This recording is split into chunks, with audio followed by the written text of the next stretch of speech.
Hello friends. By now we know that the 21-hour marathon peace talk between US and Iran have officially collapsed. What does this mean for the global stability and your wallet as well as mine? Therefore, in this video we break down the dramatic failure of the Islamabad Peace Summit where Vice President JD Vance and the Iranian negotiators failed to reach a ceasefire after nearly 21 hours of high-stake diplomacy. Following the expiration of the temporary 2-week ceasefire, the Middle East is now bracing for the return to active hostility and a massive economic ripple effect. Let us discuss this further. It's being called the most consequential 21 hours in the modern diplomacy. In a high-stake hotel room in Islamabad, Pakistan, the world held its breath as the Vice President JD Vance and the Iranian negotiators sat face to face for the first time in decades. What was the goal? The goal was very set: to stop a war that has already crippled global trade and brought the Middle East to its knees. But as of this morning, which is April 13, 2026, the silence from the Serena Hotel was broken by a single devastating sentence from the US delegation: no deal has been reached. The temporary 2 weeks ceasefire has now also expired. The peace deal has collapsed, and as the diplomats head back to the airport, the markets are already reacting. Oil is spiking, gold is hitting record high, and the drums of war are beating louder than ever. Today we dive deep into understanding what exactly is going on and why the Islamabad Peace Summit failed and what this means for the global economy as we brace for the fallout. So friends, if you have reached this far, please inform us from which city you have tuned in and in which language you are watching this video. This will help us determine the reach of our channel, and I will also know who's watching which segment, etc. Now let's proceed further. To understand why this failed, we have to look at the clock. The talks began with a glimmer of hope. President Trump had sent high-powered team headed by Vice President JD Vance, Special Envoy Steve Witkoff, and Jared Kushner. They were meeting an Iranian delegation led by Mohammad Bagher Kalibaf. For 15 hours, the talk were described as expert-level discussions. They were exchanging text, debating the finer points of a 15-point proposal. But by hour 20, the atmosphere completely shifted. US presented, what they called their best and final offer. The core of the American demand was simple: Iran must provide an affirmative commitment to stop all nuclear enrichment and immediately, unconditionally reopen the Strait of Hormuz. The Iran response, they called the demand excessive. Tehran counter-offered with their own 10-point plan, demanding the immediate withdrawal of all US forces from the Middle East and lifting of all sanctions before a single ship moved through the Strait of Hormuz. By 4 a.m. local time, the deadlock was absolute. JD Vance walked out, stating that if the Iranians weren't willing to negotiate in good faith, the US was not, receptive to further stalling. The open hand of diplomacy has been replaced by a closed fist. This isn't just a political failure, it's an economic catastrophe. Why does a meeting in Pakistan matter to someone in New York, London, or Tokyo? There is only one answer, and that is Hormuz. The Strait of Hormuz is the world's most important oil artery. Currently, it is under an effective stranglehold. During the ceasefire, there was a hope that the blockade could be lifted. Instead, no deal news has sent oil prices into a vertical climb. Analysts at Goldman Sachs and S&P Global are warning that if the hostility resumes, we are looking at a price of $150 per barrel, and this is going to become a reality. But it is not just oil. Let's look at gold. We have seen gold surge over $100 an ounce in mere minutes, hitting record height as investors flee to safer havens. The Gulf economies nations like Qatar and Kuwait, which rely entirely on the strait, are looking at potential recession of up to 5% this year. Supply chain. Let's look at how this will impact supply chain.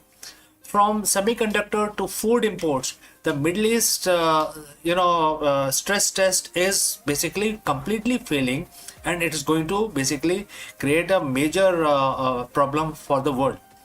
Iran has already struck Amazon data centers in Bahrain and UAE earlier this year. With the peace deal dead, tech giants like Microsoft and Google are reportedly considering their entire presence in the region.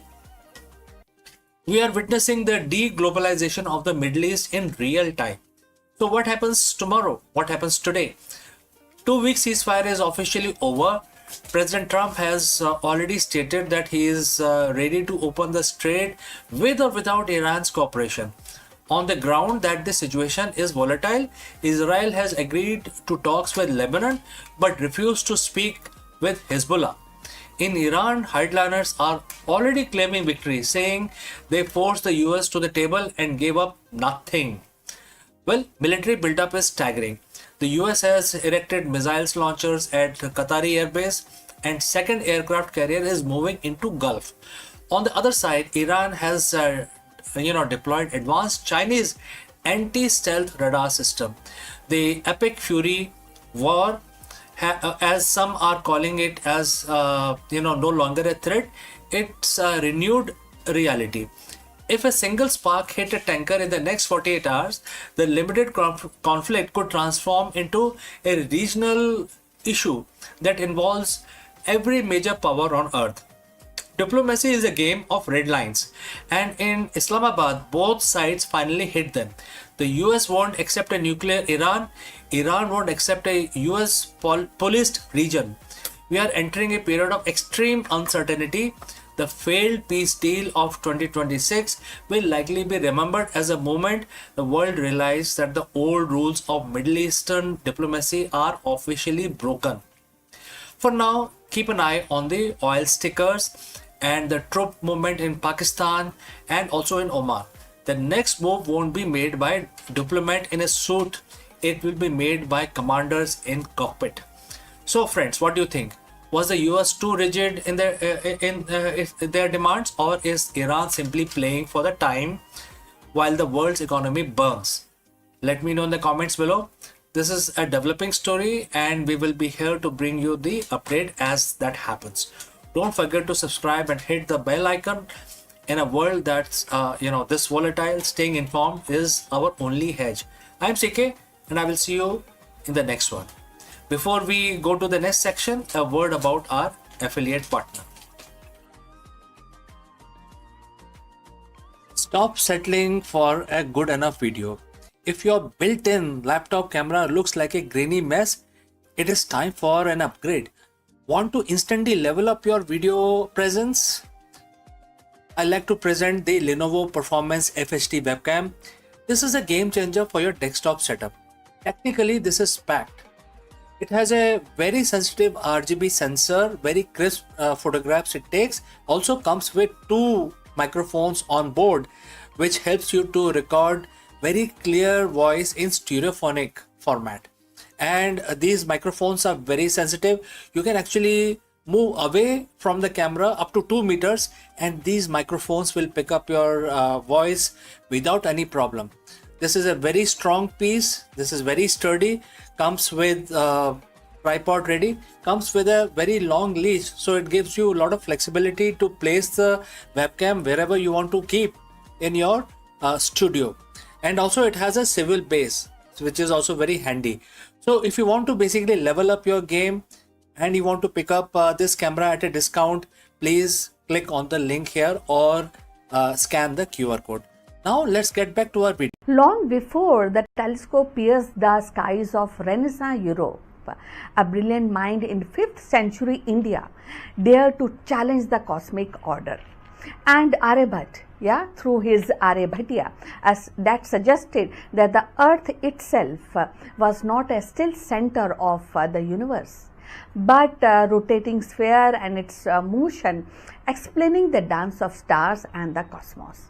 In doing so, he planted the seed of heliocentrism nearly 1,000 years before Copernicus. So, in 2026, as humanity propose an interplanetary mission and debates on the ethics of AI, design, science, and Aryabhat vision feels startlingly modern. What do you feel about that?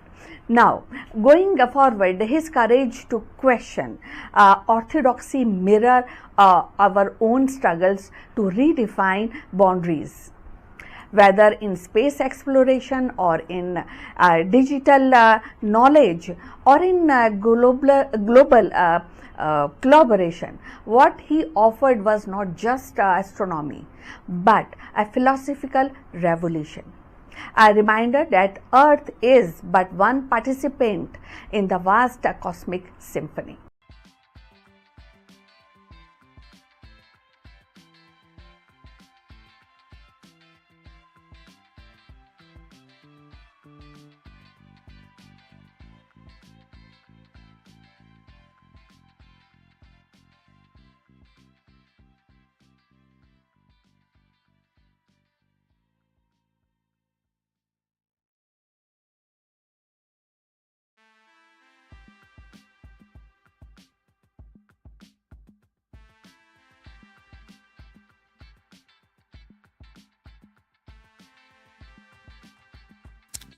Hello friends, in today's hyper-distracted corporate world, business leaders are facing unprecedented burnout, decision fatigue, and market volatility.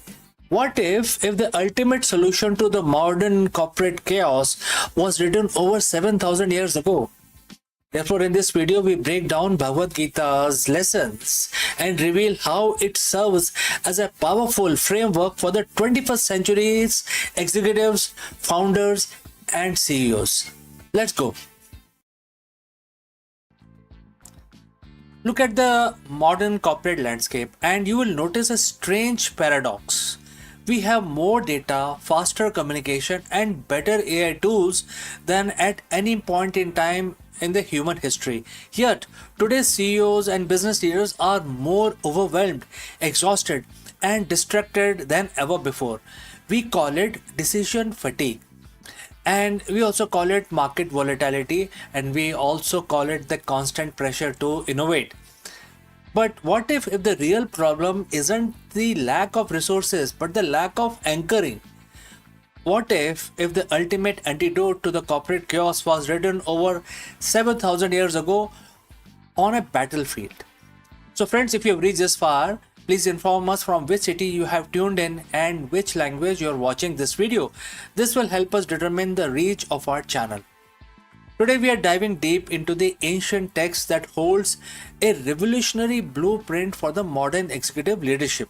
We are looking at Bhagavad Gita's chapter 9 and verse 13. In this verse, Bhagwan Krishna drops a truth bomb that completely flips our modern definition of the power, control, and leadership on its head. Let's read the verse, and the quote starts, "But those who are Mahatmas surrender to divine energy and accept me as the singular source of all existence. They remain absorbed in me with mind and intelligence." Quote close. For the modern CEO, the words like surrender, divine energy, and absorption might sound out of place in a quarterly board meeting. But over the next few minutes, we are going to decode why this exact verse is a missing link to the hyper-focused, sustainable business growth and indestructible mental peace. Let's start with the first keyword in this verse, which is Mahatma. In Sanskrit, Maha means great and Atma means soul, a great soul. That is Mahatma. In the corporate world, we have plenty of managers, plenty of directors, and plenty of traditional CEOs. A traditional CEO operates largely from the ego. They believe they are the sole engine driving the company. They carry the weight of the entire organization on their shoulders. It's a mindset that says, if I don't micromanage, then and if I don't control every variable, everything will collapse. So what happens to an ego driven leaders? Burnout, anxiety, strategic blindness. Bhagwan Krishna says that the true leaders, the Mahatma, operate differently. A Mahatma CEO understand that there are, not the ultimate controller, they are the conduit. They switch their operating system from ego-driven management to purpose-driven stewardship. When you view your company not as a personal empire to conquer, but as a vehicle to serve a larger, higher purpose, your relationship with the stress changes completely. You stop reacting to daily market fluctuations with panic and you start leading with deep, unshakable, long term vision. Now, let's look at the most misunderstood word in the business, which is surrender. The verse states surrender to divine energy, right? To the modern executive, surrender sounds like weakness. It sounds like giving up, quitting, or waving the white flag. But in context of Bhagavad Gita, surrender is the ultimate act of strategic power. Think about the concept of flow state in psychology. What athletes call being in the zone. When the elite athlete is in the zone, they aren't overthinking every muscular movement. They are surrendered their rigid, anxious, conscious mind to a deeper, intuitive intelligence. For a CEO, surrendering to a divine energy or a higher cosmic order means acknowledging a fundamental truth. You cannot control the outcome.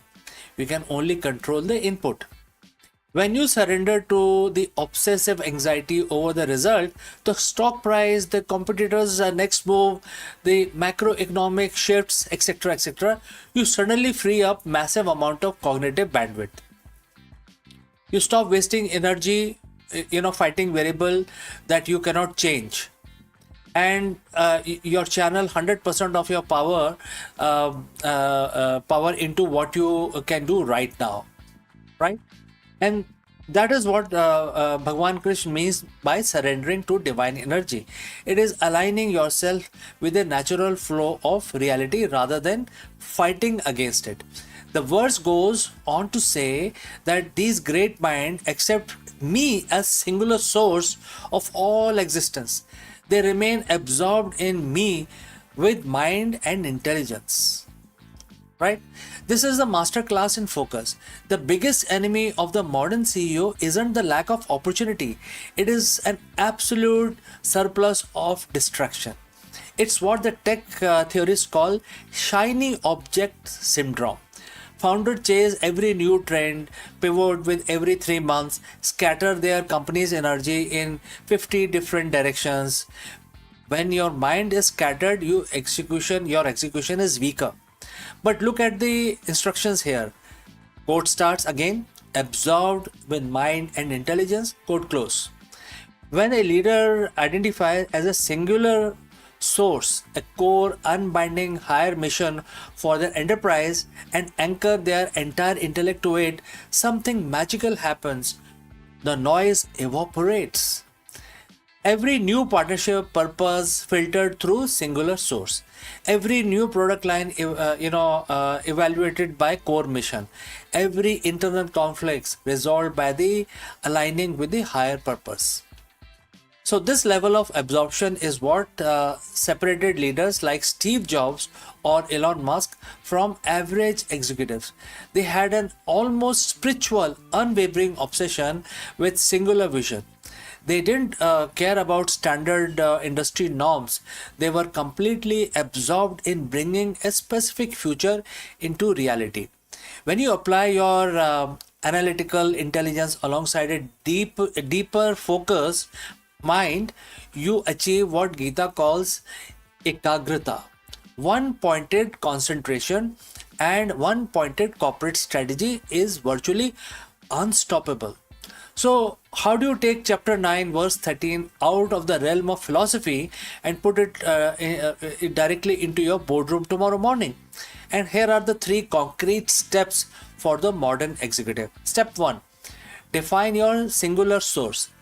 What is the absolute unshakable core purpose of your company beyond just making money? And if your goal is profit, your leadership will always be very fragile. You will find that the higher impact that anchors your organization is very weak, on a very weak footing. Step 2: practice active surrender daily.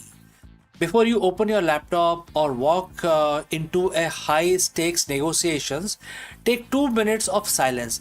Mentally give up your attachments to the final results. Say to yourself, I will give this to my absolute highest intelligence and effort, but I will surrender the outcome to the universe. Watch how quickly your anxiety drops completely. Step 3: protect your absorption, cut the noise, block out deep work time on your calendar where your mind and intelligence are entirely focused on higher leverage, long term strategic thinking, completely insulated from emails, slacks, and daily fires.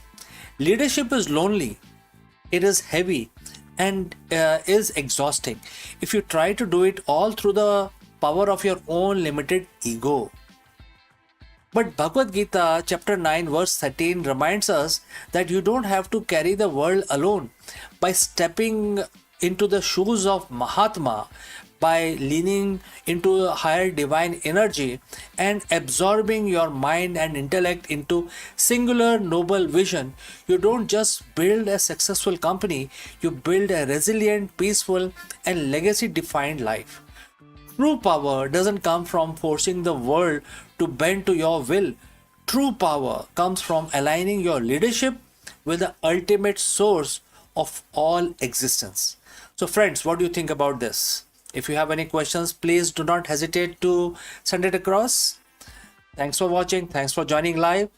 If this ancient perspective on modern business resonated with you, hit that like button.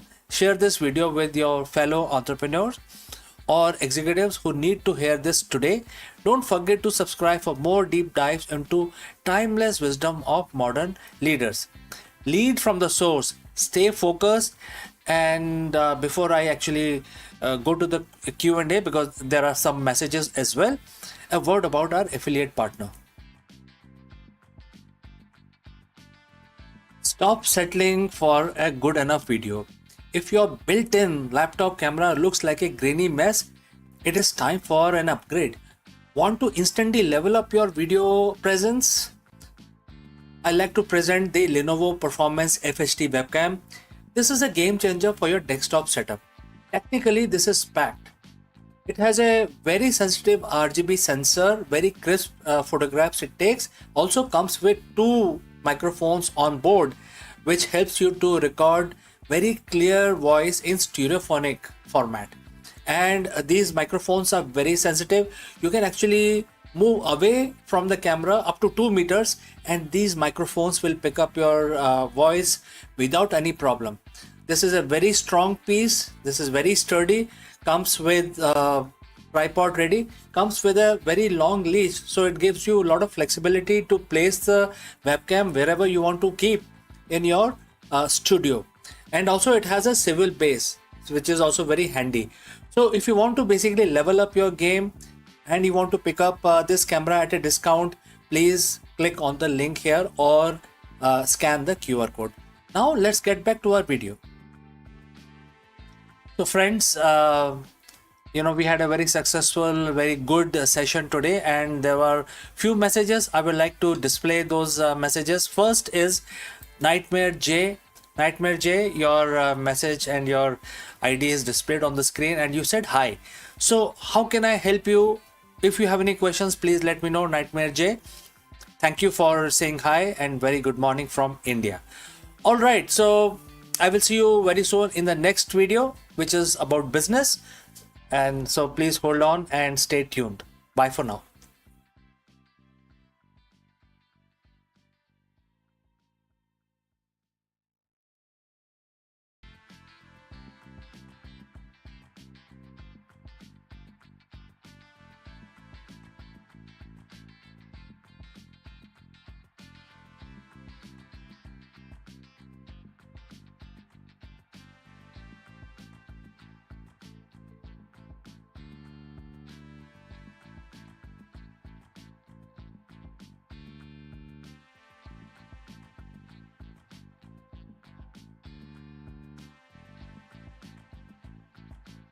Across the corridors of myth and memory strides Narad, the wandering musician, the cosmic storyteller, the sage whose Veena string echoes across the realm. He is not bound by earth or heaven, nor silenced by time.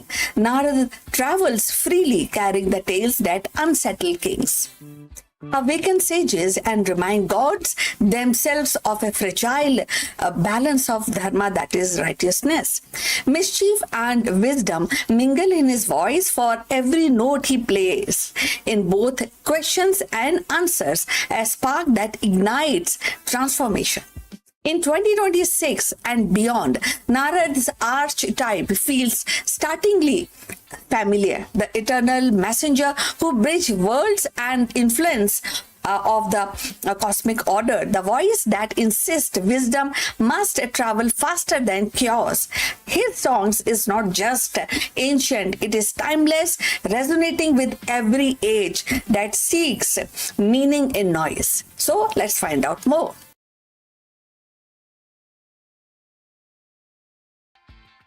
Narayan, Narayan. This resonate with you? Okay, so I'm talking about Narad Muni, the eternal wanderer. He is remembered not as one bound by place or time, but as a sage whose noise and presence ripple across the realm.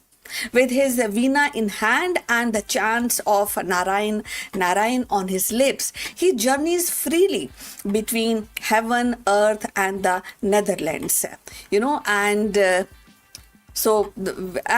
that also carries the stories from every realm, songs and truth that awaken mind and stir hearts.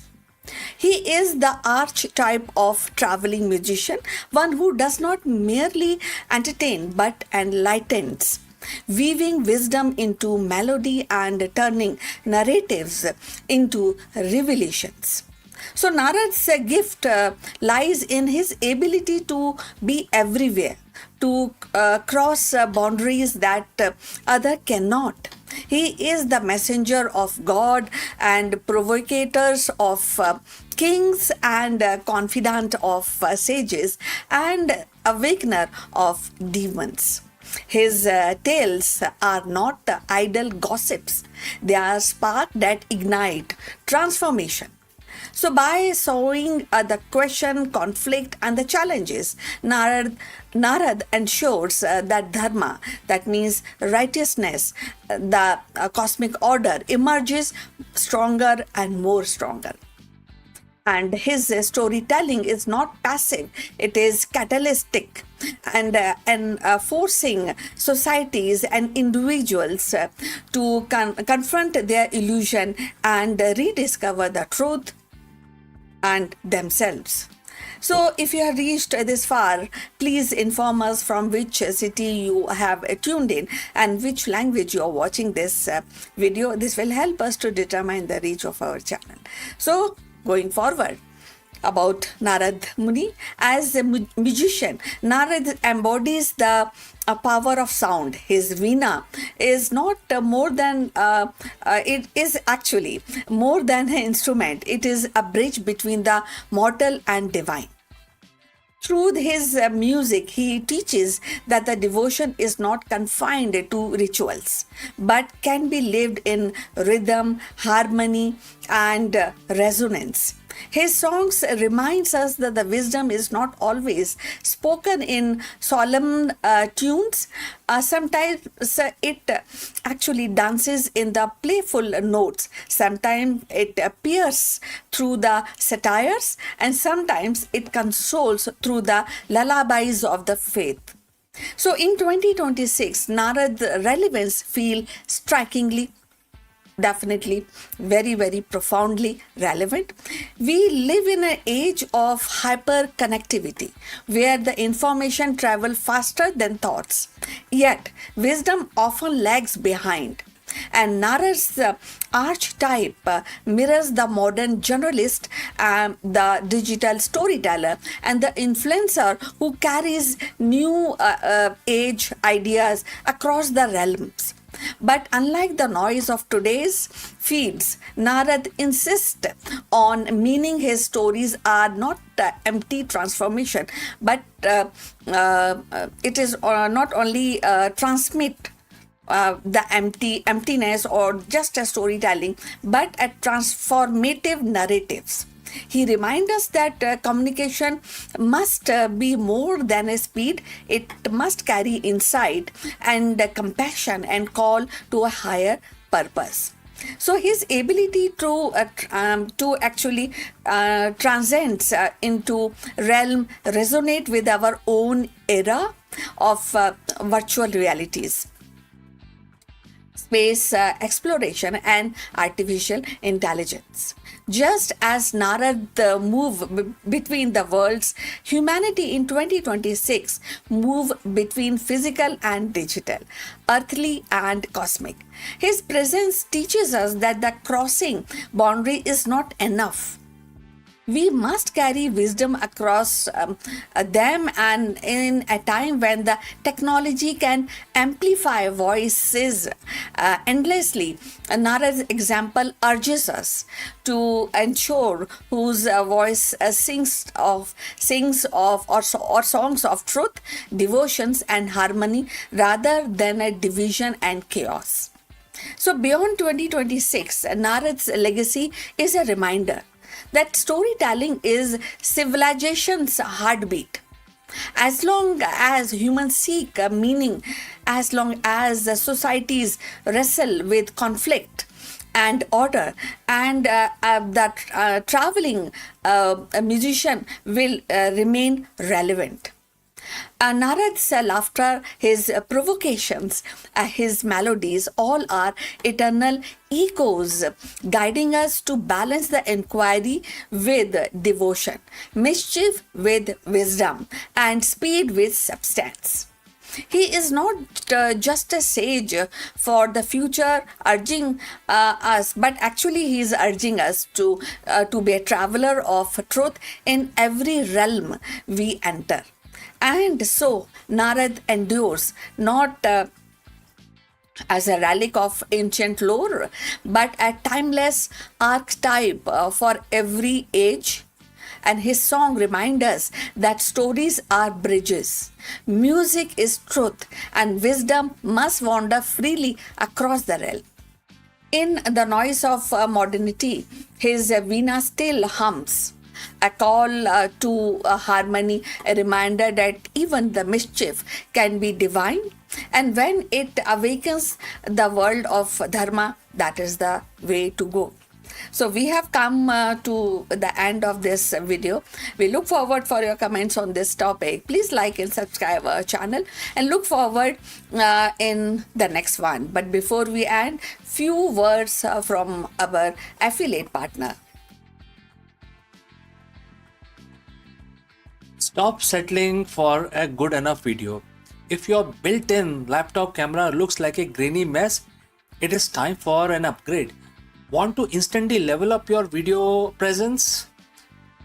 I like to present the Lenovo Performance FHD webcam. This is a game changer for your desktop setup. Technically, this is packed.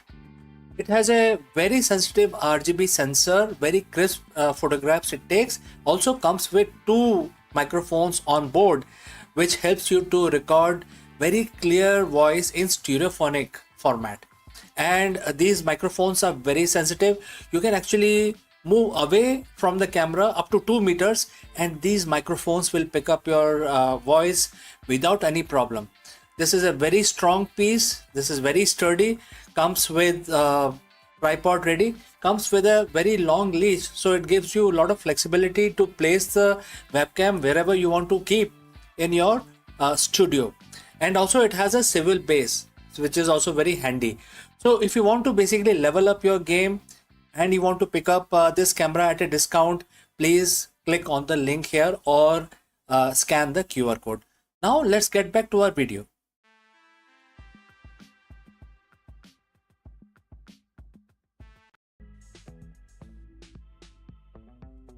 Friends, the question today is, as wealth grows, do men decay? Well, some people say they do, Today, we will dive deep into the paradox of progress and the hidden cost of wealth accumulation. In this compelling video, we will explore the psychological, moral, and the social changes that can occur as the men gain wealth and power. Let's go.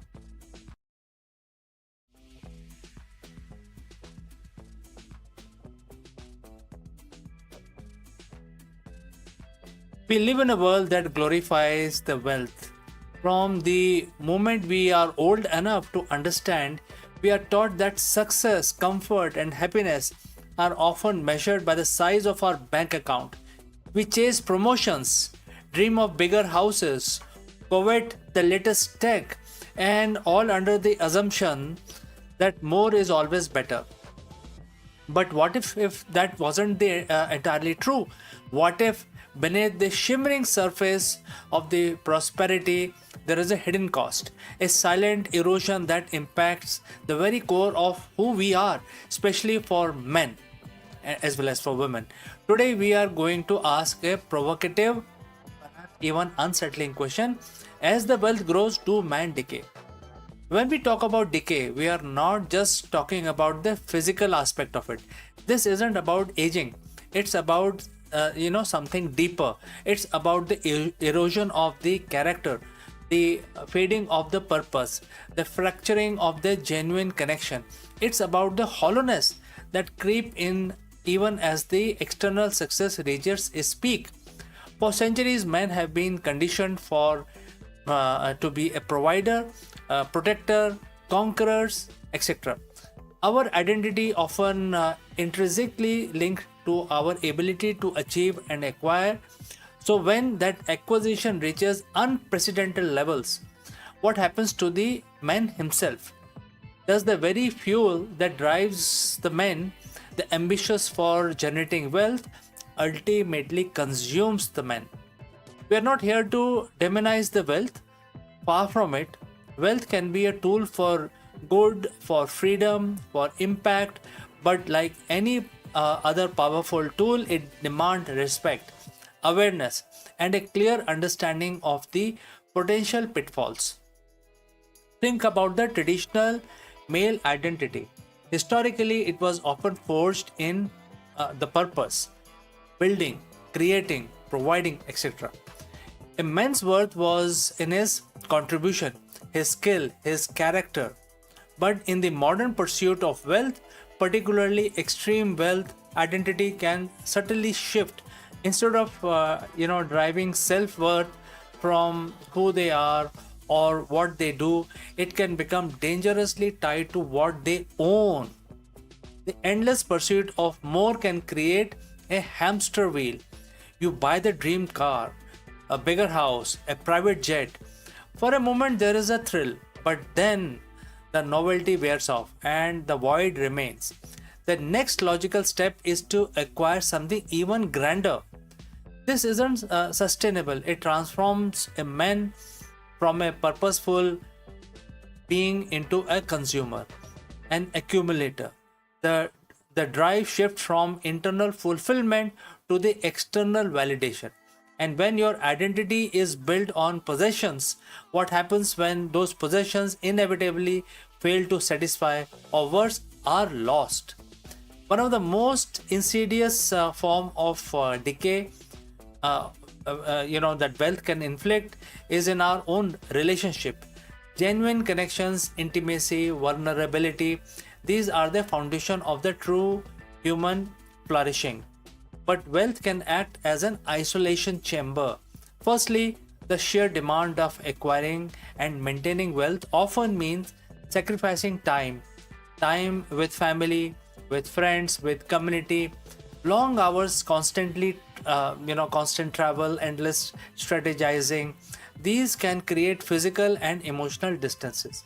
Secondly, wealth can breed suspicion. Is this person genuinely interested in me or in what I can do for them? Are they my friend or my access point?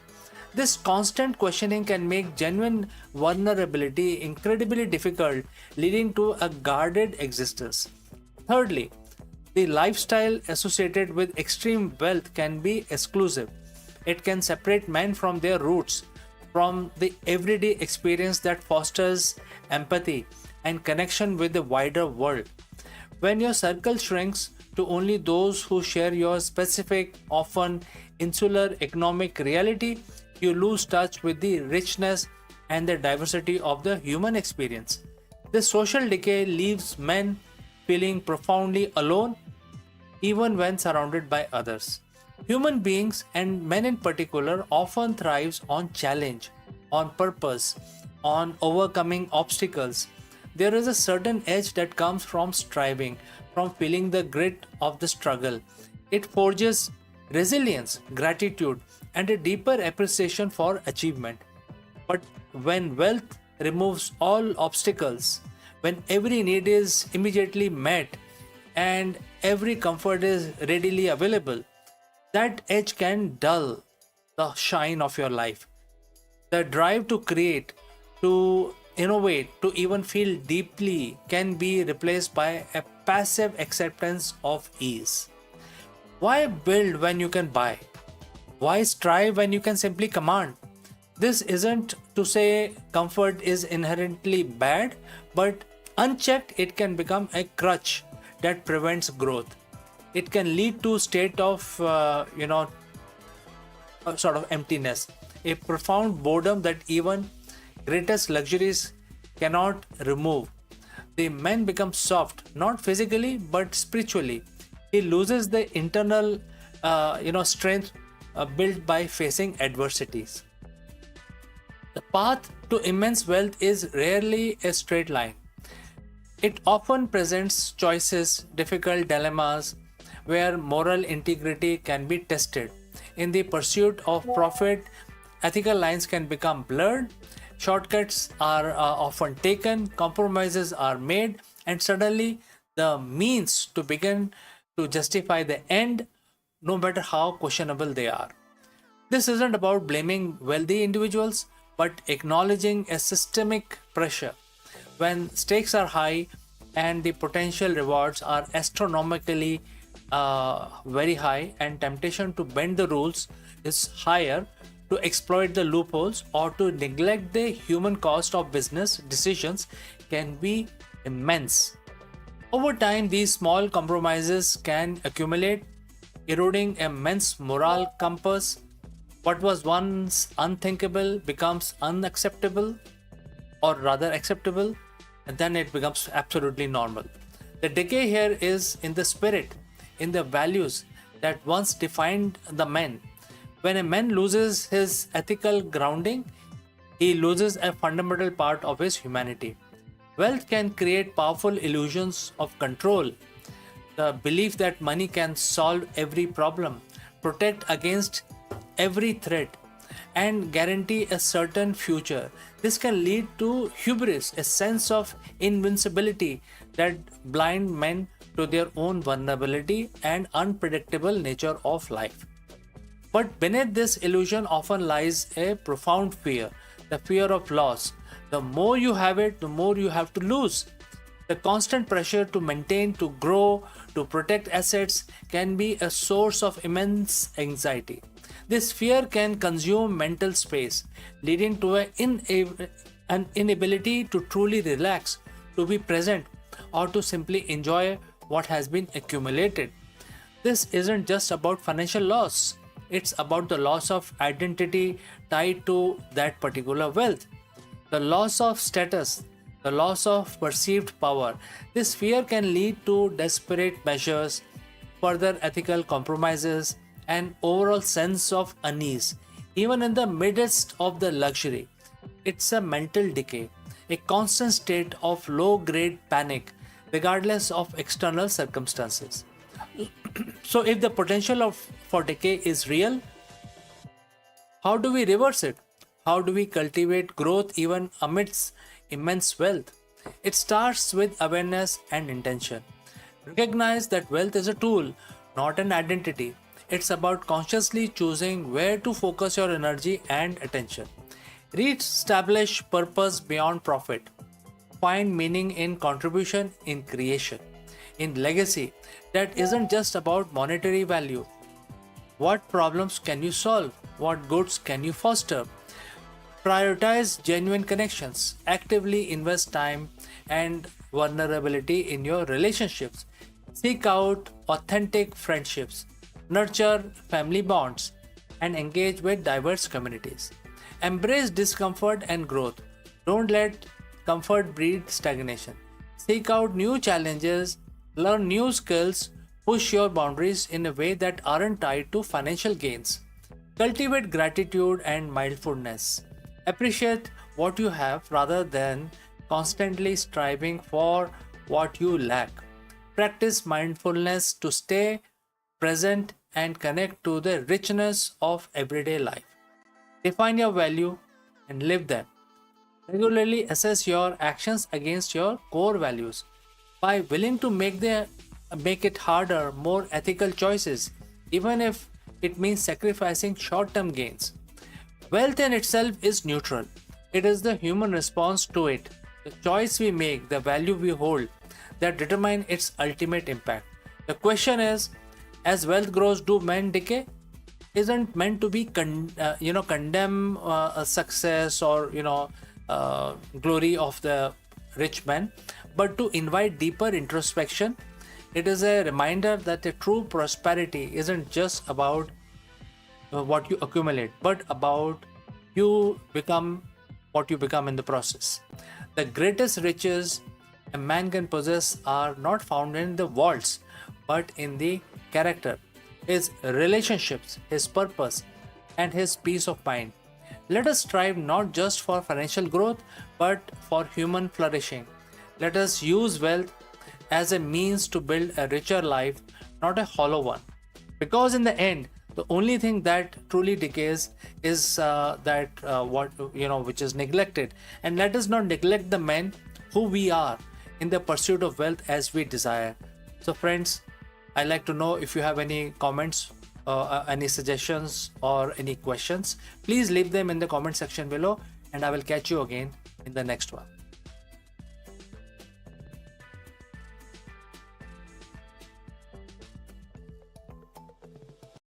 In 2026, as humanity navigates in an era defined by artificial intelligence, quantum computing, and digital economics, it is striking to realize that most advanced systems will rest upon the foundation laid nearly 1400 years ago by Brahmagupta.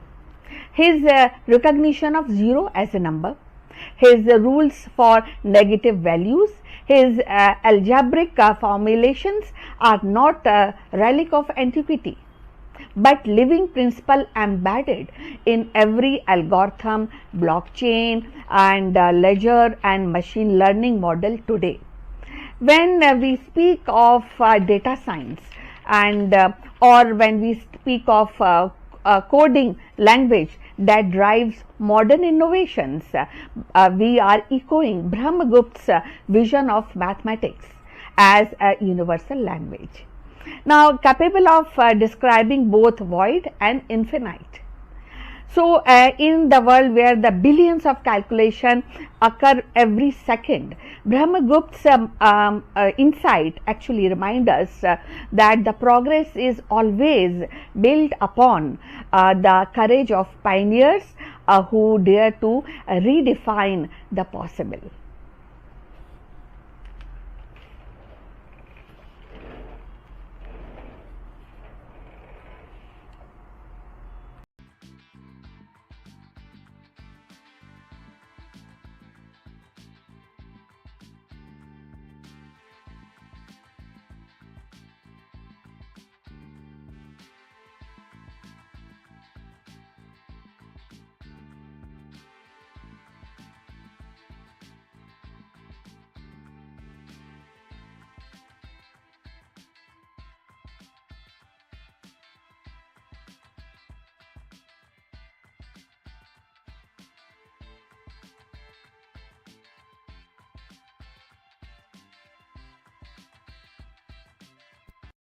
Let me ask you, Why do highly successful CEOs suddenly burn out, lose their grip, or watch their corporate empire crumble?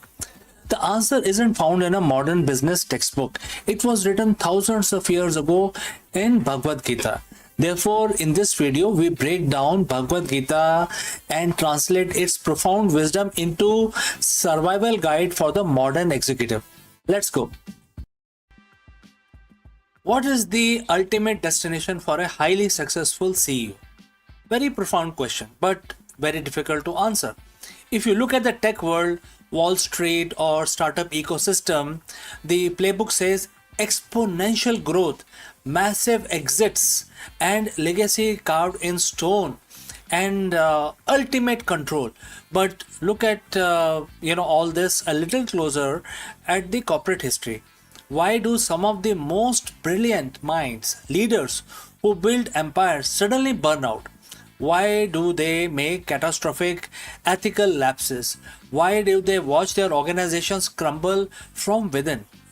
Most businesses and training institutes and schools will tell you it's a failure of a strategy, a shift in the market dynamics, or a poor risk management.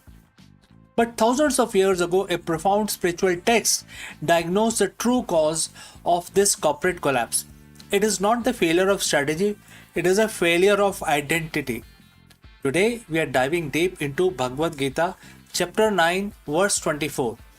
We are going to look past the religious context and uncover a brutal, timeless, psychological warning that every modern founder, executive, and leaders need to hear before it's too late. So friends, if you have reached this far, please inform us which city you have tuned in and in which language you are watching this video. This will help us determine the reach of our channel. Alright, let's proceed further.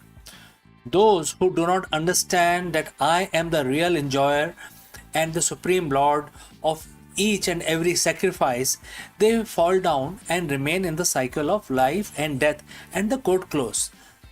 Let's unpack this because to a modern executive, words like sacrifice and lord sound detached from Q4 KPIs and the boardroom meetings.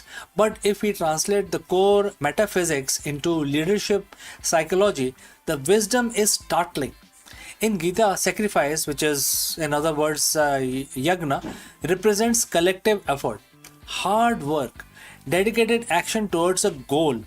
In your company, the sacrifice is the late night your engineers pull, and the capital your investor risk, and the daily grind of your sales team. The verse states there is a real enjoyer, a supreme purpose, a greater collective good, a universal force. But here is a pitfall. The verse warns that those who do not recognize this truth, those who believe they are the ultimate owner and the sole enjoyer of all these collective efforts, will inevitably fall down. This brings us to the ego trap. When an entrepreneur starts a company, they are driven by a vision. They sacrifice their comfort, their sleep, and their time. But as the company grows and success pours in, a subtle shift happens in leaders' psychology. The ego takes over. The CEO begins to think, I built this. This $1 billion valuation is because of my genius. The employees are sacrificing their time so that I can enjoy the profit and the fame. They declare themselves the real enjoyer. When the leader makes this mental shift, they detach themselves from the reality.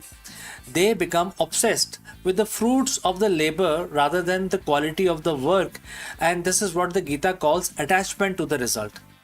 Look at the corporate giants of the last few decades who fell from the grace, from Enron to spectacular crashes of certain modern tech unicorns. It's almost never a lack of intelligence. It is always their hubris. The leader begin to believe they are above the rules, above the ecosystem, and completely responsible for the sun rising and setting on their industry. And just as the verse warns, they plummet, The second part of the verse says that because they don't understand this truth, they remain in the cycle of life and death. In a corporate context, this is the exhausting, endless cycle of cyclic failure and burnout. When you believe you are the sole enjoyer and bearer of the company's burden, you carry an unsustainable weight. Every market dip feels like a personal attack. Every failed product feels like an existential crisis. You find yourself trapped in a loop. You chase temporary success. You achieve milestones and your ego inflates. Because your ego is inflated, you make a blind, arrogant decision. The business takes a hit, leading to loss of purpose and intense anxiety. You scramble frantically to fix it, restarting the cycle, etc. This is the corporate, sansar, or the world, the cycle of the professional life and death. You are constantly fighting to protect your self image rather than steering the ship. You aren't building a legacy, you are running an emotional treadmill fueled by fear and pride. So, what is the antidote here? How does the modern CEO applies chapter 9 and verse 24 to find sustainable success? The secret lies in moving from ownership mind to a stewardship mindset. In the visual rendering of this lesson, I mean, if you start imagining, the act as a steward, your relationship with the company changes. First, the burden lifts. If you are not the ultimate owner of the result, you no longer carry the paralyzing fear of the failure. You focus purely on the execution, the karma, and leave the outcome to the market, the universe, or the collective ecosystem. Second, your team thrives. True sustainable leadership happens when a CEO realizes they are there to serve the vision and not the other way around. Employees can sense when a leader wants all the credit. Conversely, they will run through brick walls for a leader who shares the triumph and views the company's success as a collective sacrifice. You shift from saying, "Look what I made," to "Look what I have been trusted to guide." So, next time when you look at your company's quarterly metrics, your rising valuation, or even your personal achievement, take a step back. Remember the warning of Gita 9.24. Do not fall into the trap of thinking you are the ultimate master of the universe. Recognize the immense sacrifices of your employees, your customers, and the ecosystem supporting you. Dedicated your corporate efforts to cause higher than your own bank account or your personal ego. When you shift from being a self-proclaimed leader of your empire to the humble steward of your vision, you don't just avoid the ultimate CEO pitfall, you unlock a deeper level of clarity, resilience, and sustainable success that no market crash can ever take away from you. So friends, thanks for joining live. Thanks for watching. If this ancient perspective on the modern business resonate with you, hit the like button, share this with your fellow leaders, and subscribe for more deep dives into timeless wisdom for the modern business world. Lead with humility, focus on the effort, and let go of the ego. So friends, I will see you in the next video. Before I go, a word about our affiliate partner. Stop settling for a good enough video. If your built-in laptop camera looks like a grainy mess, it is time for an upgrade. Want to instantly level up your video presence? I like to present the Lenovo Performance FHD webcam. This is a game changer for your desktop setup. Technically, this is packed. It has a very sensitive RGB sensor, very crisp photographs it takes. Also comes with 2 microphones on board, which helps you to record very clear voice in stereophonic format. And these microphones are very sensitive. You can actually move away from the camera up to 2 meters and these microphones will pick up your voice without any problem. This is a very strong piece. This is very sturdy. Comes with tripod ready. Comes with a very long leash, so it gives you a lot of flexibility to place the webcam wherever you want to keep in your studio. And also it has a swivel base, which is also very handy. So if you want to basically level up your game and you want to pick up this camera at a discount, please click on the link here or scan the QR code. Now let's get back to our video.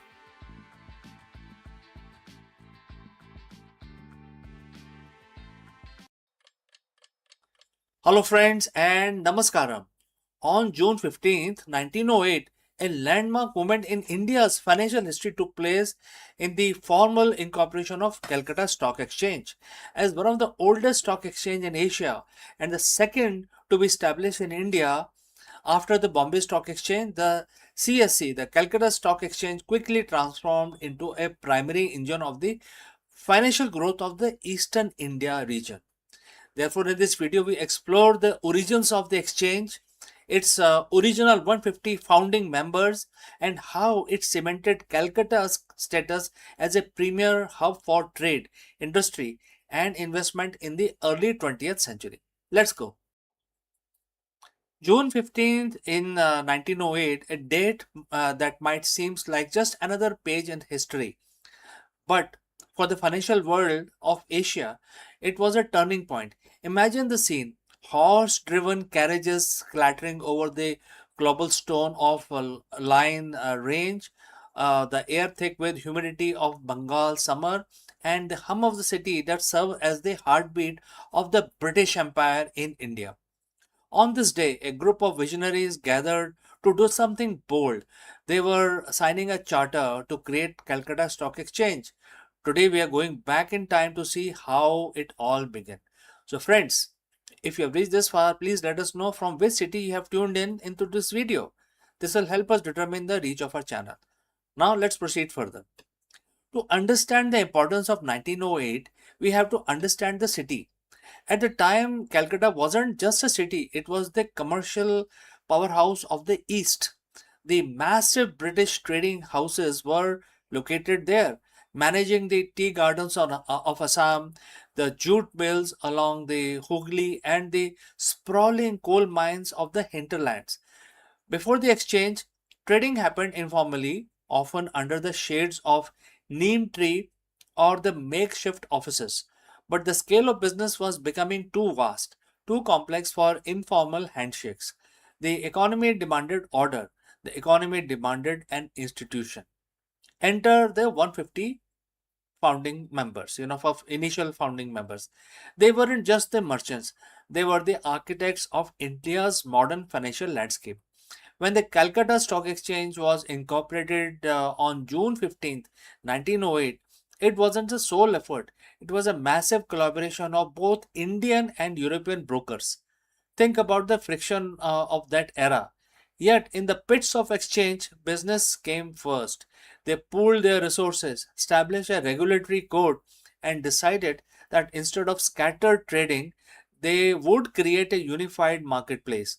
The exchange became the second in all of India, trailing only the Bombay Stock Exchange, and it quickly became the primary financial hub for everything happening in the East. Why does this matter today? Because the Calcutta Stock Exchange fueled the industrial revolution of East India. When you look at the growth of the coal industry, the massive exports of jute that were essential to global trade, or the tea plantation that became household names, we are looking at companies that were at the same point traded right there on the lines range. It provided the liquidity and the transparency that allowed these businesses to grow from small family run business operations into massive corporate entities. It set the stage for how India would handle capital, risk, and investment for the next century. The building online range still stands today, a silent witness to over a century of boom, bust, policy shift, and the sheer grit of the trader who walked on its floor. While the world of finance has moved into digital realm where billions of dollars exchange hand in milliseconds via fiber optics cable, the spirit of 1908 remains relevant. It taught us that the economy is only as strong as the institution itself. Founders of 1908 didn't just create a building, they created a culture of trust and commerce that laid the foundation for the India as we see it today. History isn't just about dates and charters, it's about people who saw the potential for a better, more organized future. June 15th, 1908 changed everything for the traders of Calcutta and, by extension, for the history of Indian finance. So, friends, thanks for joining me on this trip back to 1908. If you enjoyed this dive into our financial heritage, don't forget to like this video, subscribe to the channel, and hit that bell icon. I want to know what other historic institutions should we uncover next. Drop a suggestion in the comments below, and I will see you next very soon, friends. Bye for now.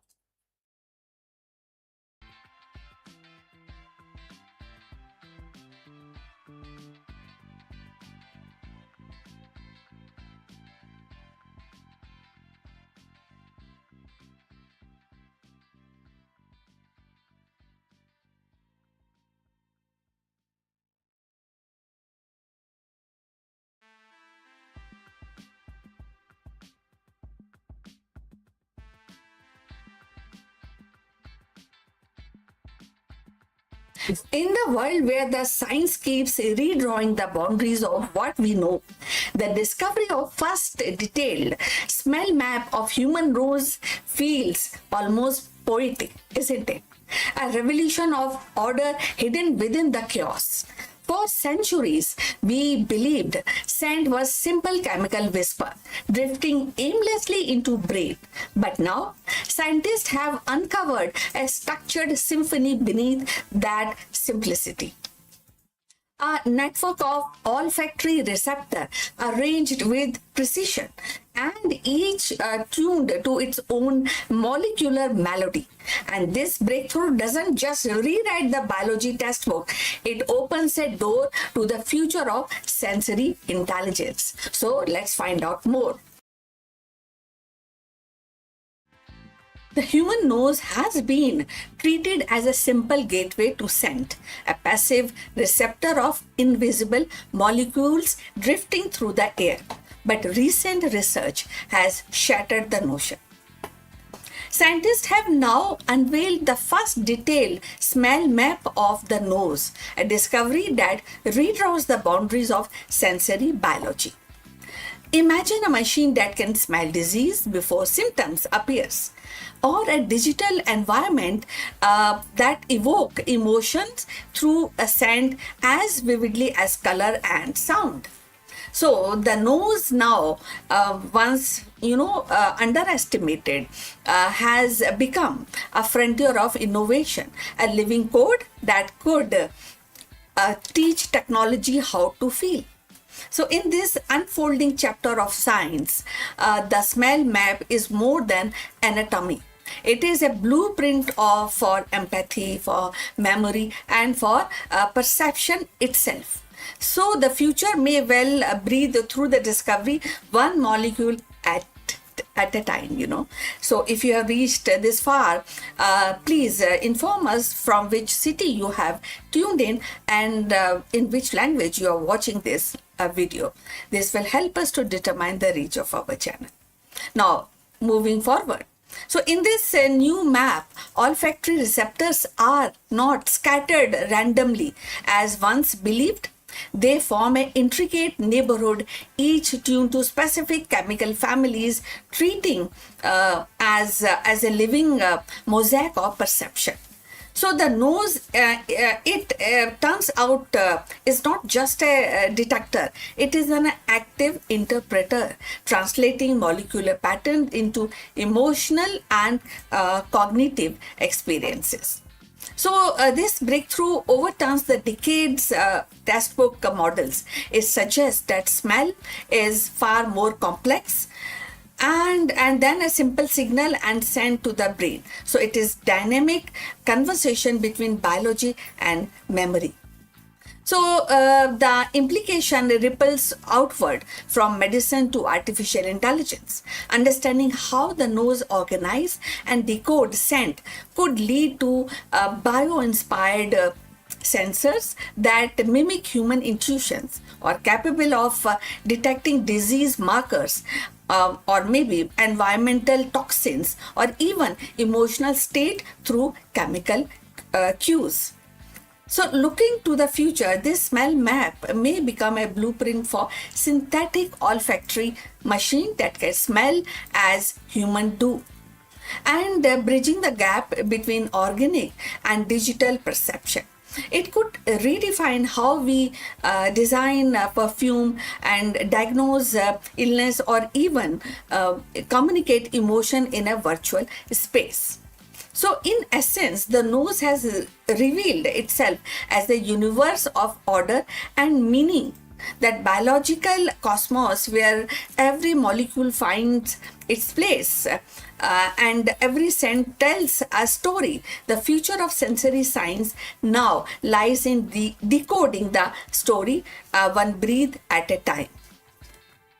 So the implications are profound, and you also understand that. The smell is no longer just a sensory whisper. It is a coded language, a biological choreography that shapes memory, emotion, and perception. So, by decoding this map, scientists may unlock new frontiers. Machine that can smell disease before symptoms appear, or maybe a machine or something which the sensors can detect environment toxins with humans, like intuitions or immersive digital world where the scent become a vivid as sight and sound. So this breakthrough is more than an anatomy. It is a visible or maybe a visible vision, a profound vision of the future. The nose is definitely important, and this also in every breath, and we know that things will definitely move forward into this innovation. So this breakthrough, as it is definitely a humble yet profound implication on the human life, and has become a frontier of innovation and going forward, which will be offering a blueprint of synthetic olfactory and bio-inspired technology. So in every breath lies a story, and now we hold the key to read it. So we have come to the end of this information. We look forward for your comments, and thanks for watching. Please like and subscribe our channel. So see you in the next one. But before we end, few words from our affiliate partner. Stop settling for a good enough video.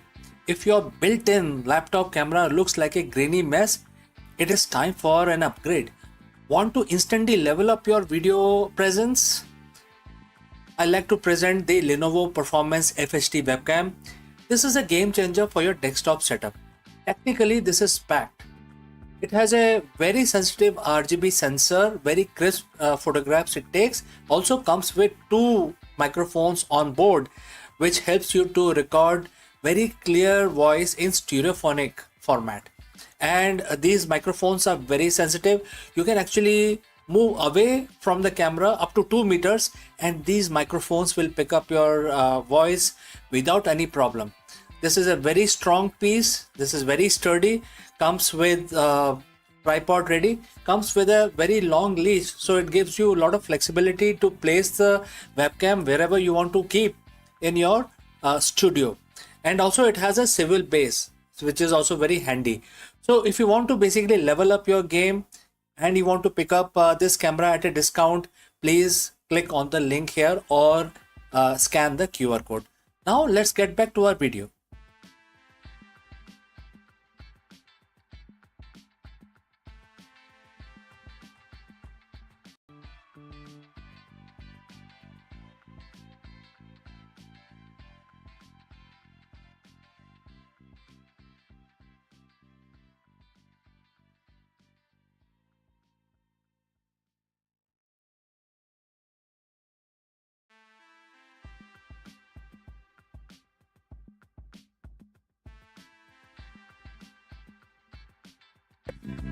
Hello, friends. Welcome. Is your leadership style stuck on a treadmill of a quarterly targets and reactive firefighting? If yes, then you've reached the right place because in this video, we are going to decode the profound wisdom found in Bhagavad Gita, specifically mentioned in chapter 8, and we will translate it into a high level exit strategy for modern CEOs and business leaders.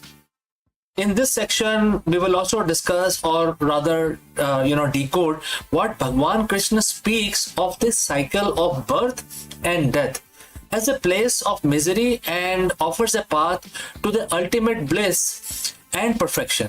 For the 21st century executives, this cycle is the exhausting loop of temporary wins, market volatility, and burnout. Let's discuss this further. If you're watching this, you're likely a leader, a founder, or an executive, a very senior executive. And if you're being honest, you have felt it too. It's the corporate treadmill. You hit your Q1 target, and for a moment, there is a rush of success. But by Monday morning, the success has evaporated, replaced by the pressure of Q2. It is a cycle of birth and death. The birth of a project, death of a quarter, the constant fluctuation of the market. In Bhagavad Gita, chapter 8, verse 15, Bhagwan Krishna described this material world as a place of misery and transience. To the modern CEO, this isn't just a spiritual poetry, it's a perfect description of the reactive business environment.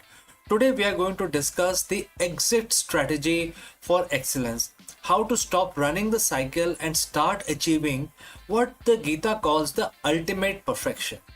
So friends, before we move forward, if you have reached this far, please inform us from which city you have tuned in and in which language you are watching this video. This will help us determine the reach of our channel. Let's proceed further. Let us look at the verse itself, and the verse starts, having attained me, these great souls do not again suffer rebirth in this transient world full of misery because they have attained their highest perfection. Quote close. In Sanskrit, the word means temporary, and therefore think about your last three wins. How long did the satisfaction last? A week? An hour? Think about it. Most CEOs spend their lives building a sandcastle while the tide is coming in. Krishna isn't saying the world is bad. He's saying it is the inconsistent. If your happiness or your sense of excellence is tied to things that shift like market cap, public opinion, or interest rates, you are being defined by some sort of market definition, and therefore in state of misery because you are in a state of constant anxiety. The exit strategy isn't about quitting your job, it's about exiting this mental framework of dependency. The verse refers to the great souls. In business context, what separates a manager from a Mahatma? Very big question, right? So let me try and explain this. Detach from the result, attached to the purpose. That is the definition of Mahatma. A great soul, like when Krishna says, like me, when a CEO attach their identity to a higher mission, something beyond just the bottom line, they become immune to the misery of daily fluctuations. Next is the strategic stillness. When you aren't afraid of the death of a project or dip in the stock, you make better decisions. You aren't operating from a place of survival. You are operating from a place of vision. Imagine a CEO who doesn't panic when the cycle turns downwards. Why? Because they have already achieved a perfection within their own leadership philosophy that the market cannot touch them. And that is the ultimate competitive advantage. So how do we reach this ultimate bliss? It starts with perfection around pivot. Perfection in Gita isn't about the bug-free code or a flawless balance sheet. It's about dharma, which is the right action. For a CEO, ultimate bliss is the clarity that comes when your internal values perfectly align with your external actions. When you stop chasing the temporary and start building the eternal, which is your legacy, your people, your impact, etc., the misery of the corporate cycle begins to fade away. You stop asking, how do I survive this quarter? And start asking, how do I serve the highest good through this enterprise? Ironically, when you stop obsessing over the material, which is rebirth of your profit, you often find that the profit follows you because you are now leading with clarity and that there is no lack of information within you. So, what is your exit strategy? Most CEO plan for a financial exit, a buyout, or a retirement. But the Gita suggests a spiritual exit, exiting the state of being a slave of your circumstances. By applying the wisdom of chapter 8, verse 15, you transition from a leader who is cycling to a leader who has attained perfection. You move from misery of the transient to the bliss of transcendent. Next time you feel the wall closing in or the pressure of cycle mounting, remember, you are a great soul. Your excellence doesn't depend on the world staying still. It depends on you finding the stillness within the moment. Thank you for joining me on this journey into Gita. Lead with purpose, lead with bliss, and achieve your own version of ultimate perfection. If you have any questions, please do not hesitate to send it across, and I will see you again in the next one. Before I part ways today, let me say a few words about our affiliate partner. Stop settling for a good enough video. If your built-in laptop camera looks like a grainy mess, it is time for an upgrade. Want to instantly level up your video presence? I like to present the Lenovo Performance FHD webcam. This is a game changer for your desktop setup. Technically, this is packed. It has a very sensitive RGB sensor, very crisp photographs it takes. Also comes with 2 microphones on board, which helps you to record very clear voice in stereophonic format. And these microphones are very sensitive. You can actually move away from the camera up to 2 meters and these microphones will pick up your voice without any problem. This is a very strong piece. This is very sturdy. Comes with tripod ready. Comes with a very long leash, so it gives you a lot of flexibility to place the webcam wherever you want to keep in your studio. And also it has a swivel base, which is also very handy. So if you want to basically level up your game and you want to pick up this camera at a discount, please click on the link here or scan the QR code. Now let's get back to our video.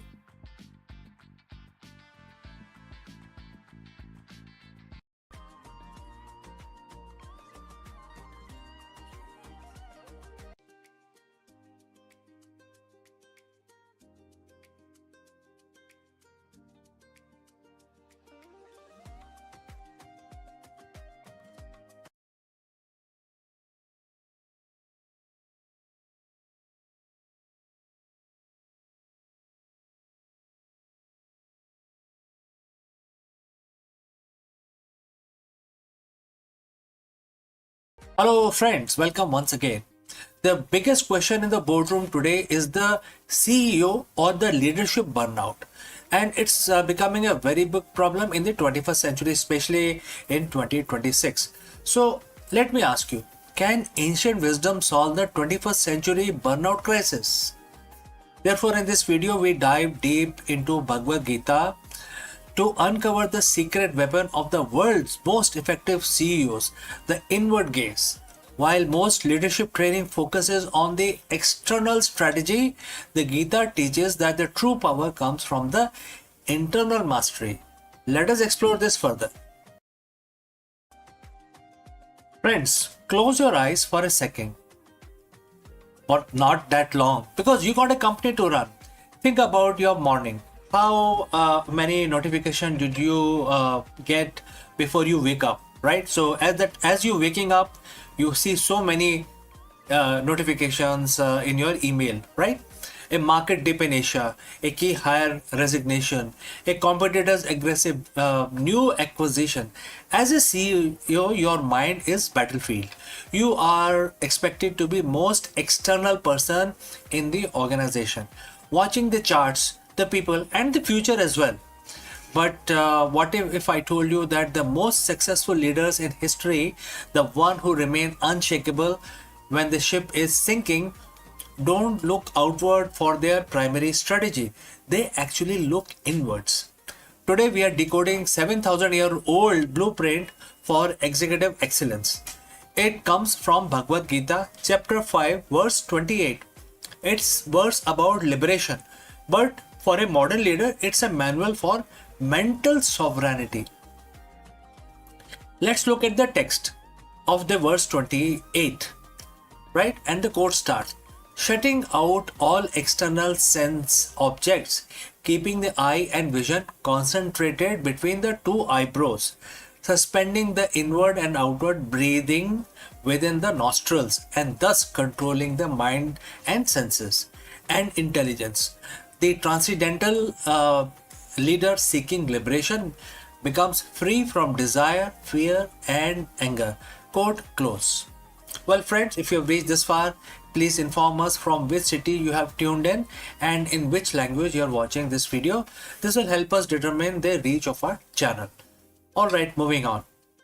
At first glance, this sounds like a guide for a monk in a cave.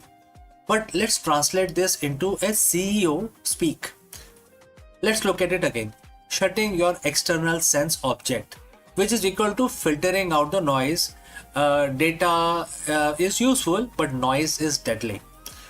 Next is vision between the eyebrows. Single pointed focus, eliminating shiny object syndrome. Next, suspending the breathing, regulating the nervous system. You cannot lead if your body is in a permanent state of fight or flight, right? Free from desire, free from anger.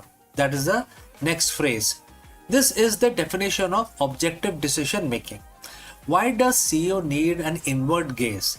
Because the biggest threat in your company isn't the competition. It is your own unprocessed reactivity. When the CEO reacts out of fear, they cut cost into too early and stifle innovation. When they react out of desire, they over leverage and chase vanity metrics. When they react out of anger, they destroy corporate culture. The inward gaze mentioned in Gita is about becoming witness. In business psychology, we call this metacognition. It is the ability to watch your thoughts without being hijacked by them. Imagine a board meeting where room is heated, everyone is shouting, and if your gaze is inward, you aren't caught in the emotional crossfire. You are observing the pattern. You are the eye of the storm. That is a secret weapon. It allows you to see the signal while everyone else is drowning in the noise. The verse specifically mentioned equalizing the inhalation and exhalation. What does a spiritual text care about breathing?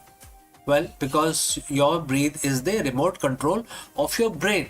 Many of us know this fact. Breathing is the only a process in the body which can be controlled by you, as well as it is involuntary as well. Even if you don't think about breathing, your body continues to breathe, right? So there is a fine line using which you can start controlling your mind. So it's a common knowledge. Now let's proceed further. Science tells us that when you are stressed, your breathing becomes shallow and rapid. This triggered the situation that most of us are, anxiety situation that most of us are suffering. The primitive part of the brain, which controls this whole thing, is basically creating an environment of fear in your brain. You lose access to your prefrontal cortex, the part of your brain responsible for complex strategy and empathy. The Gita was teaching biohacking long before the term even existed. By equalizing the breathing, you manually reset your nervous system. The boardroom application, how does it apply in the boardroom? Before you walk into a high stress negotiation, or before you hit that send button on a difficult email, you practice verse 28. You equalize the breathing. You move from state of threat to the state of resourcefulness. This is how you command a room without saying a word. And that is a true executive presence. The final part of the verse says this path lead to liberation. For a CEO, what is liberation? It is a freedom from being a slave to the stock price, slave to the ego, or even opinion of the industry. So Gita teaches a concept called Nishkam Karma, acting without attachment to the results. This doesn't mean you don't care about profits. It means you are so focused on the excellence of the process that you aren't paralyzed by the fear of the outcome. When you are free from the fear of the and desire, you can make hard decisions. You can pivot the company when it is unpopular. You can stand by your values when it is expensive. You are liberated from the need for external validation, which makes you one of the most dangerous and effective leader in the market. So how do you master this inward gaze? It's not about quitting your job to meditate. It's about integrating Gita into your workflow. And how you can do that? Starting with morning silence. Spend 5 minutes shutting out sense object. No phones, no email, just your breathing. Start thinking about your breathing process only for 5 minutes. All right. Next, 3 breathe rule. Before every meeting, equalize your inhalation and exhalation. Equal, right? Slow it down. Next, the mirror check. Ask yourself, am I moving towards the goal out of fear or out of purpose? Right? Mastering the inward gaze doesn't make you a passive leader at all. It makes you an unstoppable one.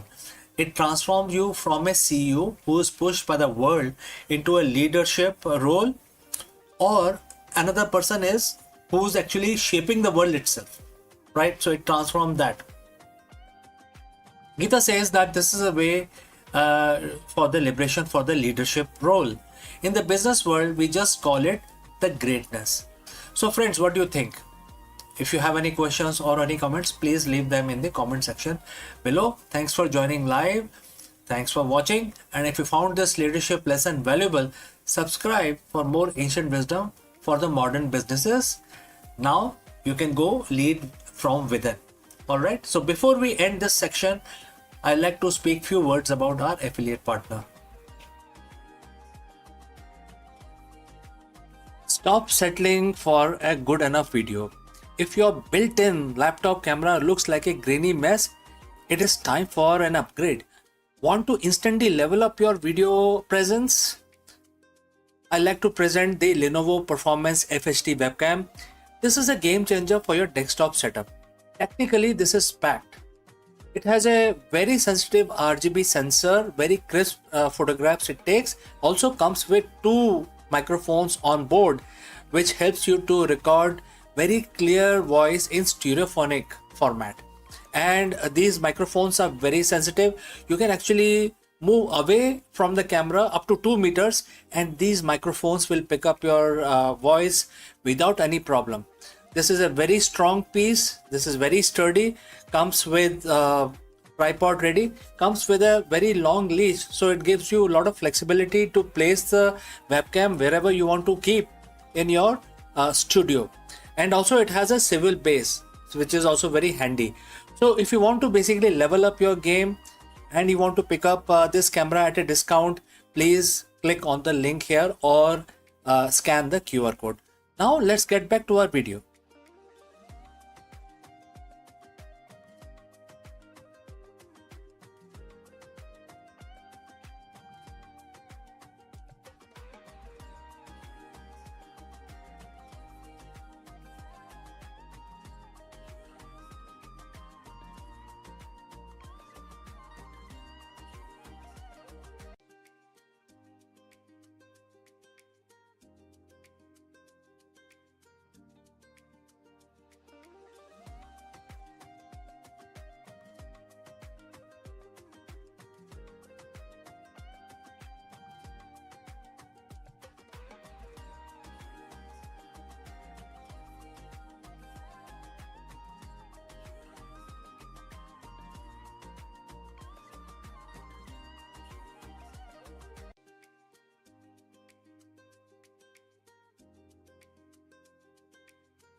Hello friends, did you know that NASA is officially moving beyond the chemical rockets? In this video, we dive deep into the revolutionary nuclear thermal propulsion (NTP) technology that is set to slash travel time to red planet. Imagine a future where Mars isn't a grueling 7 months journey but a weekend trip in comparison to everything we have known about the space exploration. Let us explore this further.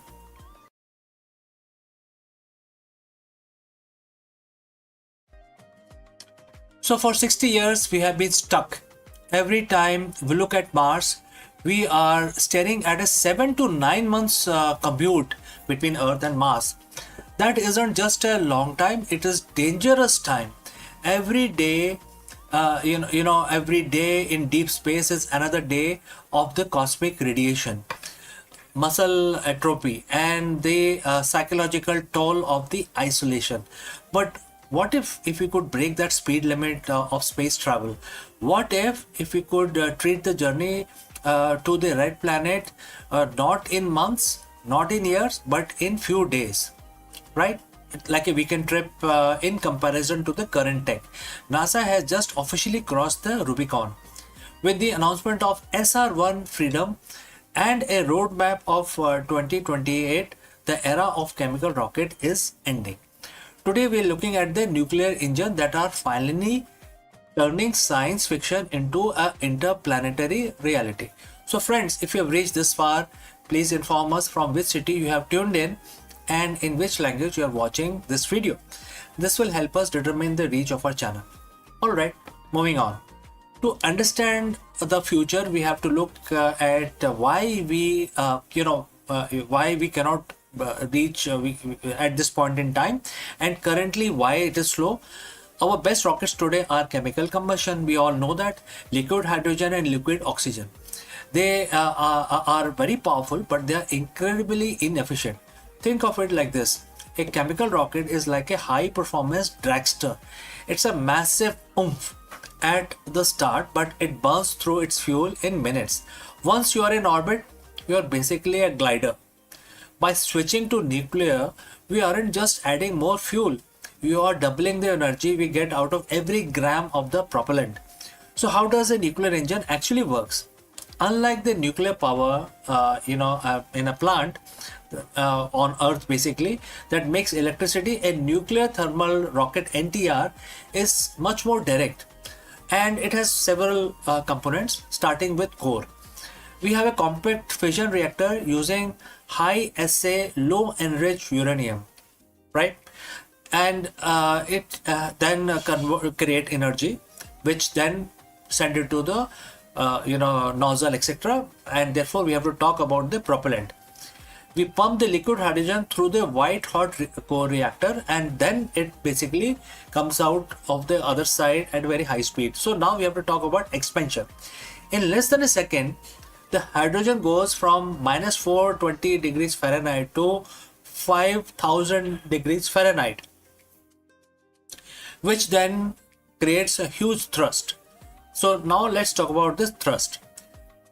The superheated gas screams out of the nozzle at a speed no chemical fire could ever reach. This is the holy grail of the propulsion. It gives us the high thrust of a rocket with a very long-term efficiency of an electric drive. We are currently in the pivotal year. As of April 2026, the design is right now on the drawing table. However, there is a roadmap, and that is June 2026. The final hardware development begins, and the mission will be SR1. It's a design as a nuclear electric hybrid. It uses the reactor to generate massive amount of electricity, powering high efficiency thruster to basically increase the speed. And it can run for months. It can go for very long time. And what is the goal? The goal is a direct Mars mission capability by 2028. This isn't just a lab experiment anymore. We are building the flight hardware right now. So when we say weekend trip, we are talking about relative transit time.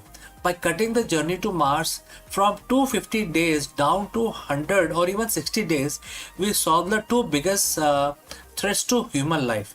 Number one is radiation. Less time spent in the void, which is open space, lower the dose of the solar particles or any cosmic radiation. Number two is the abort capability. Nuclear engines allow us to turn around or change course. Well, in a chemical rocket, once you are on your path, you are committed. Nuclear gives the pilot a steering wheel. Our multi-planetary future, which is to the stars, will have, will always remain a dream if we do not have faster mode of transport. We just don't have the engine to reach them. Why, right? So if we want to go to other worlds, other stars, we need faster mode of transport. So with the breakthrough that we are going to see in 2026, the gap between Earth and Mars is finally closing. We are no longer limited by how much fire we can make. We are now limited only by our ambition to explore. So friends, we have come to the end of our discussion today. My name is CK and you are watching Akulmach. And if you want to stay on the cutting edge of the Artemis era and the nuclear revolution, hit that subscribe button and the future is arriving faster than you think. So before I go, a word about our affiliate partner. Stop settling for a good enough video. If your built-in laptop camera looks like a grainy mess, it is time for an upgrade. Want to instantly level up your video presence? I like to present the Lenovo Performance FHD webcam. This is a game changer for your desktop setup. Technically, this is packed. It has a very sensitive RGB sensor, very crisp photographs it takes. Also comes with two microphones on board, which helps you to record very clear voice in stereophonic format. And these microphones are very sensitive. You can actually move away from the camera up to 2 meters and these microphones will pick up your voice without any problem. This is a very strong piece. This is very sturdy. Comes with tripod ready. Comes with a very long leash, so it gives you a lot of flexibility to place the webcam wherever you want to keep in your studio. And also it has a swivel base, which is also very handy.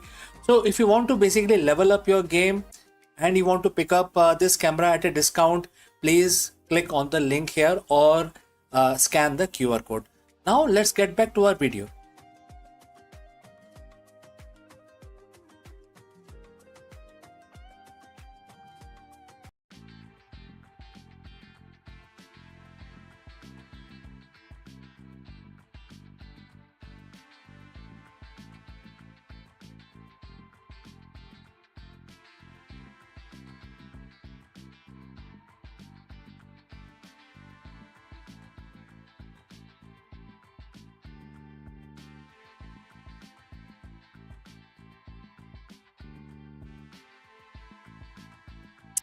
In the vast orchestra of human brain, not every instrument plays with equal resilience.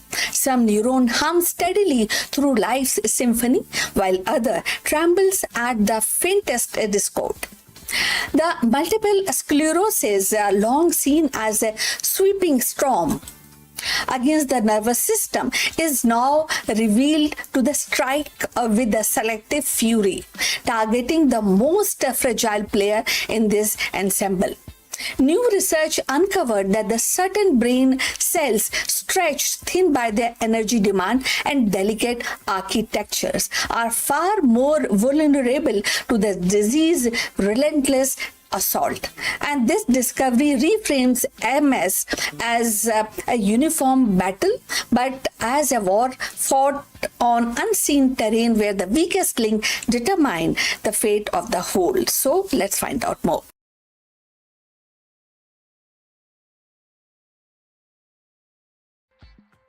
Multiple sclerosis, MS, has been understood as a disease of the immune system gone awry, stripping away the protective myelin sheath that insulate the nerve fiber.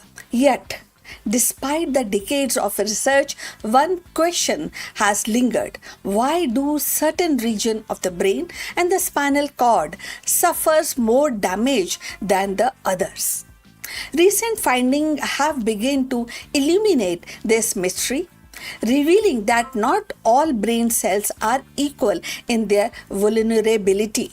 Some neurons, by virtue of their structure, function, or metabolic demands, appear to be more immune to kind of destructive cascade of MS than others. The study in question used advanced imaging and molecular profiling to map the landscape of neuronal damage in MS patients.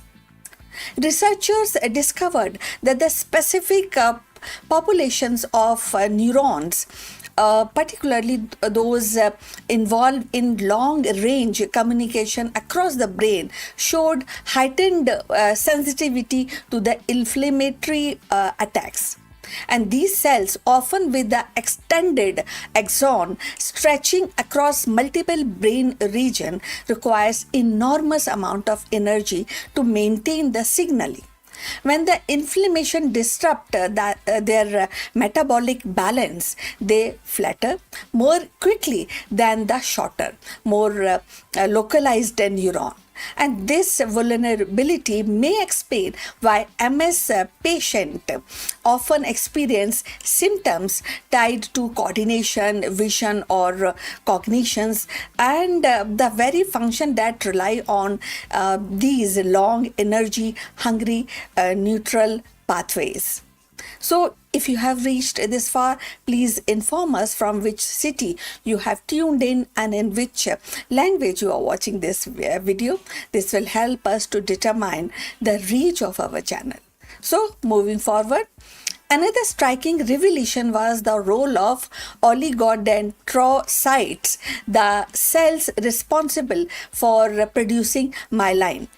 Not all oligodendrocytes are created equal.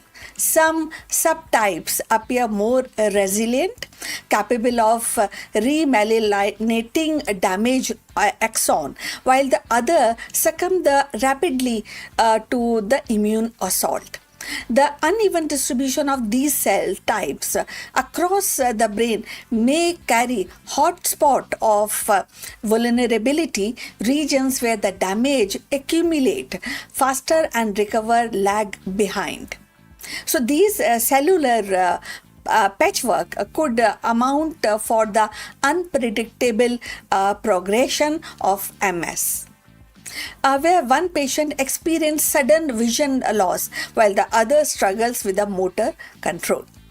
The finding also highlight the importance of mitochondrial health. Neurons with weaker mitochondrial reserve and tiny powerhouses that fuel cellular activities were disproportionately affected. And in MS, inflammatory molecules can impair the mitochondrial functions, leading to energy shortage. For neurons already operating at the edge of their metabolic capacity, this shortage is catastrophic. And they lose the ability to transmit signals effectively or contributing to the neurological deficient that define the disease.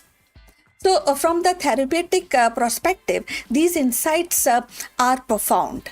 If certain neurons and oligodendrocytes are more vulnerable, treatment could be tailored to protect or bolster them specifically. For instance, the drug that enhance mitochondrial resilience or promote the survival of the remyelinating oligodendrocytes might slow disease progression.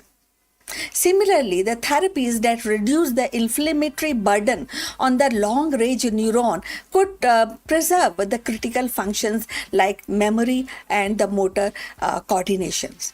The research suggests a shift from the broad immunosuppression towards the precision strategies that safeguard the brain's most fragile components. So, beyond the lab, these implications ripple into the living or lived experience of MS patients. Understanding why certain patients or why certain symptoms emerge and persist offers validation for those whose struggles have seen more profound, more implicable diseases and the way they actually respond to the drugs. So it also opens opens the door to more personalized prognosis. The clinicians may one day predict which functions are most at risk in a given patient based on their cellular vulnerability profile. So, such a foresight could guide rehabilitation, lifestyle adjustments, and psychological support, making the journey with the MS less uncertain. The discovery that some brain cells are inherently more vulnerable reframes MS not just as an immune disorder but as a condition of cellular fragility. It underscores the delicate balance that sustains brain function and how easily it can be tipped by inflammation. And in doing so, it brings hope that by identifying and protecting the brain's weak link, science may one day transform MS from a relentless disease into a manageable condition. So, in the end, what these discoveries reveal is not just the fragility of certain neurons, but the resilience of science itself. By uncovering the weak link in the brain's vast network, researchers are charting a path towards precision therapies that protect the most vulnerable cells and multiple sclerosis, once seen as a uniform storm, now emerge as a selective battle, one that can be fought with a sharper insight and targeted care. The story of MS is no longer only about the loss. It is about the possibility of safeguarding the brain's delicate symphony and ensuring that even its quickest note continue to play. So now we have come to the end of this discussion. Look forward for your comments on this subject. Thanks for watching and feel free to put your questions regarding today's content. Please subscribe our channel and see you in the next one. But before we end, few words from our affiliate partner. Stop settling for a good enough video. If your built-in laptop camera looks like a grainy mess, it is time for an upgrade. Want to instantly level up your video presence? I like to present the Lenovo Performance FHD webcam. This is a game changer for your desktop setup. Technically, this is packed. It has a very sensitive RGB sensor, very crisp photographs it takes. Also comes with 2 microphones on board, which helps you to record very clear voice in stereophonic format.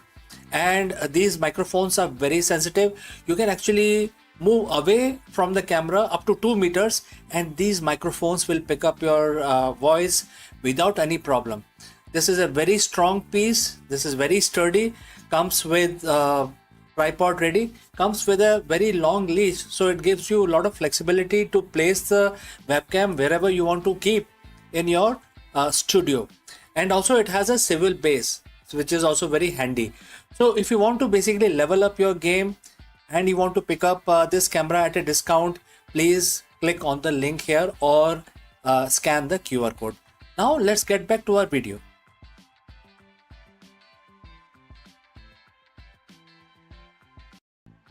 Long before laboratories hummed with machines and satellite pierced the sky, India's rishis were quietly charting the frontiers of science. And seated in the forest and ashram, they observed the rhythm of nature, the mysteries of cosmos, and the intricacies of human body. What they recorded in hymns and trustees and philosophical dialogues were not mere spiritual musing, but a profound scientific insight. Astronomy woven into Vedic chants, mathematics hidden in poetic meters, and medicine encoded in Ayurvedic text. So in 2026, as artificial intelligence deciphers genomes and quantum computers stimulate universe, the breakthroughs of these the sages remind us that science is not only about the technology but about vision, and their legacy whispers across the centuries. Knowledge is timeless, and the discovery is as much about intuition as much about instruments. So today we are talking about Charak, who stands as a towering figure, as a physician, philosopher, and scientist whose vision of health we practice even today. In the annals of ancient Indian wisdom, Charak stands as a towering figure, a physician, a philosopher, and a scientist whose vision of health transcends his era.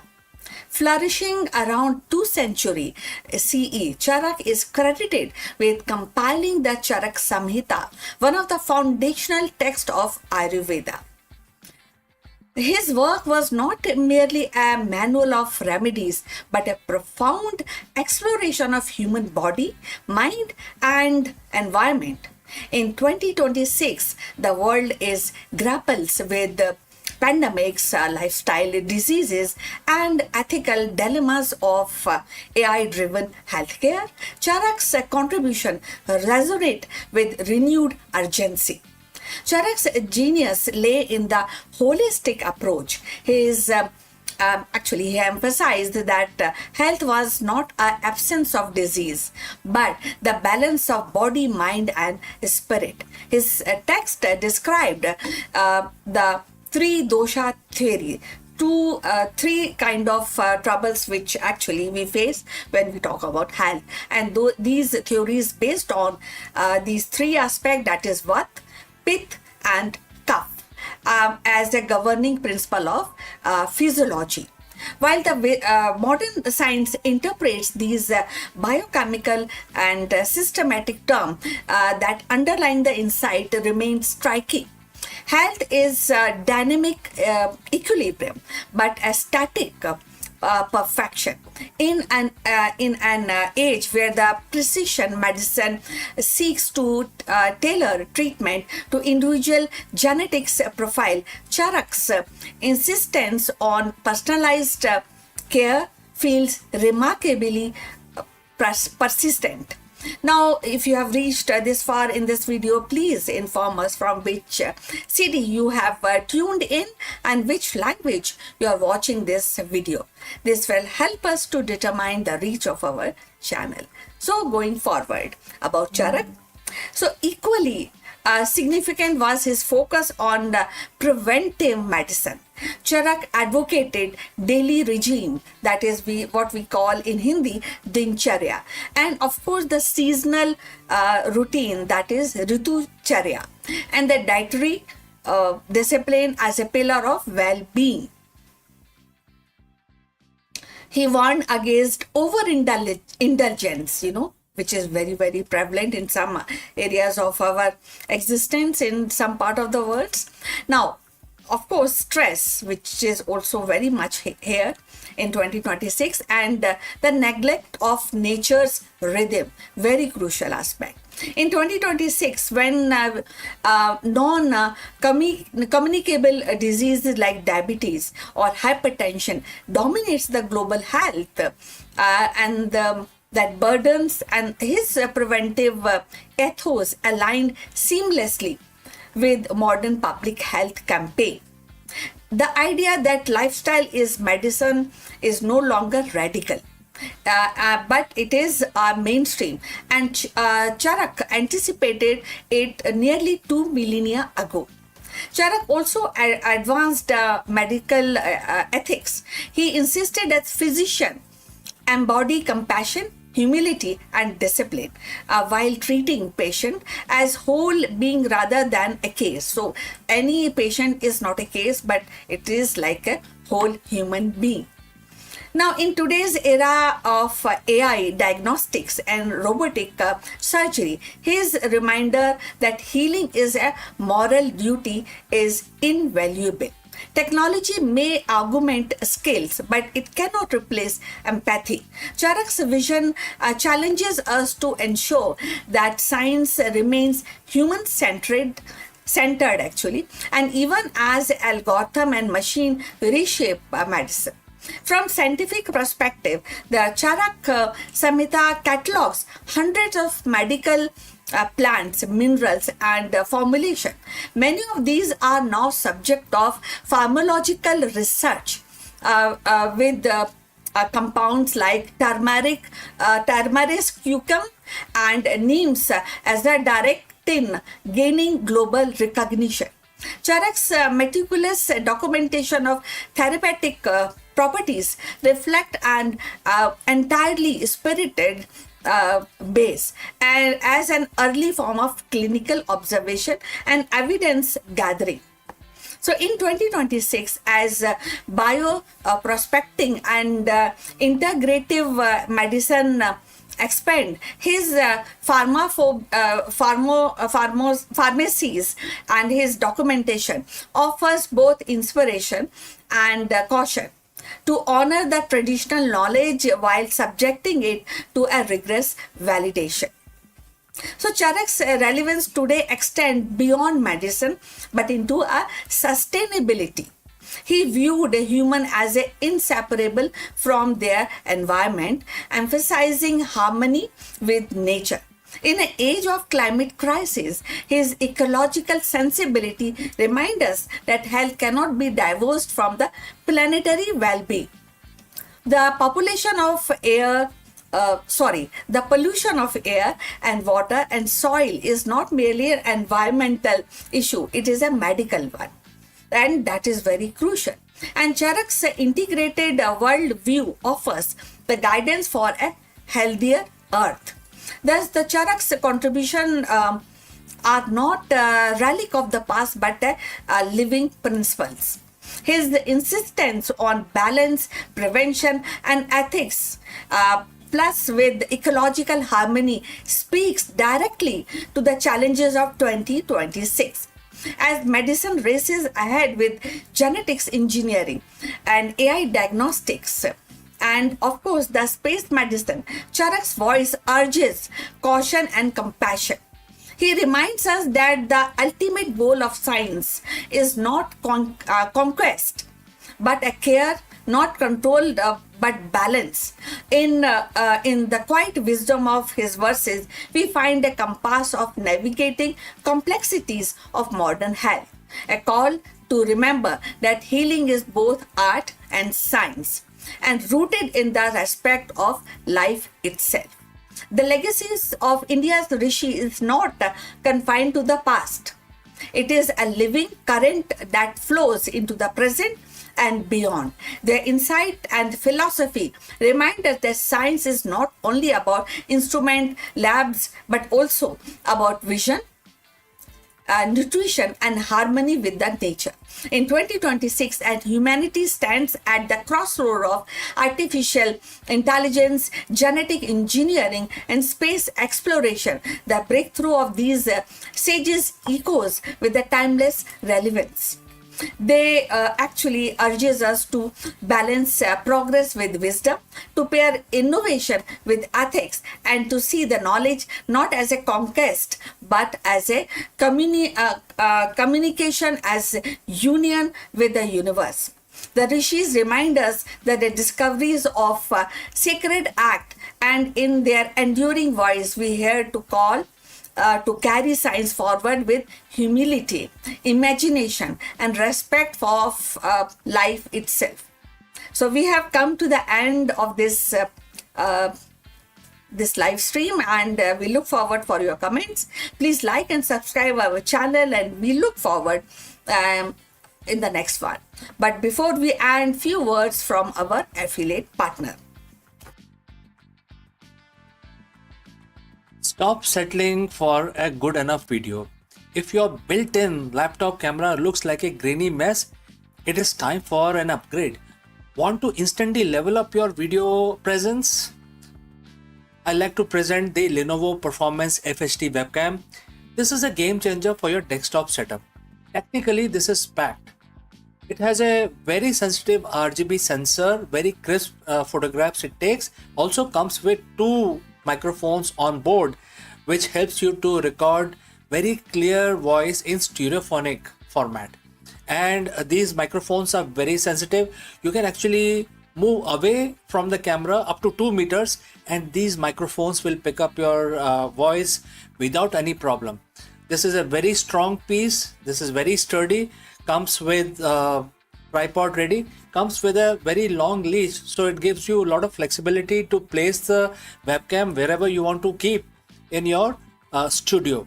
And also it has a swivel base, which is also very handy. So if you want to basically level up your game and you want to pick up this camera at a discount, please click on the link here or scan the QR code. Now let's get back to our video. Hello दोस्तों, नमस्कारम, आपका स्वागत है। कभी आपने सोचा है कि black hole के अलावा भी ब्रह्मांड में कुछ ऐसा है जो हमारे विज्ञान, हमारी फिजिक्स को पूरा बदल सकता है? इस वीडियो में हम जानेंगे ग्रेविस्टार के बारे में और हम इसकी चर्चा करेंगे कि क्यों एस्ट्रोफिजिक्स के दुनिया में ये हमेशा एक चर्चा का विषय है। अक्सर हमने सुना है कि एक विशाल तारा जब उसका एंड होता है, दी एंड, तो वो ब्लैक होल में बदल जाता है। लेकिन कभी आपने सुना है कि हो सकता है कि वो ग्रेविस्टार में बदल जाए और ब्लैक होल ना बने? तो ये ग्रेविस्टार क्या चीज़ है और ऐसा क्यों बोला जाता है कि ग्रेविस्टार एक कोलैप्सिंग स्टार है जो एक मिनी यूनिवर्स का निर्माण कर सकता है? तो काफ़ी दिलचस्प वीडियो होने वाला है। चलिए आगे बढ़ते हैं और इसकी चर्चा करते हैं। तो दोस्तों, जब हम अंतरिक्ष के बारे में सोचते हैं, उसकी विशालता को देखते हैं, तो अक्सर हमें लगता है कि जो सितारे हैं, जो स्टार्स हैं, वो एक लाइट का सोर्स हैं और एक कोई बड़ा स्टार अपने अंत समय में पहुंचता है, वो उसकी डेथ होती है, तो वो ब्लैक होल में कन्वर्ट हो जाता है। और हमारी एस्ट्रोफिजिक्स में इसके बारे में काफ़ी डिटेल में एक्सप्लेनेशन है, हमारे फॉर्मूलाज से, रिलेटिविटी की थ्योरी से एक्सप्लेन किया गया है। लेकिन हाल ही में कुछ ऐसा देखने को मिला है कि जब ये बड़ा स्टार का दी एंड होता है, सुपरनोवा हाइपरनोवा में जब तब्दील होता है, तो उसके बाद वो कई दफ़ा ब्लैक होल नहीं छोड़ता है। वो एक नए तरीके का, जिसके बारे में हम कम जानते हैं, एक नए तरीके का एक ब्लैक होल की तरह ही एक नया छोड़ता है, एक आइटम छोड़ता है जिसका नाम है ग्रेविस्टार। अब उसके नाम से ही पता चलता है कि इससे ग्रेविटी से कुछ लिंक होगा।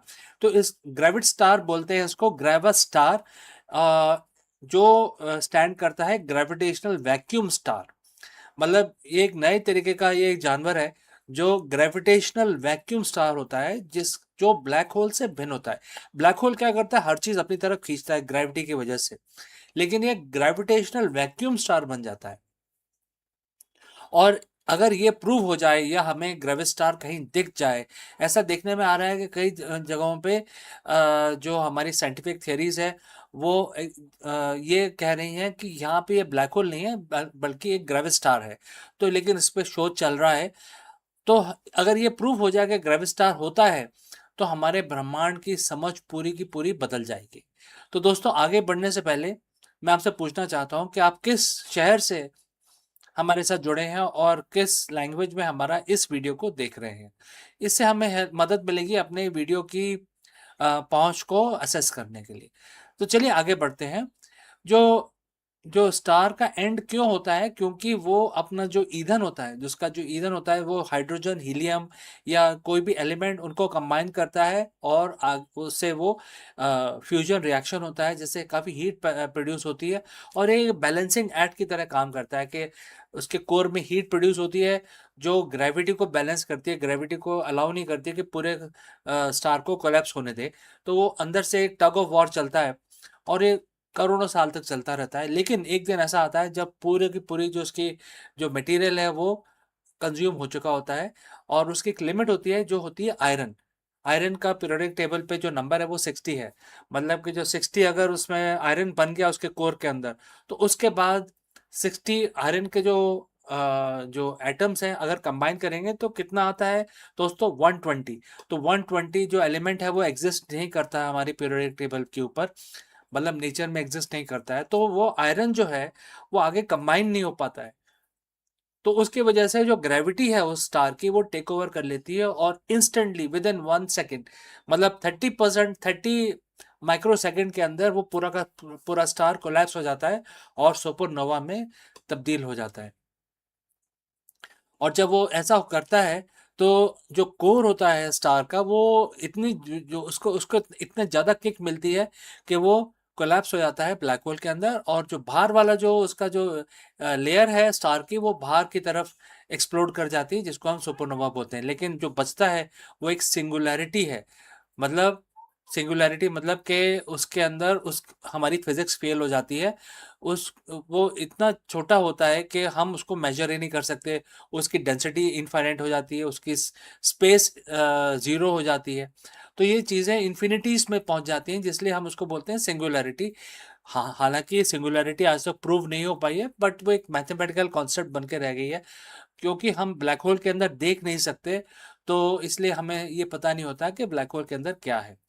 2001 में वैज्ञानिकों ने ये देखा कि सिंगुलैरिटी नहीं होती है, और कई दफ़ा सिंगुलैरिटी ना होके ब्लैक होल की बजाय एक ग्रेविस्टार का जन्म होता है इस प्रोसेस के बाद। तो ग्रेविस्टार का मतलब क्या है? Gravitational vacuum star. अब कल्पना करें कि एक बहुत बड़ा जो स्टार है वो कोलैप्स कर रहा है और ब्लैक होल बनने के बजाय एक बहुत ही सख्त एक ट्रांसपेरेंट शेल में कन्वर्ट हो रहा है। मतलब ब्लैक होल तो इंटरनल जाता है, लेकिन ये शेल के अंदर अंदर क्या है उसके अंदर हमें पता नहीं, लेकिन बाहर का जो आवरण है वो एक ट्रांसपेरेंट शेल बन जाता है, और उसके बाद वो स्टेबल हो जाता है। उसके अंदर का जो हिस्सा होता है वो वैक्यूम होता है। उसके अंदर वैक्यूम होता है, बाहर एक ट्रांसपेरेंट शेल होता है, एक गुब्बारे की तरह होता है। बाहर ठोस परत होती है, अंदर एकदम खाली होता है। लेकिन सामान्य खाली नहीं होता है, उसके अंदर डार्क एनर्जी होती है, डार्क एनर्जी से भरा होता है। और इस मॉडल को एक सिंगुलैरिटी की आवश्यकता नहीं होती। मतलब अगर स्टार पूरा कोलैप्स हो जाए तो उसमें सिंगुलैरिटी चाहिए हमारे मैथमेटिकल जो फॉर्मूलाज हैं उनको स्टेबल करने के लिए। लेकिन अगर ग्रेविस्टार है तो उसमें सिंगुलैरिटी नहीं है, अंदर सिर्फ डार्क एनर्जी है, और बाहर से उसमें एक ट्रांसपेरेंट, एक बहुत ही हार्ड एक शेल है। और ग्रेविस्टार अगर बने अब हमें मिल जाए तो ये हमें जनरल रिलेटिविटी और क्वांटम फिजिक्स में एक सिमिलरिटी भी हमें जो प्रदान करता है, जो आज की डेट में हम दोनों के अंदर जो सामंजस्य है वो ढूंढ नहीं पाए हैं। क्योंकि जो क्वांटम मैकेनिक्स है वो अपनी तरह से चलता है, उसके अपने फॉर्मूलाज हैं, और जो रिलेटिविटी है वो अपनी तरीके से चलता है, उसके अपने मैथमेटिकल फॉर्मूलाज हैं। जब दोनों को मिलाते हैं तो हमारी फिजिक्स फेल हो जाती है। तो यही होता है सिंगुलैरिटी में। तो हम काफ़ी हमारे जो साइंटिस्ट हैं वो करीब 100 साल से 120 सालों से इन दोनों के बीच में सामंजस्य लाने की कोशिश कर रहे हैं। तो ग्रेविस्टार एक ऐसा एक हाइपोथेटिकल एक ऑब्जेक्ट है यूनिवर्स में जो इन दोनों के बीच में सिमिलरिटी ला सकता है, और उनके जो हमारी जो फिजिक्स है उसको भी कंप्लीट कर देता है। तो अब ये है कि ग्रेविस्टार कहाँ पे पाया जाता है। अब कई दफ़ा बोला जाता है कि ग्रेविस्टार हमारे जो गैलेक्सी का जो सेंटर है वो एक ग्रेविस्टार है। वो ऐसा बोला जाता है कि वो एक ग्रेविस्टार है और एक ब्लैक होल है, या एक ब्लैक होल और ग्रेविस्टार दोनों ही वहाँ मौजूद होते हैं, ऐसा बोला जाता है। इस पर रिसर्च चल रही है, इन दोनों चीज़ों को प्रूव करने की बहुत ही ज़्यादा कोशिश चल रही है। अब आप देखिए कि अगर इसके अंदर ट्रांसपेरेंट एक कवर है और अंदर सिर्फ डार्क एनर्जी है, तो इसका मतलब कि अंदर एक पूरा छोटा एक ब्रह्मांड है, इसके अंदर एक पूरा मिनी यूनिवर्स है, जिसके अंदर डार्क एनर्जी भी होगा, डार्क मैटर भी होगा, और इसके अंदर प्लैनेट्स होंगे, गैलेक्सीज होगा। तो ये जो ग्रेविस्टार है, ये एक ग्रेविटेशनल एक फोर्स बन जाता है, लेकिन वो ब्लैक होल की तरह सिंगुलरिटी नहीं बनता, बल्कि एक मिनी यूनिवर्स बन जाता है उसके अंदर। और जो अंदर उसके जो लोग रहते हैं या जो ग्रह होते हैं, उनको नहीं पता होता कि बाहर क्या है। वो शेल के बाहर नहीं देख सकते। जो शेल होता है वो ट्रांसपेरेंट होता है, लेकिन उसके बाहर वो उनके देख नहीं सकते, क्योंकि शेल पे स्पीड ऑफ लाइट होती है, जो आपको पता होगा ब्लैक होल के जो फॉर्मूलाज हैं वो उसमें लगते हैं। तो ग्रेविस्टार अगर सच में मौजूद है, अभी तक हमारे पास कोई सीधा प्रमाण नहीं है, लेकिन सब मैथमेटिकल एक प्रमाण हो सकता है, जो एक अनुमान लगाया जा सकता है, क्योंकि इन चीज़ों को देखना बहुत ही मुश्किल है, दिखाई नहीं देते, कुछ भी वहाँ से रेडिएशन बाहर आता नहीं है। जब तक कुछ आता नहीं है बाहर, हम उसको देख नहीं सकते। तो दोस्तों, ये एक बहुत ही इम्पोर्टेंट चीज़ है, इसके पीछे काफ़ी शोध किया जा रहा है, और मैं जानना चाहता हूँ आपसे कि आपको क्या लगता है कि ग्रेविस्टार होंगे, या सब सारे जो तारे हैं, बड़े स्टार्स हैं, जब वो अपना अंत में आते हैं तो ब्लैक होल में कन्वर्ट होते हैं? कमेंट करके ज़रूर बताएं, और हमारे चैनल को सब्सक्राइब ज़रूर करें। अगर आप विज्ञान की यात्रा में अगर आप उत्सुक हैं तो हमारे चैनल को सब्सक्राइब करें। मिलता हूँ जल्दी दूसरे वीडियो में। सीखते रहें, आगे बढ़ते रहें। My name is CK. See you in the next one. The resume is fading and the algorithm are rising. Welcome to the new age of hiring. For a generation, the resume has been the passport to opportunity, a single sheet of paper meant to capture the essence of person's career, ambition, and potential. Recruiters relied on it as their compass, scanning from keywords, actually judging the experience and making the judgment further. And that shaped the lives and the companies alike. But in today's corporate world, the compass is being recalibrated. Artificial intelligence has entered the hiring arena, shifting the focus from polished resume to predictive algorithm.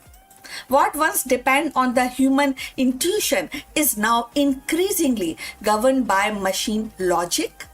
And the ripple effect are transforming not only how company recruit, but also how candidates present themselves.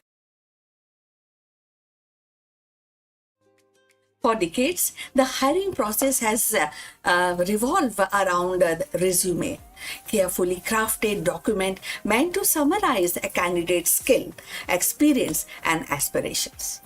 Recruiters would shift through the stacks of resumes, searching for the right fit and often relying on the intuition and human judgment. But today, the familiar ritual is being disrupted. Algorithms are shaping in and reshaping corporate hiring strategies and slowing down the traditional recruitment as we know it. Artificial intelligence is no longer confined to futuristic speculation. It is embedded in the very fabric of talent acquisition. So companies are deploying AI-driven platform that scan thousands of applications in a second, identifying patterns invisible to human eye. And instead of recruiters spending hours and judging the resumes and finding out the right candidate, machine learning models evaluated it very, very fast and very even the behavioral clue and the skill is being judged by the machine. Competencies are judged by the machines, and the result is hiring process is more faster, more data driven, and at least in theory more objective. Yet this shift is not without tension. Traditional recruitments relied heavily on human interaction.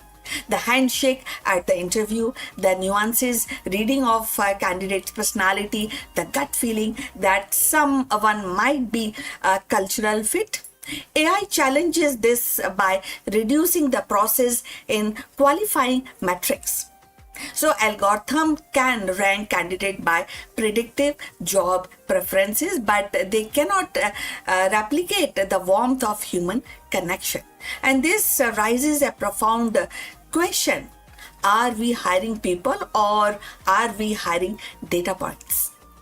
So if you have reached this far, please inform us from which city you have tuned in and in which language you are watching this video.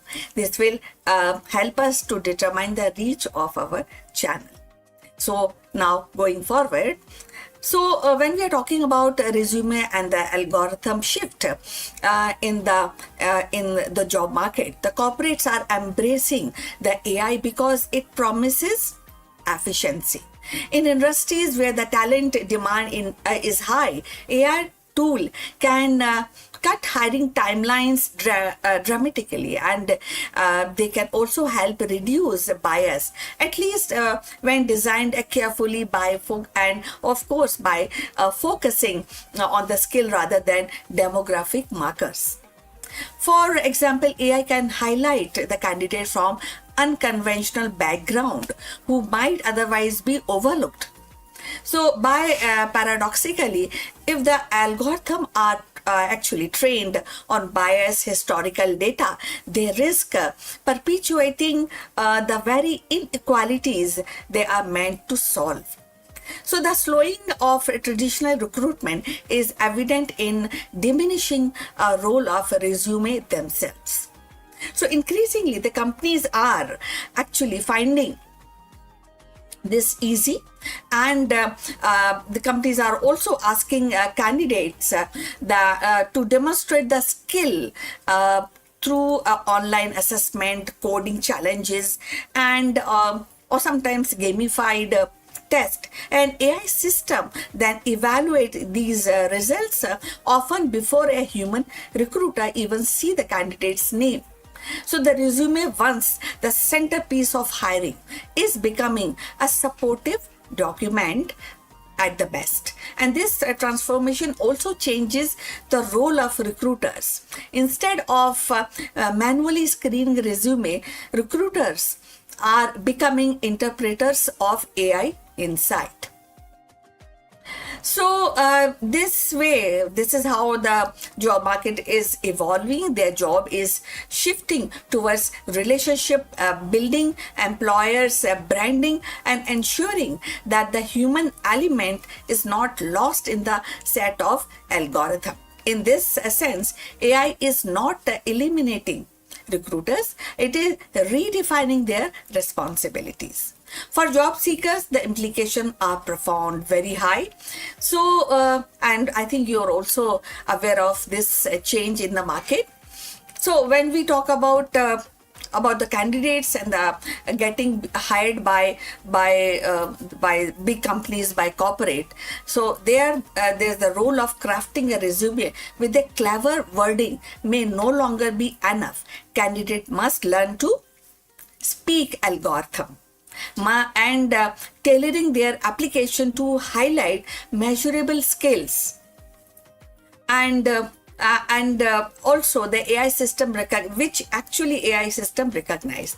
At the same time, they must prepare for the recruitment journey that feels less personal, more automated, and sometimes opaque.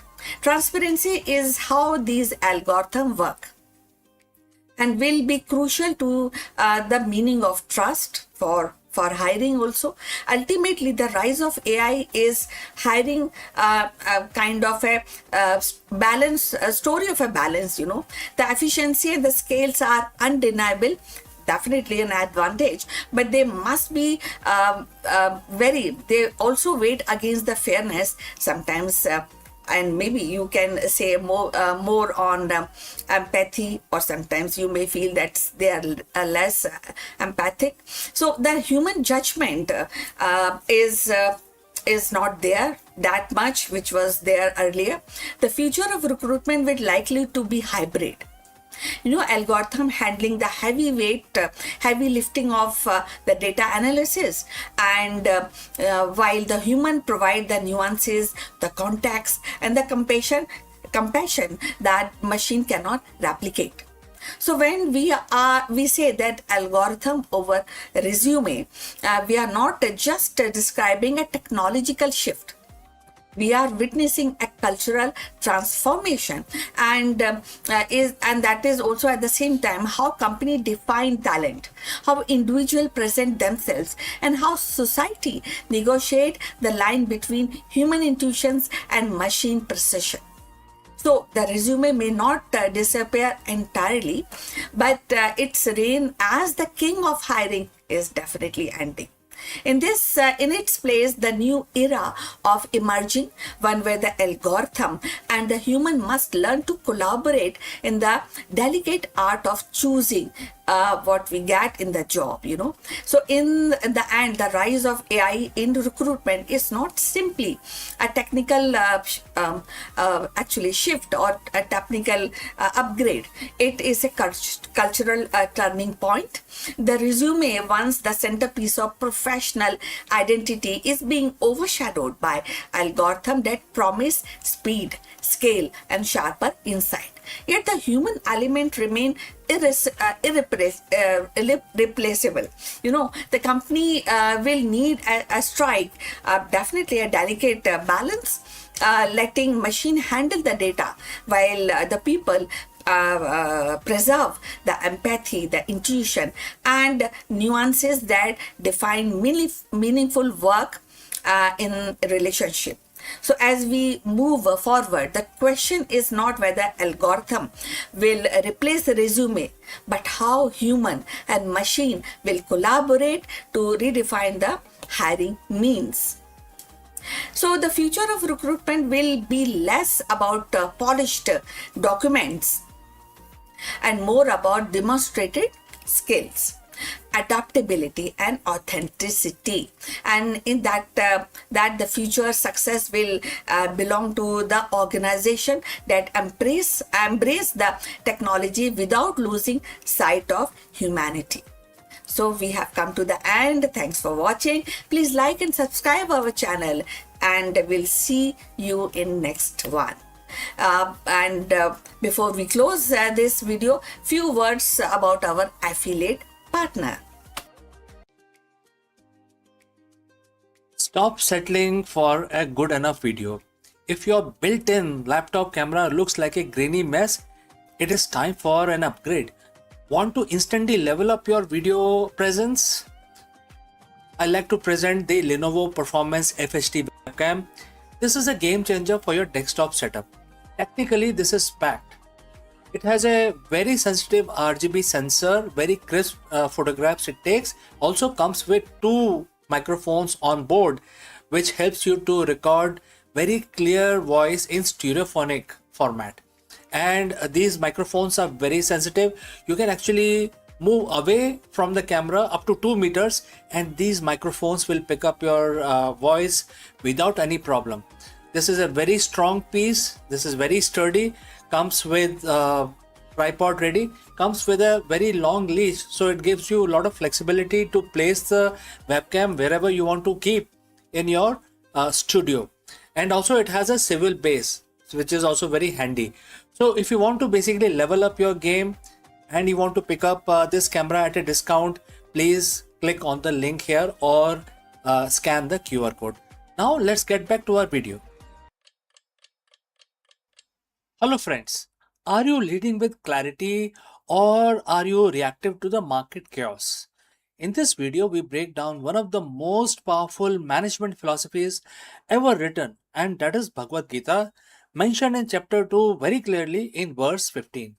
While the modern business culture often celebrates the hustle, the ancient wisdom teaches that the truly elite leader possesses something far more rare, which is equanimity. If you are a CEO or a business leader, learning to navigate the dualities of business, joy and sorrow, profit and loss, success and failure is the ultimate differentiator between the short-term uh, firefighting and long-term eternal business impact. Let's go and discuss this further.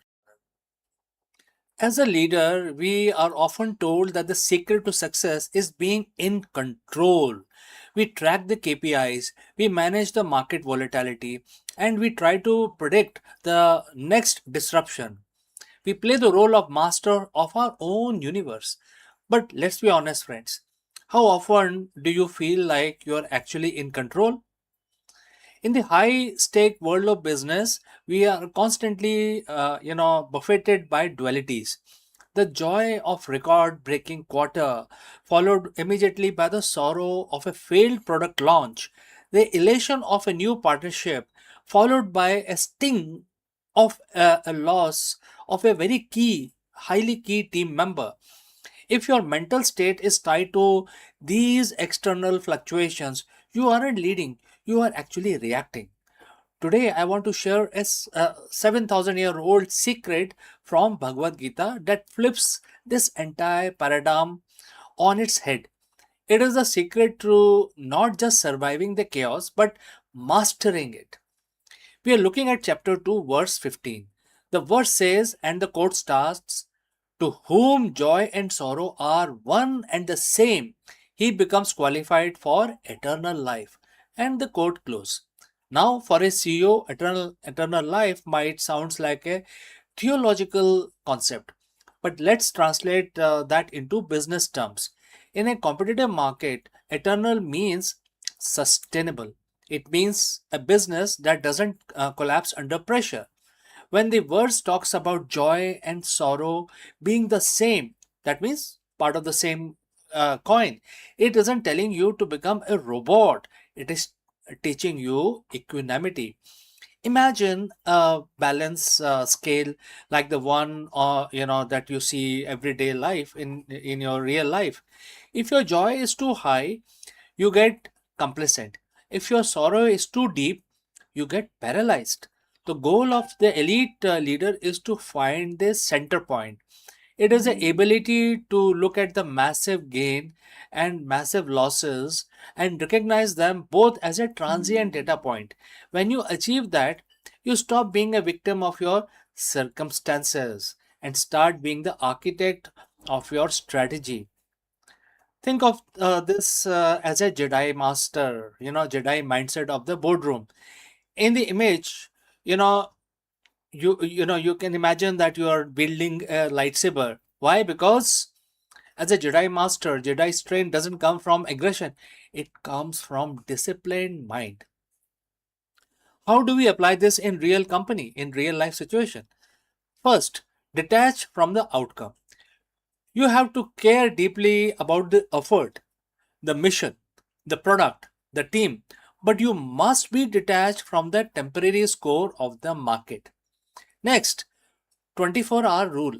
When something great happens, you don't get high. When something disastrous happens, you don't get too low. Take 24 hours to let the initial emotional spike settle before making any decision, any kind of decisions, right? So you actually follow a 24-hour rule. And because we are talking about the strategic decisions. Third, lead the culture. Lead the culture. Very, very important.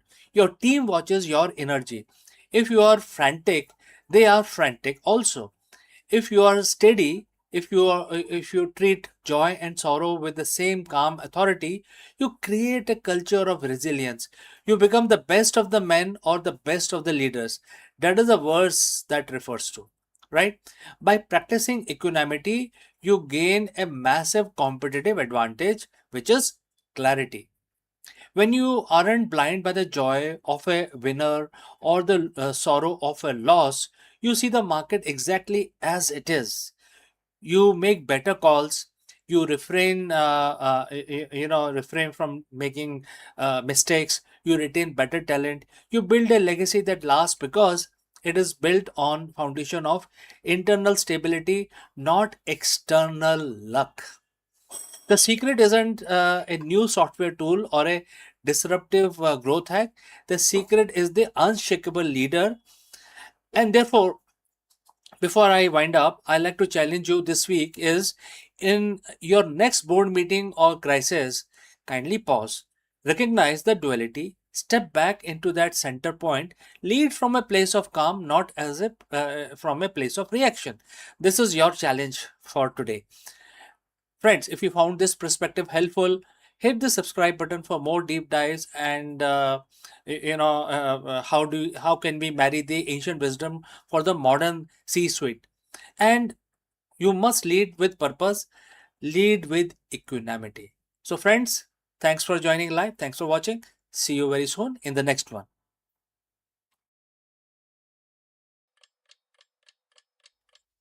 Namaskaram, friends. You are most welcome. In the year 2008, the skies over Bengaluru witnessed a historic moment that changed the trajectory of Indian aviation forever. The day India took flight. The Tejas 2008 breakthrough recounts the critical flight test of the indigenously developed light combat aircraft LCA. Today we know this aircraft as Tejas. This wasn't just another test flight, it was a definitive turning point for India's self reliance in advanced defense technology. From drawing board of the Aeronautical Development Agency ADA to the hangars of Hall, we look back at the immense engineering effort, the technical challenges overcome, and the sheer grit required to build a world class fighter from the ground up. Let's go and explore this further. There is a specific sound that defines a nation's ambition. It is the roar of the jet engine. Not one bought from the foreign power, not one assembled from imported kits, but one forged right here in the heart of India. For decades, India relied on others to protect our skies. From the MiG of the Soviet era to the Jaguars and Mirages of Europe, our defense was a patchwork of global technology. But in 2008, the narrative shifted. We aren't just talking about a flight test, we are talking about the psychological barrier being broken here. So, friends, if you have reached this far, please let us know from which city you have tuned in and which language you're watching this video. This will help us determine the reach of our channel. All right, let's proceed further. Today we are looking at the Tejas 2008 breakthrough. Why does this specific year matter so much in the history of light combat aircraft? And what does it mean for the India's journey towards true Atmanirbharta or self-reliance? Let's dive in. To understand the victory of 2008, you have to understand the frustration that came before it. The Light Combat Aircraft program was sanctioned in 1983. Its goal to replace aging MiG-21 fleet. But this was a small task. We were trying to design a delta wing supersonic fighter that could hold its own in modern combat. And then came the 1990s following the Pokhran 2 nuclear test in the year 1998. India faced severe sanctions. Crucial software and material was suddenly cut off. The world expected the project to collapse. Instead, Indian scientists and the engineers, brilliant minds at DRDO, ADA, and HAL, did something extraordinary. They did not just find a workaround, they developed their own. That pressure cooker environment in the 90s is exactly why the 2008 progress was so significant. It wasn't just good enough, it was testament to the fact that when India is pushed, India pushes back with innovation. So, why focus on 2008? It wasn't the first flight that happened in 2001. 2008 was a year of maturation. It was a year we transitioned from a proof of concept to a weapon system. In 2008, the Tejas program hits critical milestone in high altitude testing and weapons integration. This was a year the platform began proving that its fly-by-wire system, one of the most complex flight control system in the world, was not just functional but also reliable. Think about what that means. A fly-by-wire system is basically a computer acting as the pilot's brain. It interprets the pilot's inputs and make thousands of micro adjustments per second to keep the jet stable.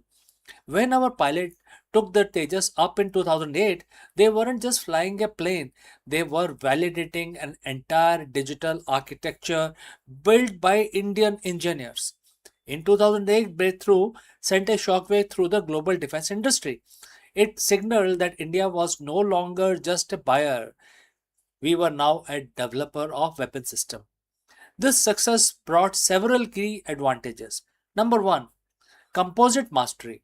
The Tejas uses carbon fiber composites for its structure. This made the jet incredibly light and strong, giving it an edge in the maneuverability that surprised the international observers. Number two, the intellectual property right. By owning the design, we aren't at the mercy of the foreign vendors for upgrades. If we needed a software patch, we wrote it. If we needed a hardware change, we engineered it. Number three is the psychological shift. It proved to the next generation of engineers that a made in India fighter jet wasn't a pipe dream, it was a reality sitting on the tarmac in Bangalore. In the year 2008, confidence is the direct ancestor of what we see today. The Tejas MK1A, the upcoming MK2, the TED-BF, all of these programs trace their DNA back to the grid shown in 2008. When we look back at the photos of the footage from that era, we see a team of people who were tired, stressed, but absolutely elated. They knew they had achieved something that until that point only handful of nations on earth could claim. The ability to design the fly an advanced fourth generation plus fighter jet is now India was a member of that elite group. The Tejas isn't perfect. No fighter jet in its early stage is, but its story is one of the persistence. It's a story of how a nation decided that its security was too important to be left to someone else. So next time when you see Tejas soaring through the skies during an air show, remember, you're not just looking at the machine, you're looking at the result of thousands of hours of late night coding, structural testing, and the refusal to quit until 2008. So friends, what do you think is most impressive feature of Tejas? Let me know in the comments below. And if you enjoyed this deep dive into the Indian aviation history, hit that like button, subscribe the channel, and ring the bell so you don't miss out our next breakdown. I'm CK and I will see you very soon in the next one. Jai Hind.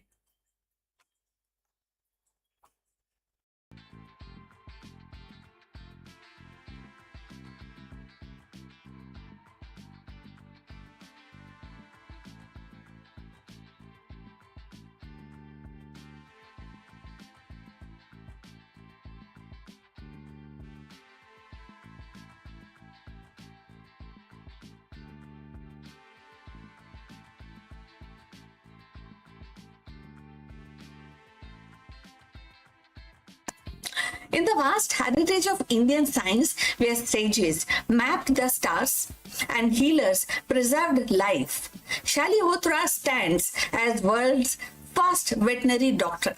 His Shalihotra Samhita, composed over 2 millennia ago, transformed the care of horses from battlefield necessity into a discipline of compassion and precision. In 2026, his vision feels strikingly modern, reminding us that the true science serve not only the progress but empathy for all living beings. So let us find out more about Shalihotra, the veterinary doctor. In the annals of ancient Indian science, where the sages mapped the stars and physician healed the body, One figure stands out for turning his gaze towards the animal kingdom. Shalihotra, often hailed as the father of veterinary science, lived around 3rd century BC and composed Shalihotra Samhita, a monumental text devoted to the care and treatment and the anatomy of horses. At times when horses were the lifeblood of armies, agriculture, and trade, his work was not merely technical, it was civilizational.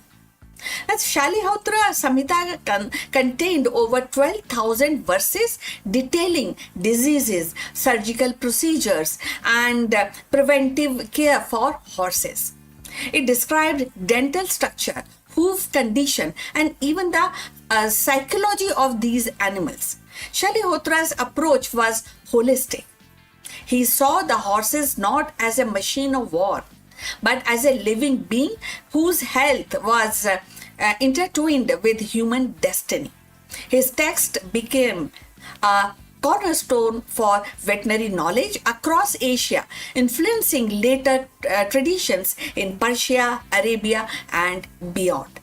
So, if you have reached this far, please inform us from which city you have tuned in and in which language you are watching this video. This will determine the reach of our channel. So, taking this subject forward, in 2026, Shalihotra's legacy feels strikingly relevant. In an age where veterinary science has expanded to genetics, biotechnology, animal welfare, and his emphasis on compassion and systematic observation resonate deeply. Modern veterinary doctors now grapple with zoonotic diseases, climate-driven epidemics, and ethical debates around factory farming.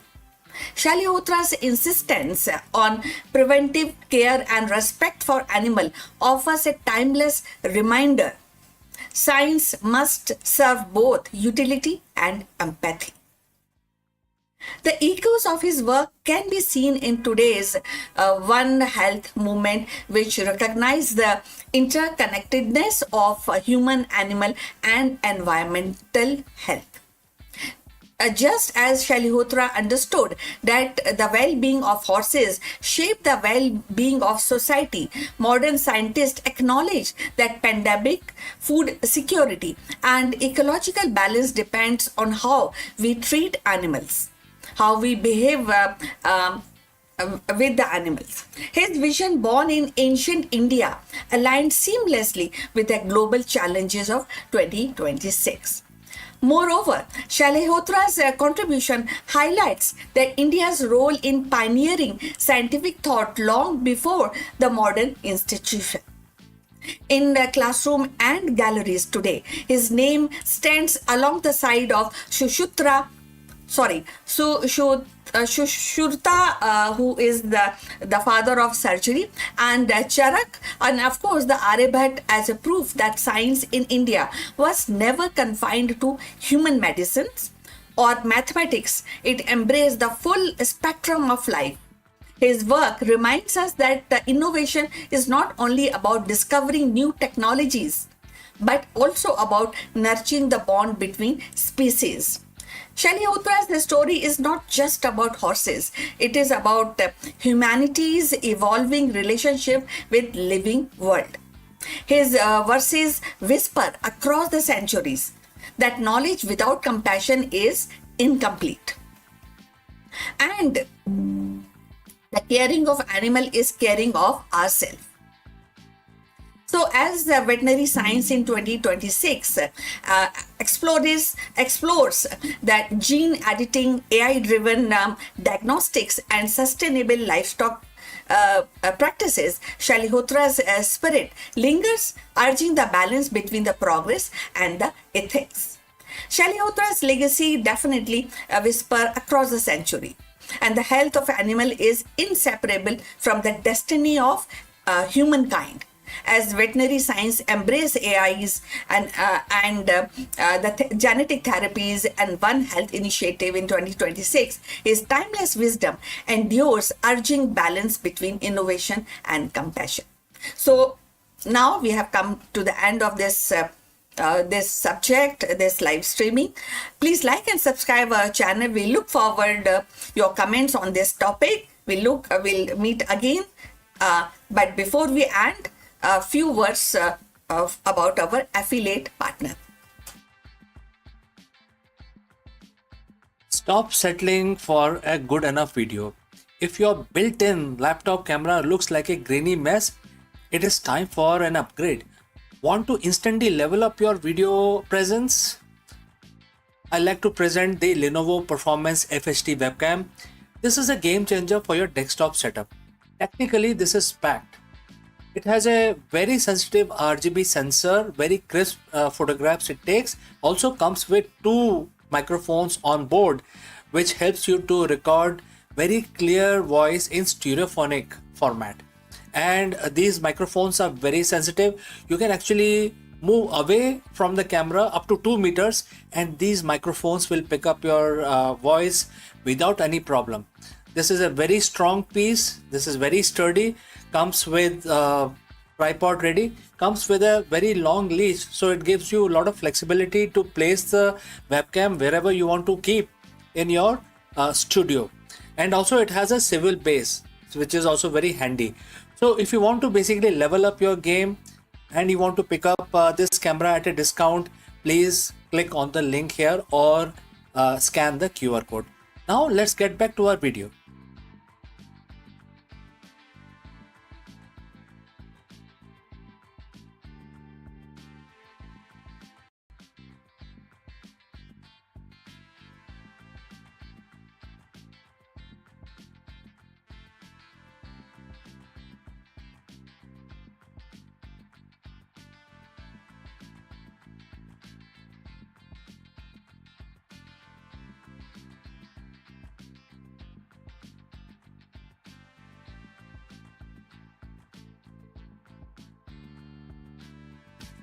Did you know that Earth is actively sailing through debris of an ancient stellar explosion? Scientists drilling deep into tens of thousands of year old Antarctica ice have just confirmed a mind-blowing cosmic secret. Our solar system is traveling through radioactive cloud left behind by an ancient supernova. In this video, we break down an incredible discovery made by international research team. By analyzing pristine ancient ice layers in Antarctica, scientists detected traces of iron-60, a rare radioactive isotope that only forms during a supernova. Let us explore this further. Antarctica, it is the coldest, driest and most isolated continent on Earth.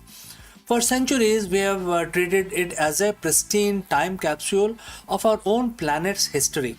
But recently, an international team of scientists drilling deep into the ancient ice sheets uncovered something that doesn't belong to Earth. In fact, it doesn't even belong to our solar system. Deep within the tens of thousands of years old ice layers, researchers found a steady, undeniable influx of a rare radioactive space dust. And the data tells us a story that sounds like straight up science fiction.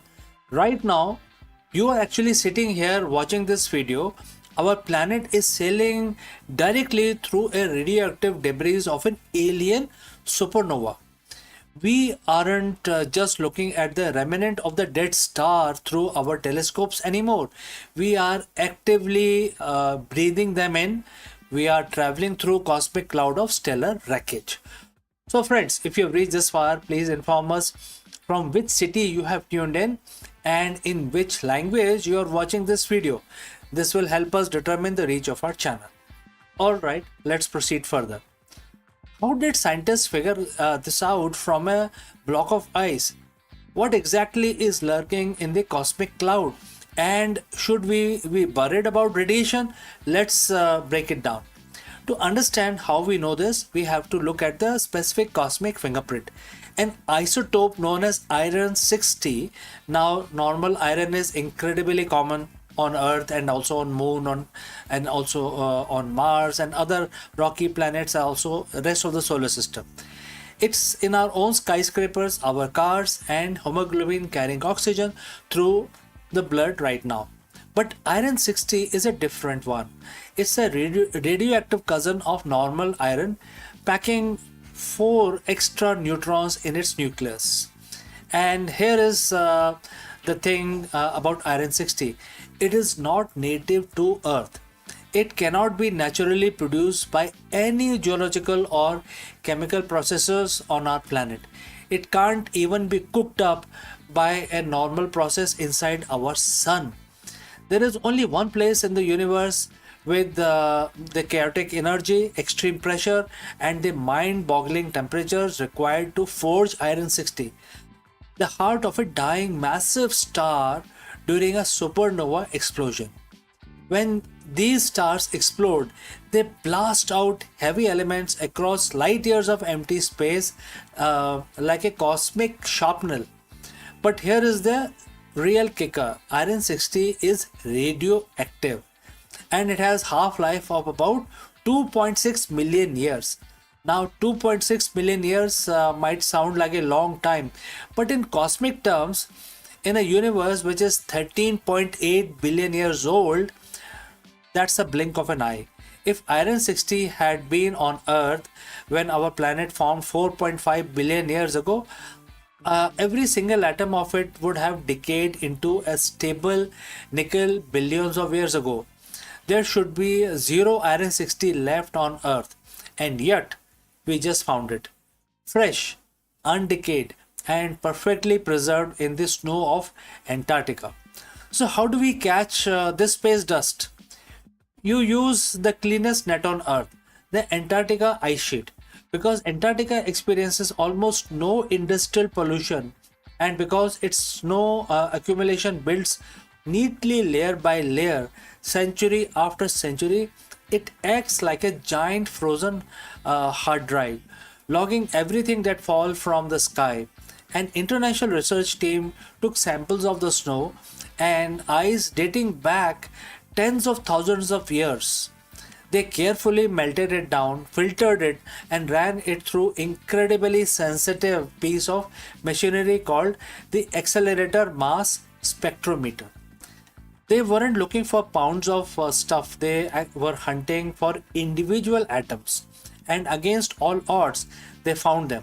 Scattered through the snow layers with layers was light but steady rain of iron 60. But finding it wasn't even the biggest surprise. The real shocker was where they found it in the timeline. In the past, scientists had found deep sea sedimentation, containing iron 60 from millions of years ago, indicating that Earth passed near a supernova in the distant past. But these spikes died down. The Antarctica ice core showed something fundamentally different. The influx of iron 60 hasn't stopped. It is happening right now. The snow that fell just a few thousand years ago and the snow falling today carries this interstellar signature. This means Earth isn't just looking at the ghostly echoes of an old explosion. We are actively driving through the debris cloud right now. So, what is this cloud we are sailing through? Astronomers call it the Local Interstellar Cloud, or the LIC for short.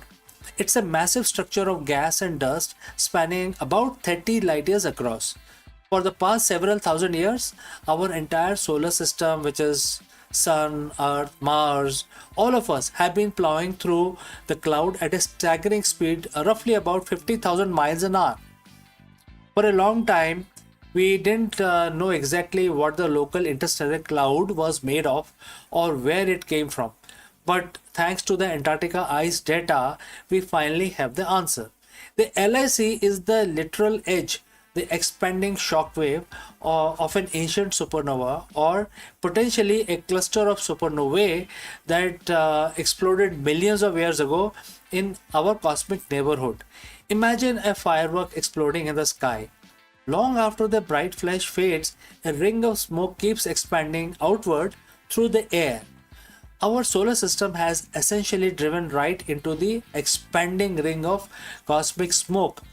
As our planet moves through it, Earth's gravity sweeps up the heavy dust particles, dragging them through our atmosphere, where they gently settle into the polar ice.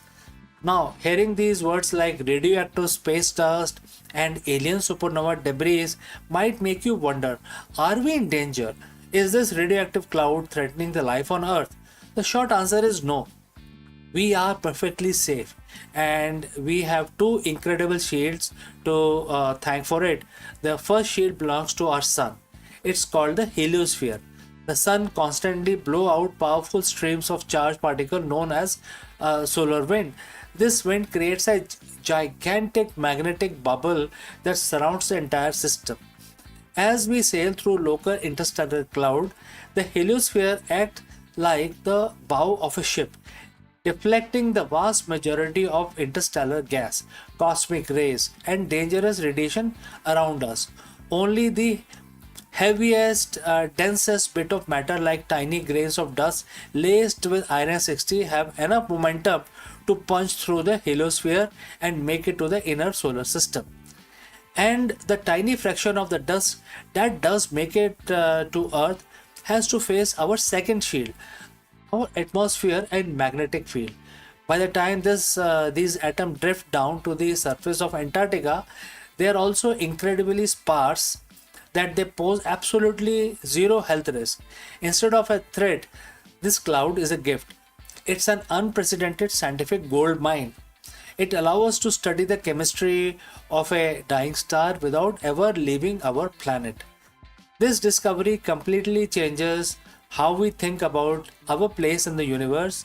We often view our solar system as an isolated, peaceful bubble, completely cut off from the chaotic deep space beyond. But the Antarctica ice has shattered that illusion. It proves Earth is deeply, intimately connected to the wider galaxy. We are dynamic travelers in changing cosmic landscape. Astronomers estimate that our solar system will finish its voyage through the local interstellar cloud in the next 10 to 20,000 years. As we exit, we will sail into a new region of interstellar space, and the layers of Antarctica snow will record that transition too. It's a beautiful reminder that we are all quite literally made of stardust, and right now we are sailing through the very force that created us. And therefore, friends, if you found this discovery as mind blowing as I did, make sure to smash that like button. It really helps the channel out. Let me know in the comments below, how do you feel to know that you're breathing an ancient supernova dust right now? Don't forget to subscribe for more fascinating space breakdown, and I will see you very soon in the next voyage, my friends.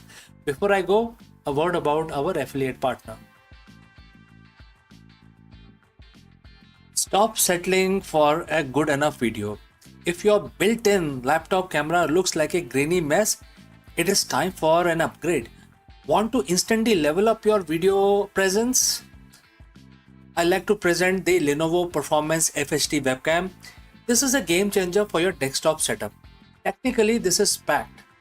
It has a very sensitive RGB sensor, very crisp photographs it takes. Also comes with two microphones on board, which helps you to record very clear voice in stereophonic format. And these microphones are very sensitive. You can actually move away from the camera up to 2 meters, and these microphones will pick up your voice without any problem. This is a very strong piece. This is very sturdy. Comes with tripod ready. Comes with a very long leash, so it gives you a lot of flexibility to place the webcam wherever you want to keep in your studio. And also it has a swivel base, which is also very handy. So if you want to basically level up your game and you want to pick up this camera at a discount, please click on the link here or scan the QR code. Now let's get back to our video.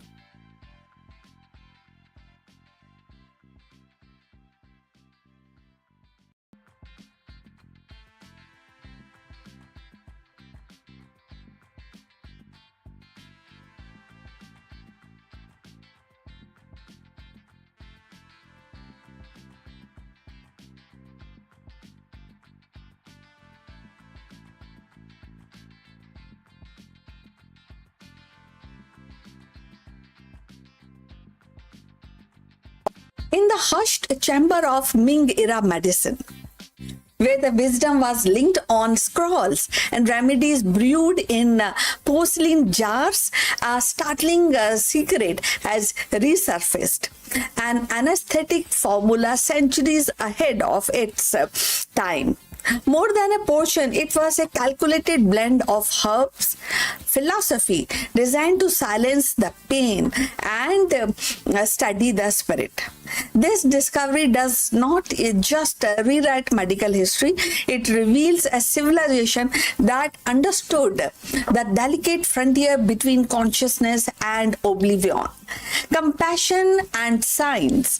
So the Ming dynasty, often celebrated for its art and for its architecture, now stands illuminated as a pioneer in surgical sophistication, a proof that the quest to ease human suffering is as old as civilization itself. So let's find out more about this.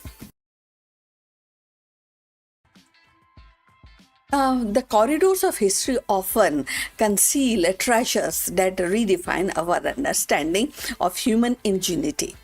One such revelation has emerged from Ming dynasty, where the scholars have uncovered evidence of sophisticated anesthetic use centuries before the modern medicine codified the practice. This discovery does more than enrich the annals of pharmacology.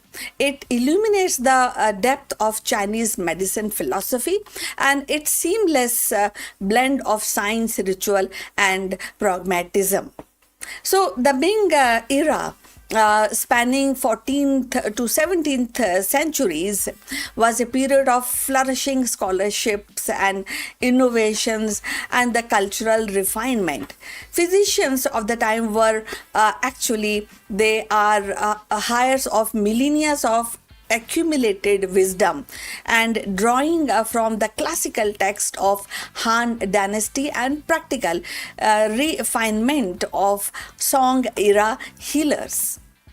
So yet that what sets this anesthetic apart is its demonstration of deliberate, calculated approach to pain management. Far from being a crude concoction, it was actually carefully blended mixture of herbal compound designed to dull the sensation, calm the spirit, and allow surgical interventions to proceed with minimal suffering. So if you have reached this far, please inform us from which city you have tuned in and in which language you are watching this video. This will help us to determine the reach of our channel. Now, moving forward, archaeological and textual evidence suggests that the anesthetic combined with ingredients like wine, opium, derivatives, and a specific herb known for their seductive properties. So these formulas were not accidental. It is reflected a nuanced understanding of pharmacodynamics and even if it expressed in the language of yin and yang and the five elements. So this is how things is being expressed and defined. So physicians recognized that certain substance could quiet the heart and soften the sinews, and metaphors that today translates into seduction and muscle relaxation. So the sophistication lies in the precision. Doses were calibrated to induce unconsciousness without tipping into a fatal toxicity, a balance that modern anesthesiology still grapple with. So the discovery also reframes our perception of Ming era surgeries. So while often imagined as a limited to caution related or superficial procedures, records now suggest that more invasive operations were attempted in those days and supported by anesthetic techniques. So dental extraction and access drainage of these acids, and even the rudimentary abdominal interventions may have been performed under the veil of this herbal seduction. So the anesthetic was not merely a tool, actually. It was a gateway enabling physician to push the boundaries of what was surgically possible in their time. So equally compelling is the cultural context. So in Ming philosophy, medicine was never actually divorced from the morality and cosmology. The act of easing the pain was not only a technical achievement but a moral duty aligned with the Confucian's ideals of benevolence and Taoist principle of harmony. So administrating anesthetic was thus both a scientific act and a ritual of compassion, and reinforcing the physician's role as a guardian of balance between body, spirit, and society. For the modern science, the implications are profound. So this anesthetic challenges the narrative that places the birth of anesthesia in 19th century with ether and chloroform. Instead, it actually reveals a parallel lineage of innovation in the East, where the empirical observation and the herbal experimentation also laid the groundwork for the pain management centuries earlier. So it also invites a contemporary pharmacologist to revisit the ancient formula with a fresh eye. What compounds might still hold an untapped potential for modern therapeutics? So that is one thing which everybody, especially the physicians, need to study about this. So in a broader sweep of history, the Ming anesthetic is a reminder that the progress is rarely linear or isolated. Civilizations across the globe have wrestled with some fundamental questions. How do we alleviate suffering, or how do we decrease the suffering and elevate the kind of health of mankind? How do we transform knowledge into healing? So the answer, whether inscribed in bamboo, slips or parchment or digital code, the converge is the shared human pursuit of mastery over pain. So pain management is definitely a very, very deep, it gives a deep impact, and at the same time it requires a kind of a profound treatment by surgeons and doctors even today. So ultimately, the uncovering of this anesthetic is not just a scientific milestone. It is a testament of enduring sophistication of Chinese medicine. It shows that centuries ago, physicians were already navigating the delicate frontier between consciousness and oblivion, and wielding herbs and philosophy with a precision that resonates even today.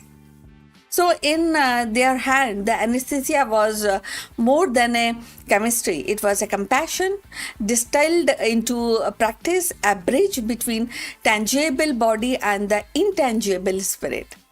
So, and in rediscovering this wisdom, we are reminded that the quest to heal is as ancient as civilization itself, and as timeless as the human desire to relieve, dignity, and care. So the rediscovery of this Ming era anesthesia is more than a historical curiosity. It is a reminder that compassion and innovation have always walked hand in hand. And centuries before ether and the chloroform, Chinese physicians were already navigating the fragile boundaries between pain and relief, body and the spirit. So their silence auxiliary actually revealed civilization and attuned but to the dignity of the patient and the whole practice of medicines, especially in pain management. In honoring their wisdom, we see that the pursuit of easing suffering is timeless and echoing across the ages as one of the humanity's most profound achievement. What you feel about it? What you say? What would like to add to this in the comments? So I look forward for your comments on this subject. So thanks for watching, and please like and subscribe our channel, and see you in the next one. But before we end, few words about our affiliate partner. Stop settling for a good enough video. If your built-in laptop camera looks like a grainy mess, it is time for an upgrade. Want to instantly level up your video presence? I like to present the Lenovo Performance FHD webcam. This is a game changer for your desktop setup. Technically, this is packed. It has a very sensitive RGB sensor, very crisp photographs it takes. Also comes with 2 microphones on board, which helps you to record very clear voice in stereophonic format. And these microphones are very sensitive. You can actually move away from the camera up to 2 meters, and these microphones will pick up your voice without any problem. This is a very strong piece. This is very sturdy. Comes with tripod ready. Comes with a very long leash, so it gives you a lot of flexibility to place the webcam wherever you want to keep in your studio. And also it has a swivel base, which is also very handy. So if you want to basically level up your game and you want to pick up this camera at a discount, please click on the link here or scan the QR code. Now let's get back to our video.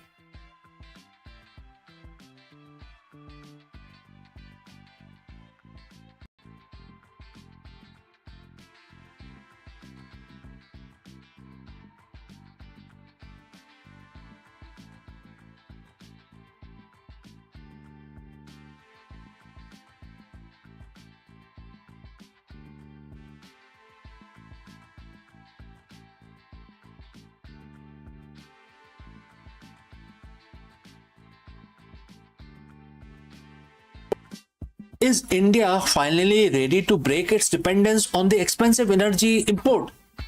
In order to answer this very profound question, we will actually discuss about a massive move towards Atmanirbhar Bharat. The Union Cabinet has officially greenlit a huge project which is worth 37,500 crore, and this project includes coal gasification scheme.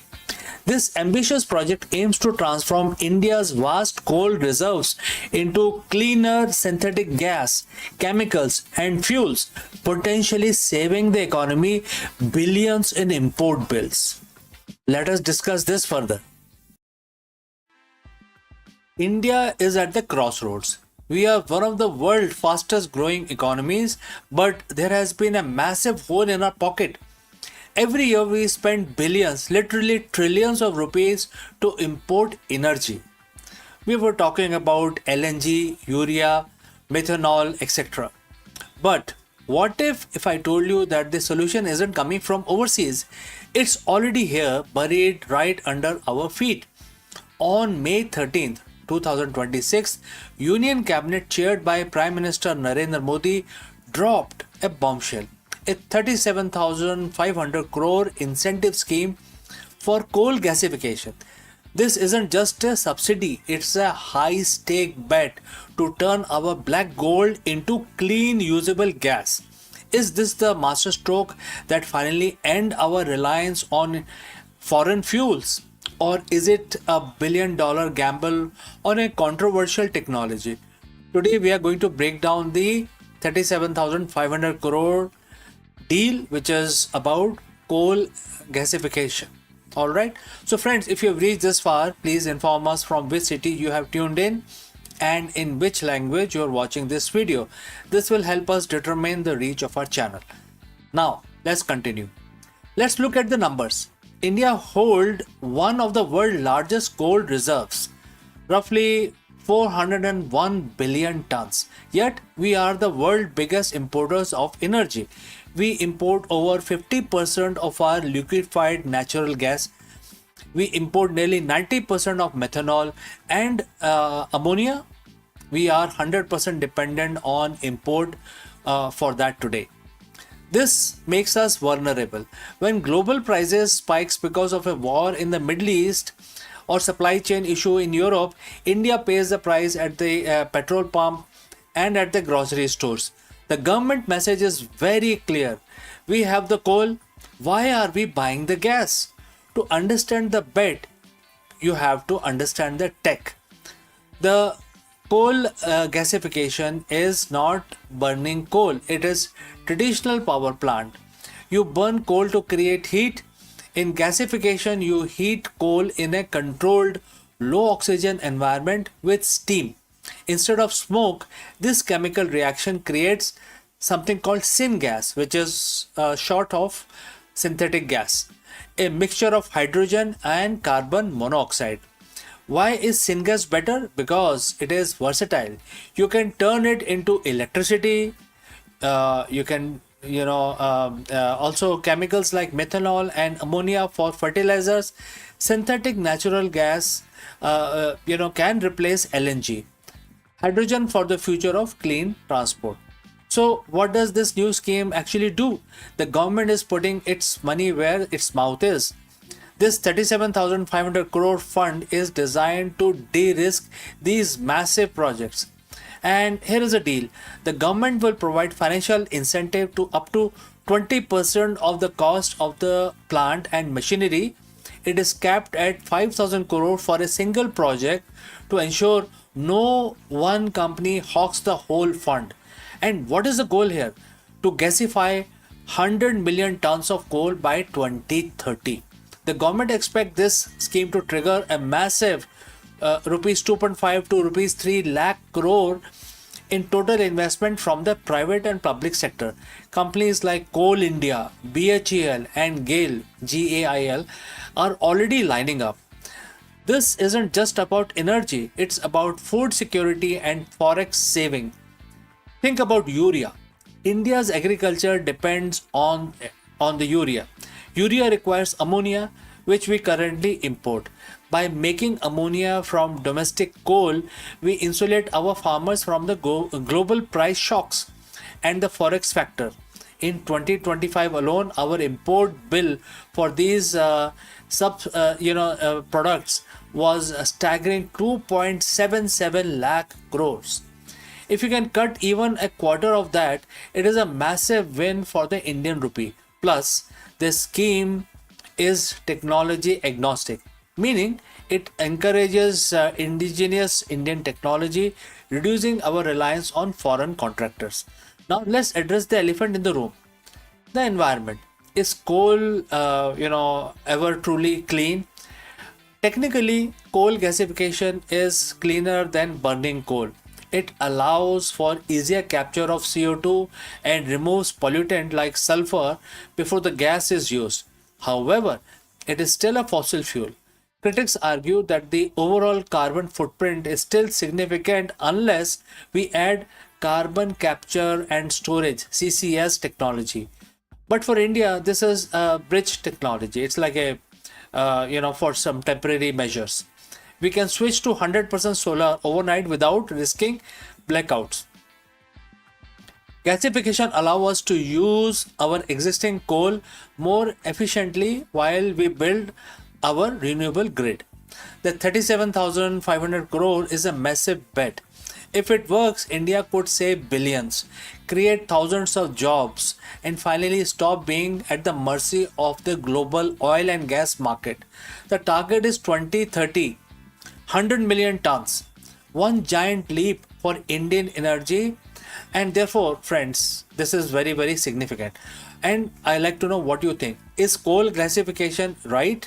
A bridge to a cleaner future, or should we have put this 37,000 crore directly into solar and wind? Do let me know your thoughts in the comments below, and don't forget to like this video if you found this helpful, and subscribe for more deep dives into Indian economy, India's future. And friends, if you have any further questions, please do not hesitate to send your questions as well. I will see you in the next one. Before I leave, a word about our affiliate partner. Stop settling for a good enough video. If your built-in laptop camera looks like a grainy mess, it is time for an upgrade. Want to instantly level up your video presence? I like to present the Lenovo Performance FHD webcam. This is a game changer for your desktop setup. Technically, this is packed. It has a very sensitive RGB sensor, very crisp photographs it takes. Also comes with 2 microphones on board, which helps you to record very clear voice in stereophonic format. And these microphones are very sensitive. You can actually move away from the camera up to 2 meters, and these microphones will pick up your voice without any problem. This is a very strong piece. This is very sturdy. Comes with tripod ready. Comes with a very long leash, so it gives you a lot of flexibility to place the webcam wherever you want to keep in your studio. And also it has a swivel base, which is also very handy.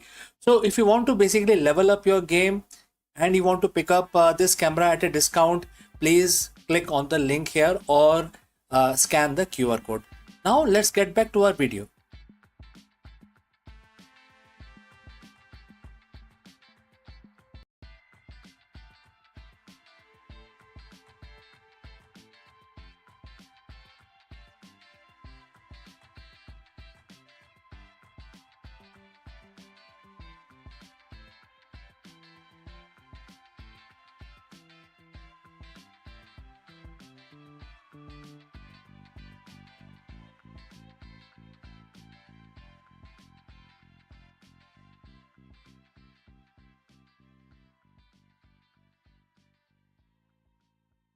Hello friends, when we think of space weather, our mind instinctively turns towards sun. Its flares, its storms and its endless stream of solar wind. Yet, hidden in the plain sight, another force has been shaping the cosmos environment, and that is above us. Any idea? I'm just talking about lightning. The familiar crackles in the sky, once thought to be kind of earth-centric. Earth storm is defined with the lightning, is now revealed as a messenger to the heavens. With each flash, electromagnetic whispers race upwards, weaving into ionosphere and beyond, and certainly altering the conditions that of satellites, astronauts and the global communication that depends upon. So this revelation actually sparked by a small but mighty NASA satellite, and which reframes the lightning not as a spectacle, but which is definitely earlier it was considered as a local spectacles, but now as a global player in the theater of space. It is a reminder that the storm outside your window is not just a weather, it is a part of a revolution, and it's how we understand that the delicate balance between earth and the cosmos.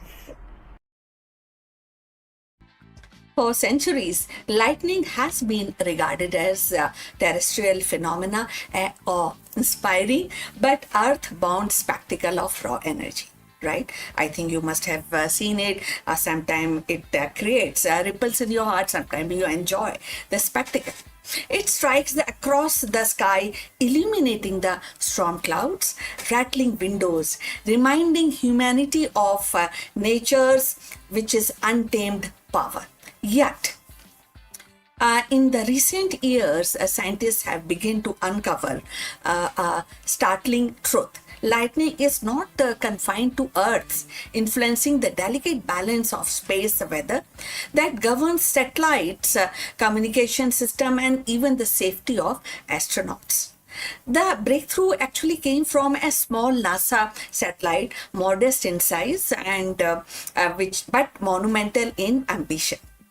Unlike the towering rockets or sprawling observation that often dominates the headlines, this satellite was designed with a precision, simplicity, and its mission definitely was study the electromagnetic fingerprints of lightning and trace how these pulses interact with ionosphere and the charged layer of Earth's upper atmosphere and beyond into a vastness of near Earth space. What it discovered actually had sparked a revolution in our understanding of space weather.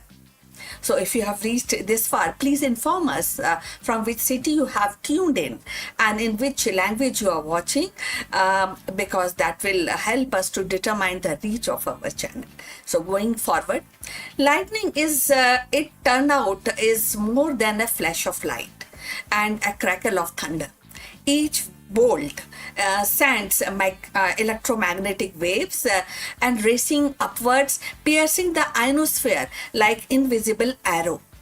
And this wave, known as whistlers for these airy and descending tones, when captured by radio receivers, can travel thousands of kilometers along the Earth's magnetic field lines, and in doing so they disturb the charged particles and alter radiation bands and create a cascading effect that ripple through the space environment. For decades, space weather was thought to be driven primarily by solar activity, the flares, the coronal mass ejections, the solar winds that actually enters or disturbs the Earth's magnetosphere. While the sun remains the dominant force, lightning has now emerged as a hidden partner in its cosmic dance. So, as NASA satellite revealed that the terrestrial storm contribute to the fluctuation in radiation level around the Earth, certainly shapes the condition faced by satellites and spacecraft. In essence, every thunderstorm is a participation in the grand theater of space weather. So thus implication was profound communication network and GPS system and power grid all actually are kind of forced, kind of have a very soft softness to the space weather disruption. So by recognizing lightning role, the scientists can redefine predictive model and offering more accurate warning to industries and governments. A storm in the Midwest may not only ground the flight or knock out the local power, it may also send ripples into the orbit, affecting the satellite that guides ship across the ocean and monitor climate change. So beyond the practical, there is a poetic resonance to this discovery. So lightning, along a symbol of divine wrath or a natural chaos, is now revealed as a bridge between earth and space. It connects the terrestrial and celestial, reminding us that the boundaries are imagined between the sky and cosmos, and these are porous. So the flash that terrifies a child at night or inspire a poet verses is also a signal in the grand circuitry of the universe. And this revolution actually made lot of difference, you know. So and this revolution is not merely scientific, it is also cultural. By reframing lightning as a space weather agent, humanity is inviting to see storm differently.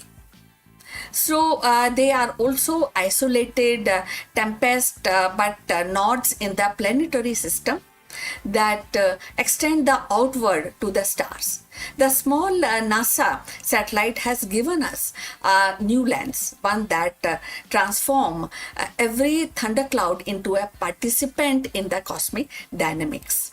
So, as recent research actually continues, we may find that lightning holds further secrets, perhaps influencing auroras, perhaps interacting with the cosmos rays, or perhaps even shaping the long term evolution of Earth's magnetosphere. So, what is certain is that the spark has been lit and a revolution is underway, one that begins with a flash in the sky and extends into the infinite expanse of space. So we have come to the end. Thanks for watching. Please like and subscribe our channel. Do send your comments on this topic. See you in the next one. But before we end this particular live stream, a few words from our affiliate partner. Stop settling for a good enough video. If your built-in laptop camera looks like a grainy mess, it is time for an upgrade. Want to instantly level up your video presence? I like to present the Lenovo Performance FHD webcam. This is a game changer for your desktop setup. Technically, this is packed. It has a very sensitive RGB sensor, very crisp photographs it takes. Also comes with two microphones on board, which helps you to record very clear voice in stereophonic format. And these microphones are very sensitive. You can actually move away from the camera up to 2 meters and these microphones will pick up your voice without any problem. This is a very strong piece. This is very sturdy. Comes with tripod ready, comes with a very long leash, so it gives you a lot of flexibility to place the webcam wherever you want to keep in your studio. And also it has a swivel base, which is also very handy. So if you want to basically level up your game and you want to pick up this camera at a discount, please click on the link here or scan the QR code. Now let's get back to our video.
In 2026, as humanity navigates in an era defined by artificial intelligence, quantum computing, and digital economics, it is striking to realize that most advanced systems will rest upon the foundation laid nearly 1400 years ago by Brahmagupta.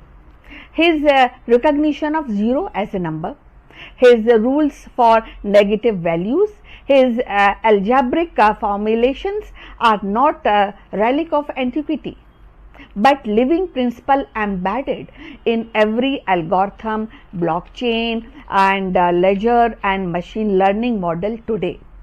When we speak of data science and or when we speak of coding language that drives modern innovations, we are echoing Brahmagupta's vision of mathematics as a universal language, now capable of describing both void and infinite. So, in the world where the billions of calculations occur every second, Brahmagupta's insight actually reminds us that the progress is always built upon the courage of pioneers who dare to redefine the possible.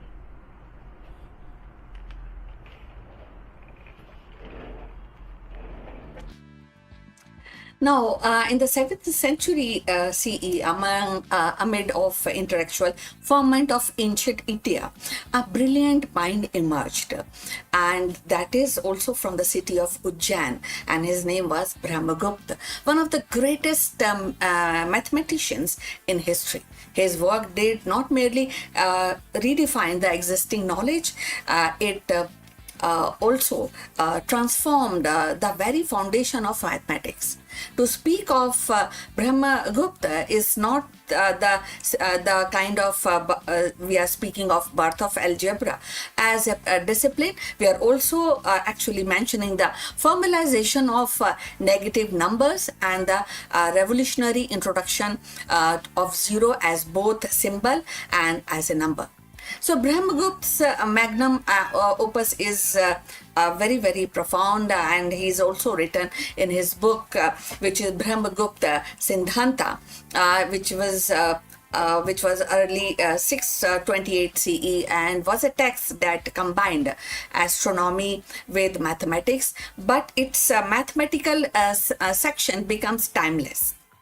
So, in this treatise, he articulated the rules of arithmetic operations involving zero and negative numbers. The concept that had baffled scholars for centuries, and that is something which still we actually enjoy doing while doing maths. He declared that the subtracting a number from itself yields zero. That zero added to a number leaves it unchanged, and that zero multiplied by any number is zero. So these may sound obvious today, but in his era, they were groundbreaking formulation that gave mathematics a new logic and consistency. So if you have reached this far, please inform us from which city you have tuned in and which language you are watching, because that will help us to determine the reach of our channel. Now, going forward about this magnificent personality, which is his name is Brahmagupta. So equally the revolutionary was his treatment of negative numbers. While earlier tradition often dismissed the negative as meaningless, but Brahmagupta recognized them as a debt. In contrast to the positive number as fortunes, he laid down the rule that debt minus zero is a debt. A fortune minus zero is fortune, and the product of two debt is a fortune. So this conceptual clarity allowed algebra to flourish and paving way to most equations that could handle a wider range of values. So Brahmagupta also advanced algebraic methods. He described a solution to quadratic equations and that introduction of the rules for dealing with unknowns. and even touched upon what we now call intermediate equation. So his systematic approach to algebra was centuries ahead of its time, influencing mathematicians across culture, from Islamic Golden Age to Renaissance of Europe. So beyond algebra, Brahmagupta's insight extended to geometry and astronomy. He provided formulas for areas of cyclic quadrilaterals and improved a method for calculating eclipse and refined the planetary models. Yet, his enduring legacy remains the elevation of zero from placeholder to a full-fledged number, a conceptual leap that enables the decimal system and modern mathematics. What makes Brahmagupta's contribution so profound is not just the technical brilliance, but the philosophical depth. In the recognizing zero, he also acknowledged the void as a mathematical entity, a symbol of nothingness that paradoxically becomes the cornerstone of everything. So his vision bridges the abstract and the practical, ensuring that mathematics could describe both the heavens above and the transactions of daily life. Today, every equation that balances, every algorithm that runs, every digital system that encodes information owes a debt to Brahmagupta's genius.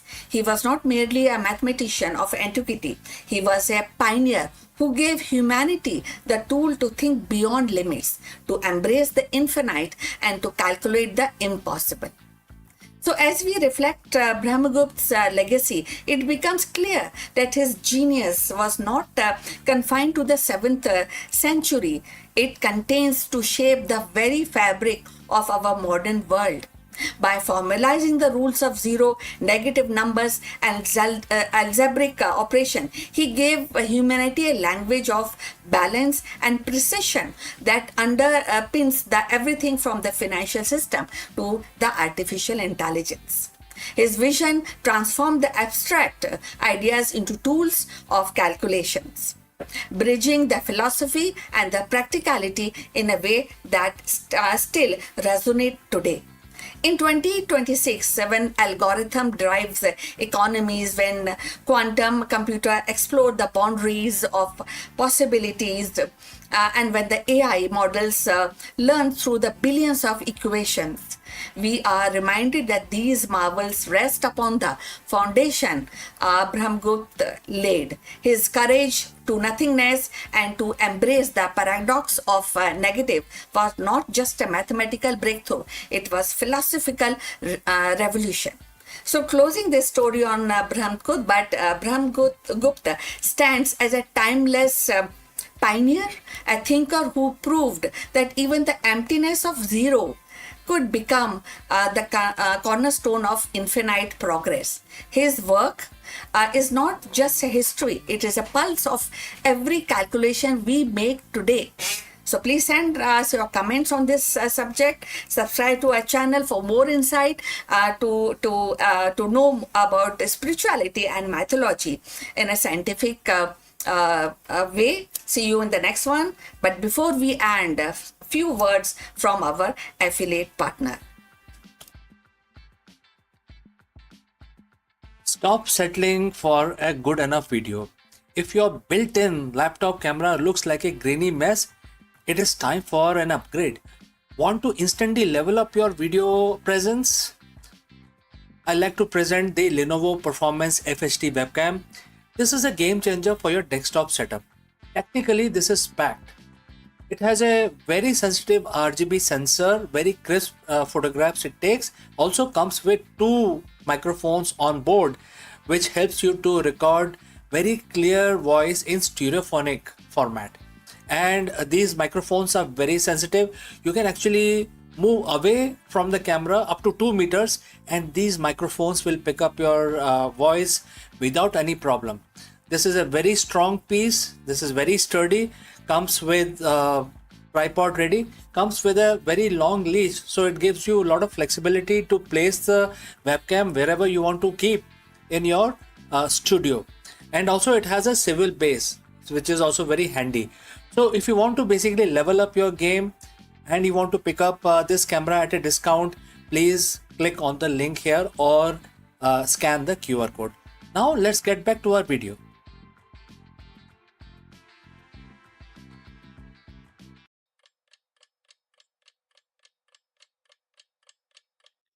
Hello friends and namaskar. Today we are discussing about the neutron stars. Neutron stars are essentially giant atomic nuclei, but even they have a limit to how much mass they can pack into a tiny space. When they cross that threshold, they stop being a star and start becoming the most mysterious object in existence, and that is the black hole. In today's video, we are exploring the exact moment a neutron star collapses, and we break down the complex physics of stellar death into simple terms, explaining the tipping point that leads to total gravitational collapse. Let's go and discuss this further. Imagine the object the size of a city, roughly about 20 kilometers across, that contains more mass than our entire sun. If you could scoop up a single teaspoon of the material, it would weigh as much as Mount Everest. And this is known as neutron star. You know what we have heard described so far. It is the crushed, degenerated remains of a dead star held together by the most incredible force in the universe. But even these titans have breaking points. Today we are asking the question, what happens when a neutron star finally loses its battle against gravity? And why does that defeat the lead to the creation of the black hole itself? So friends, if you have reached this far, please inform us from which city you have tuned in and in which language you are watching this video. This will help us determine the reach of our channel. Alright, let's move ahead. To understand the collapse, we first have to understand why they don't collapse in the first place. A neutron star isn't a burning fuel like a normal star. It's dead. So what's keeping it from imploding? It's the principle called the neutron degeneracy pressure. Think of it like this. Atoms are mostly empty space. When the star collapses, the gravity is so strong that it forces protons and electrons together until they fuse into a neutron. You end up with a giant sphere of pure, dense nuclear matter. Those neutrons hate being squashed too much together, too close together. They push back. That pushback is what creates a physical wall against the gravity. However, there is a limit to that as well. That limit is called the Tolman-Oppenheimer-Volkoff limit, or in other words, short, TOV limit, named after the physicist who first crunched the numbers. And the TOV limit tells us that the neutron degeneracy pressure can only support up to 2.1 to 2.3 times the mass of our sun. Think of it like a bridge. If you add one truck too many, the bridge fails. In the universe, if a neutron star gains mass, perhaps by stealing material from a companion star or colliding with another neutron star, it crosses that threshold. The bridge of degeneracy pressure snaps. Once that mass threshold is crossed, the game is over. The gravity stops being a force that the star can resist and become an inevitable destiny. The core begins to contract, but it doesn't just shrink, it essentially exits our observable universe because there is no known force in the laws of physics capable of stopping that contraction. The star keeps collapsing smaller and smaller and smaller. It shrinks past its own event horizon. At that point, not even light can escape the gravity. So, where does it go? Does it vanish? It doesn't disappear. It becomes a singularity, a point of infinite density, which is also known as the black hole. The material that used to be a bustling, spinning, magnetic neutron star is now permanent rip in the fabric of space-time. We call it nothingness because we can no longer see it, touch it, or send signal to it. It has essentially removed itself from our reality. The death of neutron star is the ultimate testament to the power of the gravity. It's a reminder that our universe, there are rules, and when you push those rules to the absolute limit, physics itself forces a change in the state of existence. So, friends, next time you look at stars, remember some of them aren't just sitting there, they are holding on for the dear life, balanced on a razor's edge between being a star and becoming a black hole in the fabric of space and time. Thanks for watching. If you want to dive deep into the mysterious cosmos, make sure that you hit the subscribe button. And friends, I will catch you again very soon in the next one.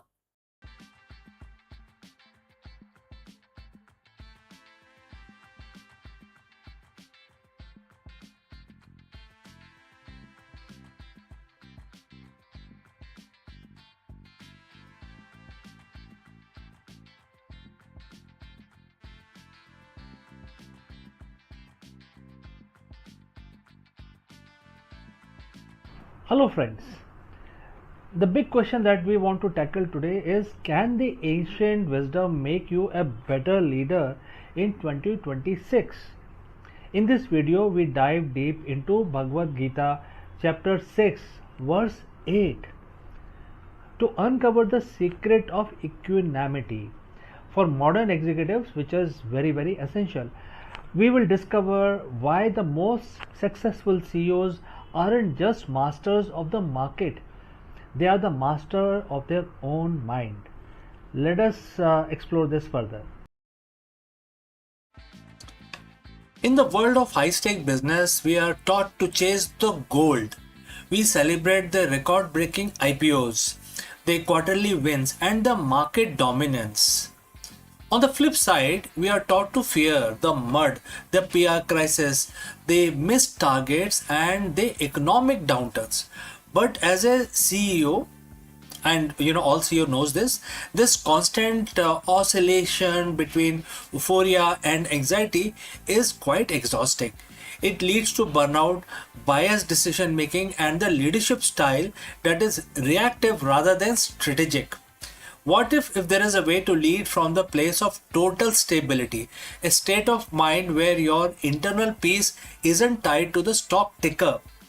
Over 7,000 years ago, a profound piece of wisdom was shared on a battlefield that is more relevant to the modern boardroom than any MBA syllabus. It comes from Bhagavad Gita, chapter 6, verse 8. Today we are going to dive deep and break down how this one verse can transform you into an unshakable CEO. So friends, if you have reached this far, please inform us from which city you have tuned in and in which language you are watching this video. This will help us determine the reach of our channel. Alright, let's proceed further. Let us look at the verse itself. The quote starts, "A person is said to be established in self-realization and it's called a yogi when he is fully satisfied by the virtue of the acquired knowledge and realization. Such a person is situated in transcendence and is self-controlled. He sees everything, whether it is pebbles, stone or gold, as one and the same thing." Quote close. For a CEO, this doesn't mean you stop caring about your company. It means you change your relationship with the results. The verse identify three key areas, three key traits of the unshakable leaders. First, acquired knowledge combined with practical experience. Obviously, you can't shake that off. Number two, control over the senses, which includes your ego as well, and also different kinds of extensions that you may have. Number three, ability to see stones and mud and gold with an equal eye, right? That is quite difficult. Now let's get real about the gold and mud. Just look at your office. The gold is that massive Series C funding or being featured on the cover of Forbes magazine. When things are gold, your ego expands. We think we have figured it out, all of it. We become overconfident. take reckless risk and lose their humility that built the company in the first place. The mud is the supply chain collapse, the key executive quitting, or the negative cycle, some sort of a press release which is negative in nature. When we hit the mud, we panic. We make short-term decisions based on fear, which often makes the situation worse. The Gita tells us that the self-realized leader sees these as equal. Why? Because they are both external and temporary. If your happiness is tied to the gold, you are a slave to the market. If your identity is destroyed by the mud, you aren't leading, you are merely reacting. The unshakable CEO realizes that the value of the soul and the integrity of the mission do not change based on the material outcome of the day. How do we actually implement this? It comes down to 3 pillars. Pillar number 1, knowledge versus realization. Most CEOs have the gyan, which is book knowledge. They know the spreadsheet, but the Gita tells you to get into realized wisdom. This is the gut feeling backed by a calm mind.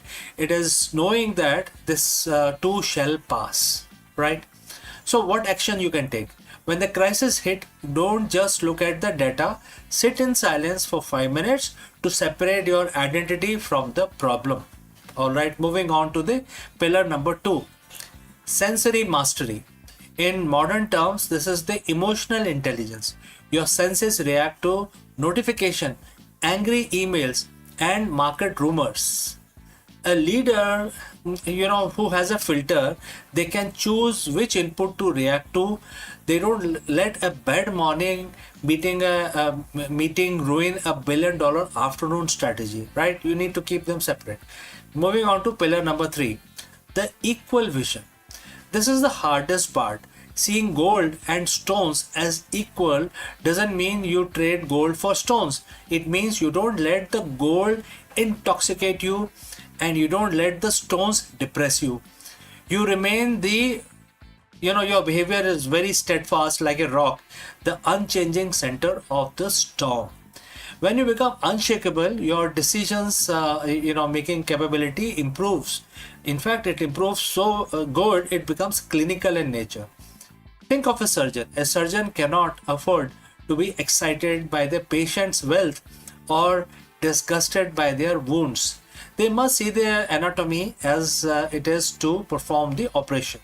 The unshakable CEO performs market surgery because you aren't desperate for the gold or terrified of the mud. You see the truth of the situation.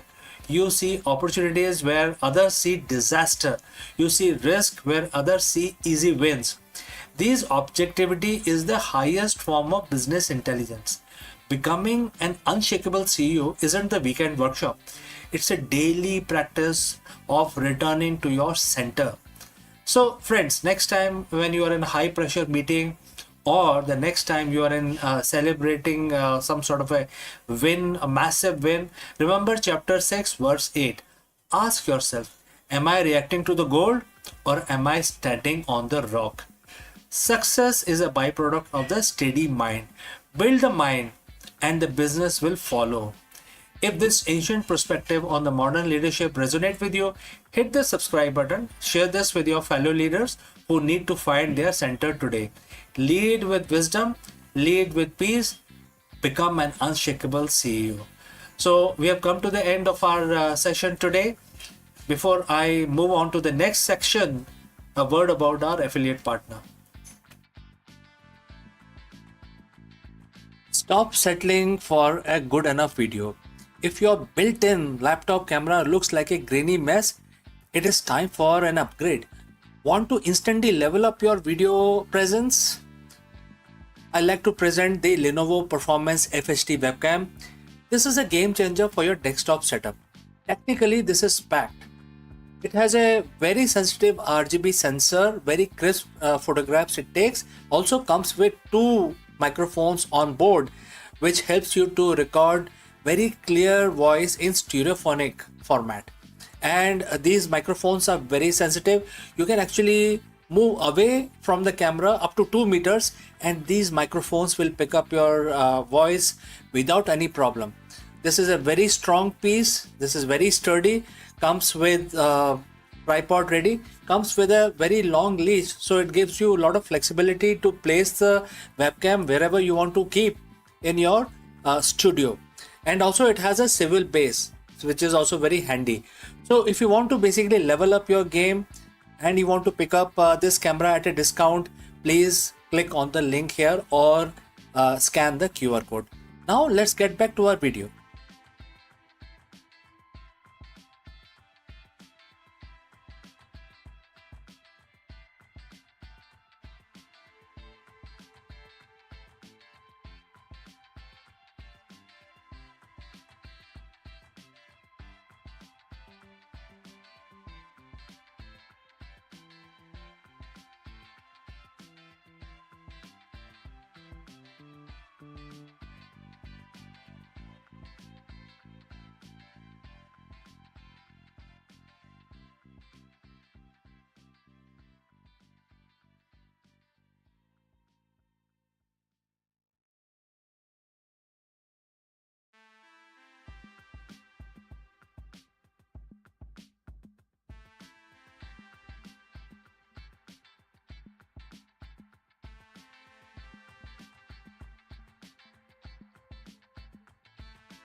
Hello friends, welcome to Akulmach Live. The global economy is at the crossroads. In this video, we break down why the next 72 hours are the most critical window for 2026 for investors, for business leaders, and also for the policy makers. With the outbreak of conflict in the Middle East and the recent IMF World Economic Outlook warning of a drop in the global growth rate to 3.1%, and therefore the stakes has never been so high. So what we got to do, what we should be aware of, stick around because we are going to discuss all of this. Right now, as you're watching this, a timer is ticking. It isn't just a countdown for a market opening or a single earning report. We're entering a 72-hour window that historians may look back on as the definitive pivot point for the global economy in 2026. So why now? Because we are seeing a perfect storm and it is converging. We have a volatile conflict in the Middle East that is threatening the world's most vital energy arteries. We have an IMF that just sounded the alarm on the growth slowdown And within the next 3 days, we expect the decisions that will determine if we face a controlled landing or a systemic fracture. By the time this 72-hour window closes, the cost of your energy, value of your currency, and the safety of your investment could look radically different. And here is exactly what is happening behind the scenes. So friends, if you have reached this far, please inform us from which city you have tuned in and which language you are watching this video. This will help us determine the reach of our channel. Alright, let's move ahead. The first pillar of this 72-hour crisis is the energy. As of today, which is April 22nd, 2026, the volatility in the Middle East has moved past rhetoric. Markets are currently pricing in a worst-case disruption scenario. If the next 3 days sees an escalation that impact the Strait of Hormuz, we aren't just looking at $100 per barrel oil. We are looking at the supply side shock that could paralyze the European and Asian manufacturing. But it's not just about pricing at the pump. It's about the inflation ghost. Just as the central bank thought they had a handle on the rising price, the energy spike threatened to send the projected 2026 inflation rate of 4.4% or even higher. In this next 72 hours, look for the energy pivot. If the prices break past key resistance level, the global manufacturing sector will go into a defensive mode, and that means layoff and stalled growth. While the headline focus on the conflict, the underlying math is equally terrifying. Last week, the IMF released the World Economic Outlook. The headline was grim. The global growth is projected to fall to 3.1%. Imagine, only 3.1%. But the real story is in the next 72 hours of the diplomatic response. Financial leaders are currently meeting to decide if they will coordinate a liquidity injection or if it's if every nation for itself. We are seeing a massive divergence. While some economies are showing resilience, others, particularly in the developing world, are facing a debt wall. If we don't see a collaborative signal from the G7 or the IMF in these 3-day window, we could see a flight to quality that strip emerging markets of their remaining capital. This is the great repricing of 2026, and it is happening in real time as we speak. When the world gets scared, money moves fast. In the next 72 hours, we are watching the 3 safe havens, which is gold, US dollars, and increasingly digital assets. Gold has already been hitting the record high, but the next 3 days will test its ceiling. If we see a breakout, it's a signal that the big institutional players have lost faith in a quick diplomatic resolution. Simultaneously, the US dollar is weaponizing itself again. As the dollar strengthens, it puts immense pressure on every other currency for businesses in London, Tokyo, or New Delhi. A 72-hour surge in the dollar market makes their imports more expensive and their debt harder to pay. Watch the currency pairs closely. The tipping point is usually a 3-day trend that becomes month-long slide. So what does this mean for people like you and me? The next 72 hours aren't about panic. They are about positioning. If you are an investor, watch the $100 oil per barrel mark and the 10-year treasury yield. If you are a business owner, look at your supply chain exposure in the Middle East. And if you are just watching your personal finances, understand that the low inflation era we hoped for is being challenged by these 72 hours of geopolitical reality. The world moves fast, but the economy moves in cycles. We are at the end of one cycle and the beginning of another. We'll be monitoring every headline, every market tick, and every diplomatic cable as they come in. Make sure you subscribe in a window. This is very critical. Being 24-hour late is the same being absolutely wrong. So stay vigilant, the clock is running, and I'll see you in the next update, my friends. Before I wind up, a word about our affiliate partner. Stop settling for a good enough video. If your built-in laptop camera looks like a grainy mess, it is time for an upgrade. Want to instantly level up your video presence? I like to present the Lenovo Performance FHD webcam. This is a game changer for your desktop setup. Technically, this is packed.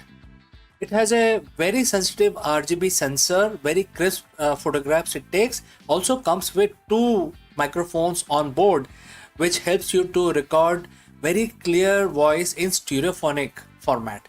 And these microphones are very sensitive.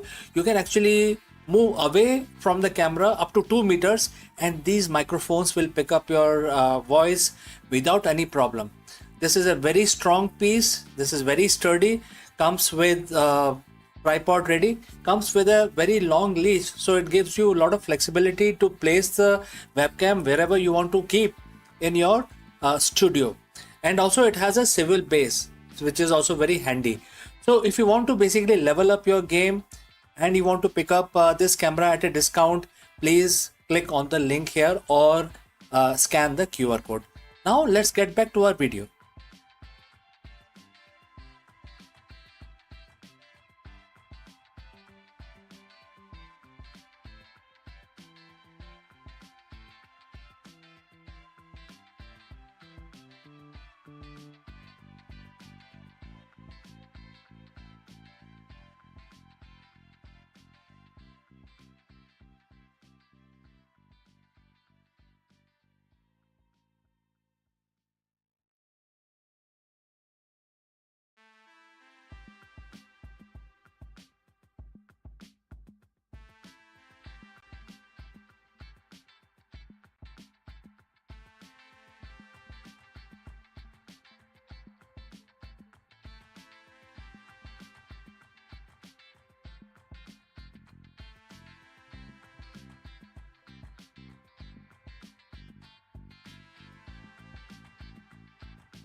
Friends, the universe isn't just expanding, it is going somewhere.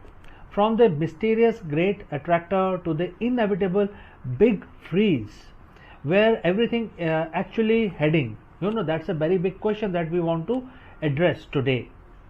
In this video, we trace the ultimate trajectory of every star, galaxy, and atom in existence.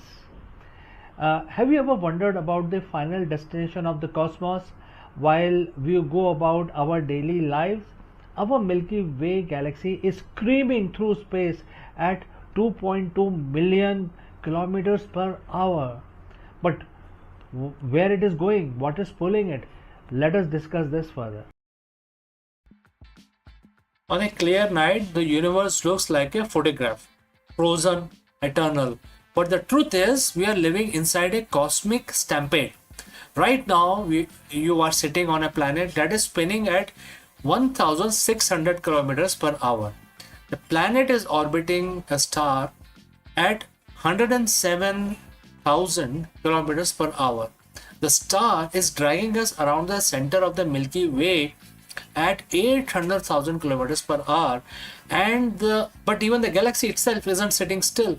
Our entire island universe is screaming through the void towards a destination we cannot see, and the overall speed at which we are moving right now is 2.2 million kilometers per hour.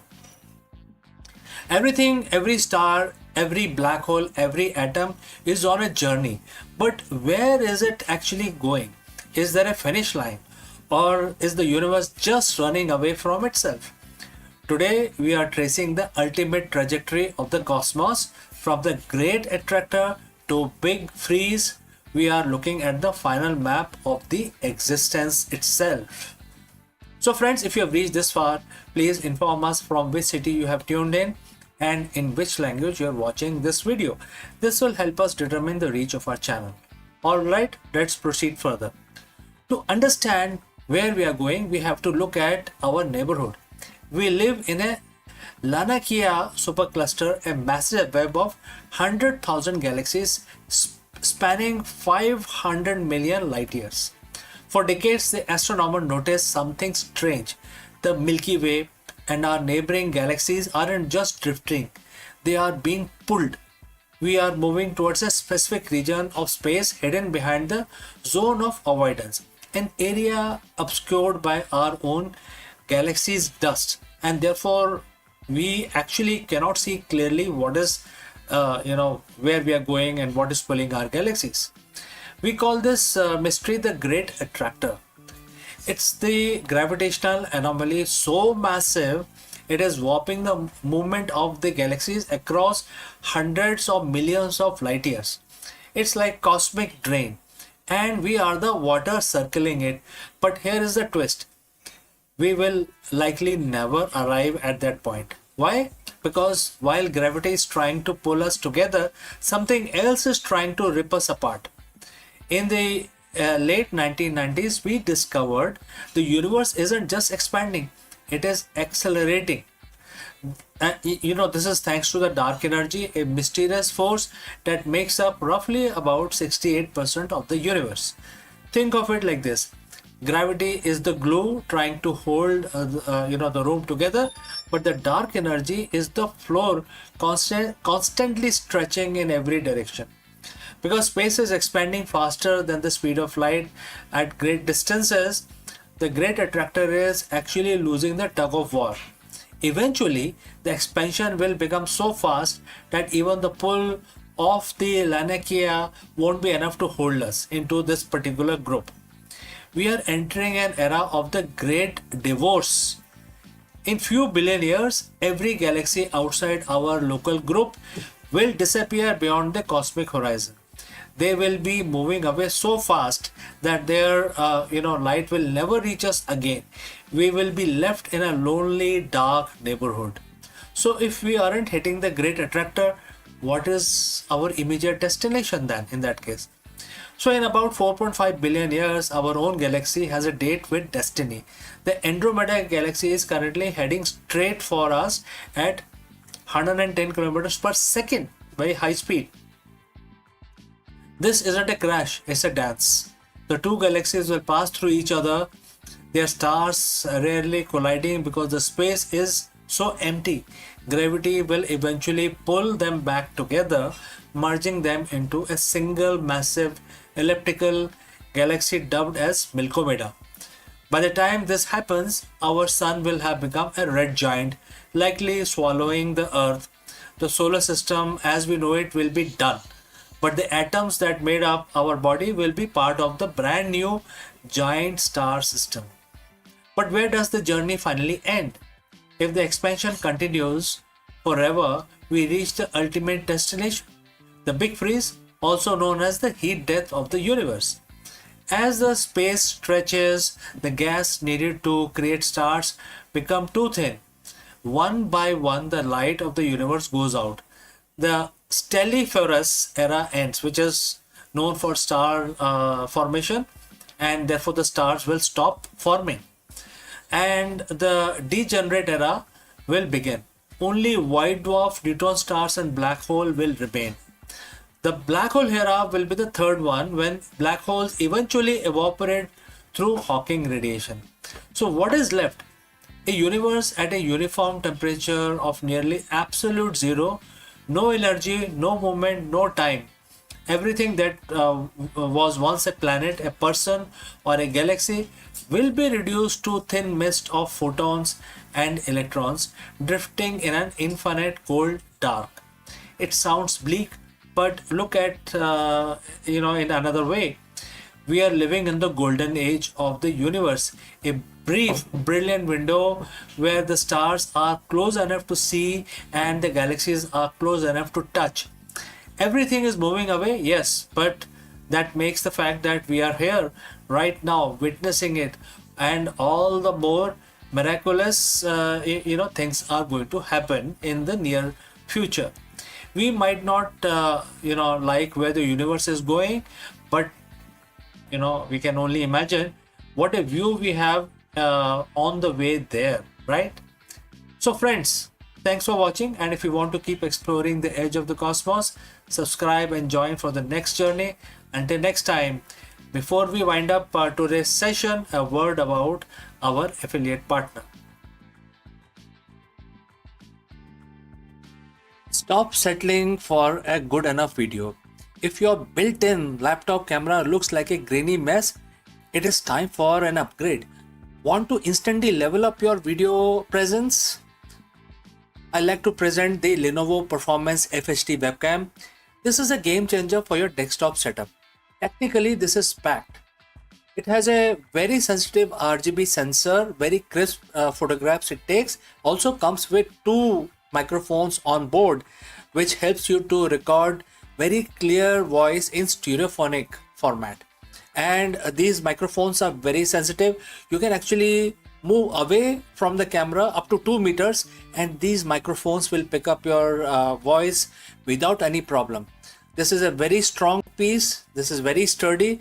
Comes with tripod ready. Comes with a very long leash, so it gives you a lot of flexibility to place the webcam wherever you want to keep in your studio. And also it has a swivel base, which is also very handy.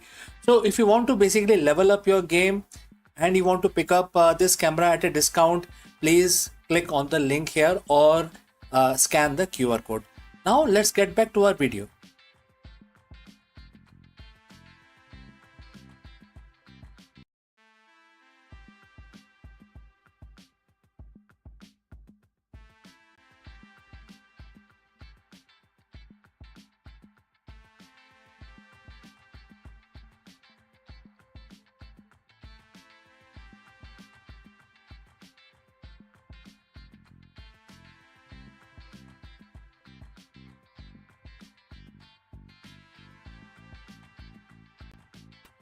Hello friends, in today's hyper-connected yet fragmented business world, a CEO's greatest asset isn't just data, it is the universal awareness.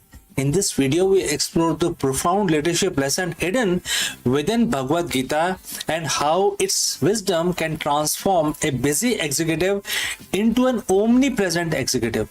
Let's go and discuss this further. In the world of business, we are taught that results are everything. Quarterly earning, market share, profits, these are the metrics of our worth. We spend our lives chasing the fruits, but there is a ceiling to that kind of leadership. Eventually, the chase leads to burnout, short-sightedness, and a strong sense of emptiness. 5,000 or 7,000 years ago, on a different kind of a battlefield, Bhagwan Krishna gave Arjun a piece of advice that is arguably the most sophisticated management strategy ever recorded. Today we are looking at chapter 8, verse 28. It is the secret to why the most iconic CEOs don't actually chase results, they transcend them. So friends, if you have reached this far, please inform us from which city you have tuned in. and in which language you're watching this video. This will help us determine the reach of our channel. Let's proceed further and let's examine the verse. And the quote starts, "A yogi who performs devotional service transcends the fruit of Vedic study, austerities, sacrifices, charities, and pieties. He attains my supreme eternal abode." And the quote close. Let us translate that into an executive speak. In the ancient context, the Vedic study and the austerities were the standard best practice for success. In today's term, these are your MBAs, your 80 hours work week, your strategic philanthropy, and the corporate social responsibility. Krishna isn't saying these things are bad. He's saying these are, intermediate goals. A yogi CEO doesn't just do the work to get the result. They perform the devotional service. In business, we call this purpose-driven leadership. Why does Bhagwan Krishna tells us to transcend the fruits? Because when a CEO is obsessed with the fruit, which is in other terms is profit, or the exit strategy, three things can happen. First, risk aversion. You become afraid to innovate because you might lose the immediate prize. Second, short-termism. You sacrifice the health of the company in your 5-year bonus and year on year. So basically you're now waiting for 5 years, and then on every year you're basically ignoring the company's health. Third, anxiety. Your peace of mind is at a mercy of the market. So when the verse talks about transcending the fruits, it's about decoupling your identity from the outcome. When you stop chasing the result, you gain the clarity to see the move that actually wins the game. And the verse mentions about devotional service. For a CEO, this doesn't mean you have to be in a temple. It means your work is an offering to a higher mission. Think of the Yuan Koinard at Patagonia or Satya Nadella's shift at Microsoft. They shifted from beating the competition to a higher purpose. When you lead with a devotion to a mission, whether it's solving a climate crisis or empowering every person on the planet, the fruit, which is the profit and the piety, come as the natural byproduct. By aiming for the supreme abode, which we can interpret as the ultimate vision or your legacy, you automatically satisfy all the smaller matrices of success. The verse concludes and the quote starts, "He attains my supreme eternal abode," quote close. For a leader, the supreme abode is the state of equanimity. It is the ability to lead from a place of inner stillness. While the other CEOs are panicking over a bad quarter, the yogi CEO remains fixed on the eternal vision. This isn't just the spiritual fluff, it is the competitive advantage. A leader who cannot be shaken by the fruits is the most dangerous competitor in the room because they are playing an infinite game while everyone else is playing a finite one. So, here is the challenge for the modern executive. Look at your sacrifices and your charity and your studies. Are you doing them just for the fruits? Well, I think that's a question that you can send it across to us if you want to share. Chapter 8 verse 28 invites you to level up, stop chasing the quarterly numbers, quarterly earnings, start performing your leadership as a service to a higher purpose. When you transcend the result, you don't lose them, you master them. The best CEO don't just build companies, they attain a legacy that lasts, they reach their supreme abode. So friends, are you ready to stop chasing this, start chasing the result and start transcending? Do let me know. Thanks for watching, and if you have any questions, please do not hesitate to send it across. Before I go, I would like to speak few words about our affiliate partner. Stop settling for a good enough video. If your built-in laptop camera looks like a grainy mess, it is time for an upgrade. Want to instantly level up your video presence? I like to present the Lenovo Performance FHD webcam. This is a game changer for your desktop setup. Technically, this is packed. It has a very sensitive RGB sensor, very crisp photographs it takes. Also comes with two microphones on board, which helps you to record very clear voice in stereophonic format. And these microphones are very sensitive. You can actually move away from the camera up to 2 meters, and these microphones will pick up your voice without any problem. This is a very strong piece. This is very sturdy. Comes with tripod ready. Comes with a very long leash, so it gives you a lot of flexibility to place the webcam wherever you want to keep in your studio. And also it has a swivel base, which is also very handy. So if you want to basically level up your game and you want to pick up this camera at a discount, please click on the link here or scan the QR code. Now let's get back to our video.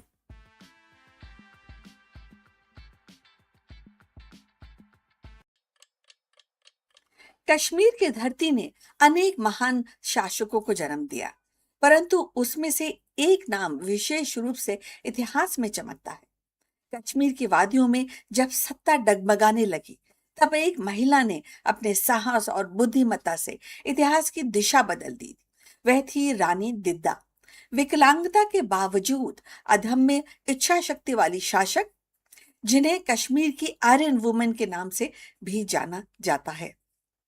उनका जीवन की जो कहानी है हमें बताती है कि शक्ति केवल शरीर में नहीं होती, बल्कि मन संकल्प में होती है। दिद्या का शासन का लगभग 22 वर्षों तक चला और उनका जीवन साहस, राजनीति की गहरी समझ और अदम्य इच्छा शक्ति का प्रतीक है। दिद्या का जन्म 1924 ईस्वी में हुआ था। बचपन से ही शारीरिक रूप से कमजोर थी। उनकी एक टांग विकलांग थी, लेकिन इस कमजोरी को उन्होंने कभी अपनी शक्ति पर हावी नहीं होने दिया। उनका मनोबल इतना दृढ़ था कि उन्होंने अपने जीवन को एक चुनौतीपूर्ण किंतु प्रेरणादायक यात्रा बना दिया। वह लोहारा वंश की राजकुमारी थी और कश्मीर के राजा क्षेम गुप्त से उनका विवाह हुआ था। विवाह के बाद वे कश्मीर की रानी बनी। क्षेम गुप्त की मृत्यु के बाद दिद्दा ने शासन की बागडोर अपने हाथों में ली। प्रारंभिक रूप में उन्होंने अपने पुत्र अभिमन्यु के साथ शासन किया। 1975 ईस्वी में पुत्र अभिमन्यु की मृत्यु हो गई और दिद्दा ने अपने पोते नरेंद्र गुप्त, त्रिभुवन गुप्त और भीम गुप्त को क्रमशः गद्दी पे बिठाया, परंतु वास्तविक सत्ता उनके हाथ में ही थी। एंड जल्द ही उन्होंने राजनीतिक क्षमता और कठोर निर्णय से इस पूरे क्षेत्र को एक वास्तविक सत्ता का केंद्र बना दिया। दिद्दा का शासन काल लगभग 22 वर्ष तक चला। इस दौरान उन्होंने अनेक षड्यंत्रों विरोधों का सामना किया। दरबार में उनके खिलाफ कई बार विद्रोह हुए, परंतु उन्होंने अपनी चतुराई और कठोर नीतियों को के साथ उन सभी को परास्त किया। कहा जाता है कि उन्होंने अपने विरोधियों को समाप्त करने के लिए कोई भी एक्चुअली संकोच नहीं किया, चाहे वो दरबारी हो या उनके रिश्तेदार। और अगर उनके प्रशासनिक सुधार की बात की जाए तो वो भी काफी बड़े उन्होंने उस समय किए थे, जैसे कि कर व्यवस्था को सुदृढ़ किया और सेना को संगठित किया, सीमाओं की सुरक्षा सुनिश्चित की। और उन्होंने सबसे बड़ी अगर उपलब्धि मानी जाए तो उन्होंने कश्मीर को राजनीतिक अस्थिरता से बाहर निकाला और राज्य को एक मजबूत प्रशासनिक ढांचे में ढाला। उन्होंने यह व्यवस्था को सुदृढ़ किया और कश्मीर की जो सीमाएं हैं उसको भी सुरक्षित किया। दिद्दा का शासन काल अगर कई इतिहासकार बोलते हैं कठोर था, परंतु प्रभावी भी था। उन्होंने ये साबित किया कि एक महिला चाहे शारीरिक रूप से कमजोर ही क्यों ना हो, दृढ़ इच्छा शक्ति, बुद्धिमत्ता से पूरे राज्य को संभाल सकती है। उनके शासन के बाद कश्मीर में लोहारा वंश की नींव और भी मजबूत हो गई। और यदि आप यहाँ तक पहुंचे हैं तो कृपा करके बताइए कि आप किस शहर से जुड़े हैं और किस भाषा में इस वीडियो को देख रहे हैं। इससे हमारे चैनल की पहुंच को समझने में हमें मदद मिलेगी। चलिए आगे बढ़ते हैं और इस चर्चा को आगे और बढ़ाते हैं। इतिहासकार जो हैं वो मानते हैं, कई इतिहासकार मानते हैं कि दिद्दा काफी निर्दयी शासक थी। तो कभी वो ये भी बताते हैं कि वो दूरदर्शी नेता भी थी। लेकिन इसमें कोई संदेह नहीं कि दिद्दा ने कश्मीर के इतिहास में अपनी अमिट छाप छोड़ी। उनकी कहानी हमें सिखाती है कि परिस्थितियां चाहे कितनी भी कठोर क्यों ना हो, साहस, दृढ़ता से उन्हें बदला जा सकता है।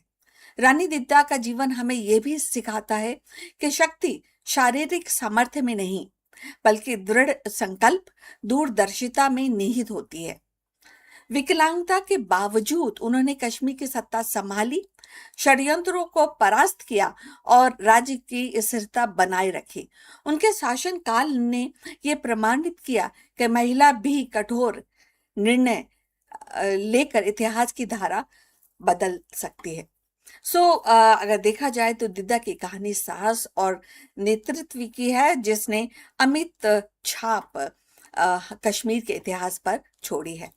कभी कई लोग उनको निर्दयी कहते हैं, कई दूरदर्शी कहते हैं, लेकिन उनकी गाथा हमें ये प्रेरणा देती है कि कठिन परिस्थितियों में भी यदि मनोबल अडिग रहे तो असंभव को भी संभव किया जा सकता है। तो अब हम अपनी चर्चा के अंत तक पहुंच चुके हैं। कृपा करके हमारे चैनल को लाइक और सब्सक्राइब कीजिए और विषय पर अगर आपकी कोई टिप्पणी हो तो उसको भी हमारे साथ साझा कीजिए। अब हम ये समाप्त करते हैं आज की मुलाकात। आपसे फिर बहुत जल्द मुलाकात होगी। तब तक अपना ख्याल रखिए। नमस्कार।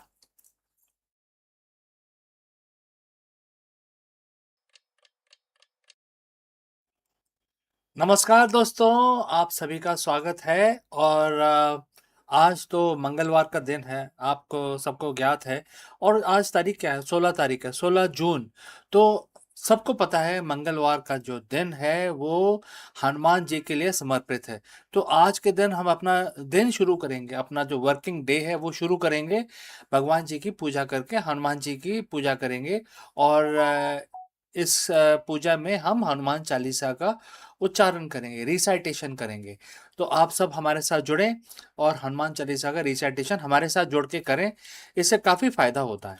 चलिए आंख बंद करके ध्यान कर लेते हैं और भगवान जी का हम नमन शुरू करते हैं। सबसे पहले जय श्री राम। श्री गुरु चरण सरोज रज, निज मन मुकुर सुधार, बरनउँ रघुबर बिमल जसु, जो दायक फलचार। बुद्धिहीन तनु जानिके, सुमिरो पवन कुमार, बल बुद्धि विद्या देहु मोहे, हरहु क्लेश विकार। जय हनुमान ज्ञान गुण सागर, जय कपीस देहु लोक उजागर। राम दूत अतुलित बल धामा, अंजनी पुत्र पवन सुत नामा। महावीर विक्रम बजरंगी, कुमति निवार सुमत के संगी। कंचन वरन विराज सुबेसा, कानन कुंडल कुंचित केसा। हाथ वज्र ओ ध्वजा विराजे, कांधे मूज जनेऊ साजे। शंकर सुवन केसरी नंदन, तेज प्रताप महाजगबंदन। विद्यावान गुणी अति चातुर, राम काज करवे को आतुर। प्रभु चरित्र सुनवे को रसिया, राम लखन सीता मन बसिया। सूक्ष्म रूप धरी सिंह दिखावा, विकट रूप धरी लंक जरावा। भीम रूप धरी असुर सहारे, रामचंद्र जी के काज संवारे। लाए सजीवन लखन जी आए, श्री रघुवीर हर्ष उर लाए।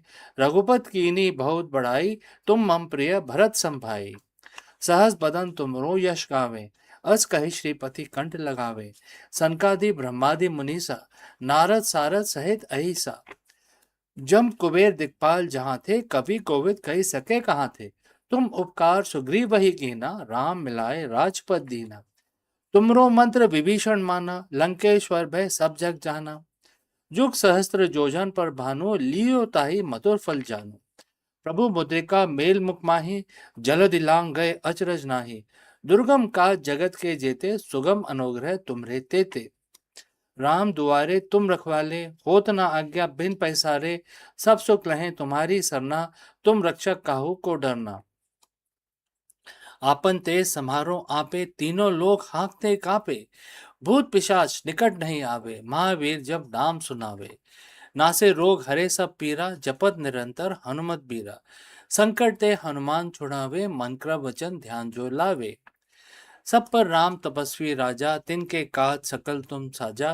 और मनोरथ जो कोई लाए, सोई अमित जीवन फल पाए। चारों जुग प्रताप तुम्हारा, है प्रसिद्धि जगत उजियारा। साधु संत के तुम रखवाले, असुर निकंदन राम दुआरे। असिधि नौ निधि के दाता, असवर दीन जान की माता। राम रसायन तुमरे पासा, सदा रो रघुपति के दासा। तुमरे भजन राम को पावे, जन्म जन्म के दुख बिसरावे। अंत काल रघुबरपुर जाई, जहाँ जन्म हरि भक्त कहाई। और देवता चित न धरे, हनुमत से ही सब सुख करे। संकट कटे मिटे सब पीरा, जो सुमरे हनुमत बलबीरा। जय जय जय हनुमान गुसाई, कृपा करो गुरुदेव की नाई। जो सतपार पाठ कर कोई, छूटे ही बंदी महासुख होई। जो ये पढ़े हनुमान चालीसा, होय सिद्धि साखी गौरी सा। तुलसीदास सदा हरिचेरा, कीजे नाथ हृदय में डेरा। पवन तनय संकट हरन, मंगल मूरत रूप। राम लखन सीता सहित, हृदय बसो सुरभूप। जय श्री राम, जय श्री राम, जय श्री राम। तो दोस्तों, आज हमारी पूजा संपन्न हुई और हम अपना अब दिन शुरू करेंगे। इस वीडियो में आपसे विदा लेता हूं। आपका दिन शुभ रहे। नमस्कार। Hello friends, Namaskaram. I hope you know a guy called Steve Fawcett. Steve Fawcett, a master of endurance and risk, became the first person to fly solo around the world in a balloon. In this video, we dive deep into the Spirit of Freedom mission, a grueling 14 days journey across 20,000 miles that redefined the limits of human achievement and aviation technology. Beyond the record-breaking stats, we analyze the incredible grit, metallurgical strategy, and unwavering focus required to navigate the globe alone, from the freezing height of the stratosphere to the strategic decisions that kept him alive. This is a story of how Steve Fawcett conquered the wind and solidified his place in history. Let's go. History is often defined by those who refuse to accept the word impossible. We talk about the great explorer, Magellan, Amundsen, Armstrong, but there is a unique category for those who tackle the elements completely alone. In 2002, one man looked at the globe and decided he didn't needed a jet or a rocket or even a co-pilot. He just needed the wind. Today, we are analyzing one of the most audacious feats of human endurance and the strategic navigation in the 21st century. Steve Fawcett's record breaking solo non stop circumnavigation in the spirit of freedom. Welcome to this deep dive. But before that, friends, please let us know from which city you have tuned in so that we know exactly who's watching us and who's not. All right, let's proceed further. To understand the weight of 2002, you have to understand the stakes. Before the Steve Fawcett, people had tried, many had died. It was the last great record in aviation. Fawcett wasn't just an adventurer, he was a master of logistics and risk management. He viewed the stratosphere not as an enemy but as a system to be leveraged. He had attempted this journey 5 times before. Think about that. 5 failures, 5 near-death experiences, and yet he continued to iterate. This is the critical lesson for any leader. Failure is not the end of the strategy. It is the data you need to perfect your next launch. In 2002, in Nottingham, Western Australia, the Spirit of Freedom, a massive 140-foot tall balloon, began its ascent. The goal? To fly around the world solo, non-stop, in under 20 days. The capsule was size of a walk-in closet, roughly 7 feet by 5 feet, for 14 days, this would be his entire universe. Technologically, the spirit of freedom was a marvel of the time. It utilized a rosier design, combining helium for a constant lift and hot air for vertical control. But the real strategy was in the navigation. Fawcett had to stay within a specific jet stream. If he dipped into lower altitude, he hit turbulence. Too high, he risked extreme cold and oxygen deprivation. He didn't have the modern AI navigator, but he had a team of metallurgists feeding him data, and he had to process it with absolute calm.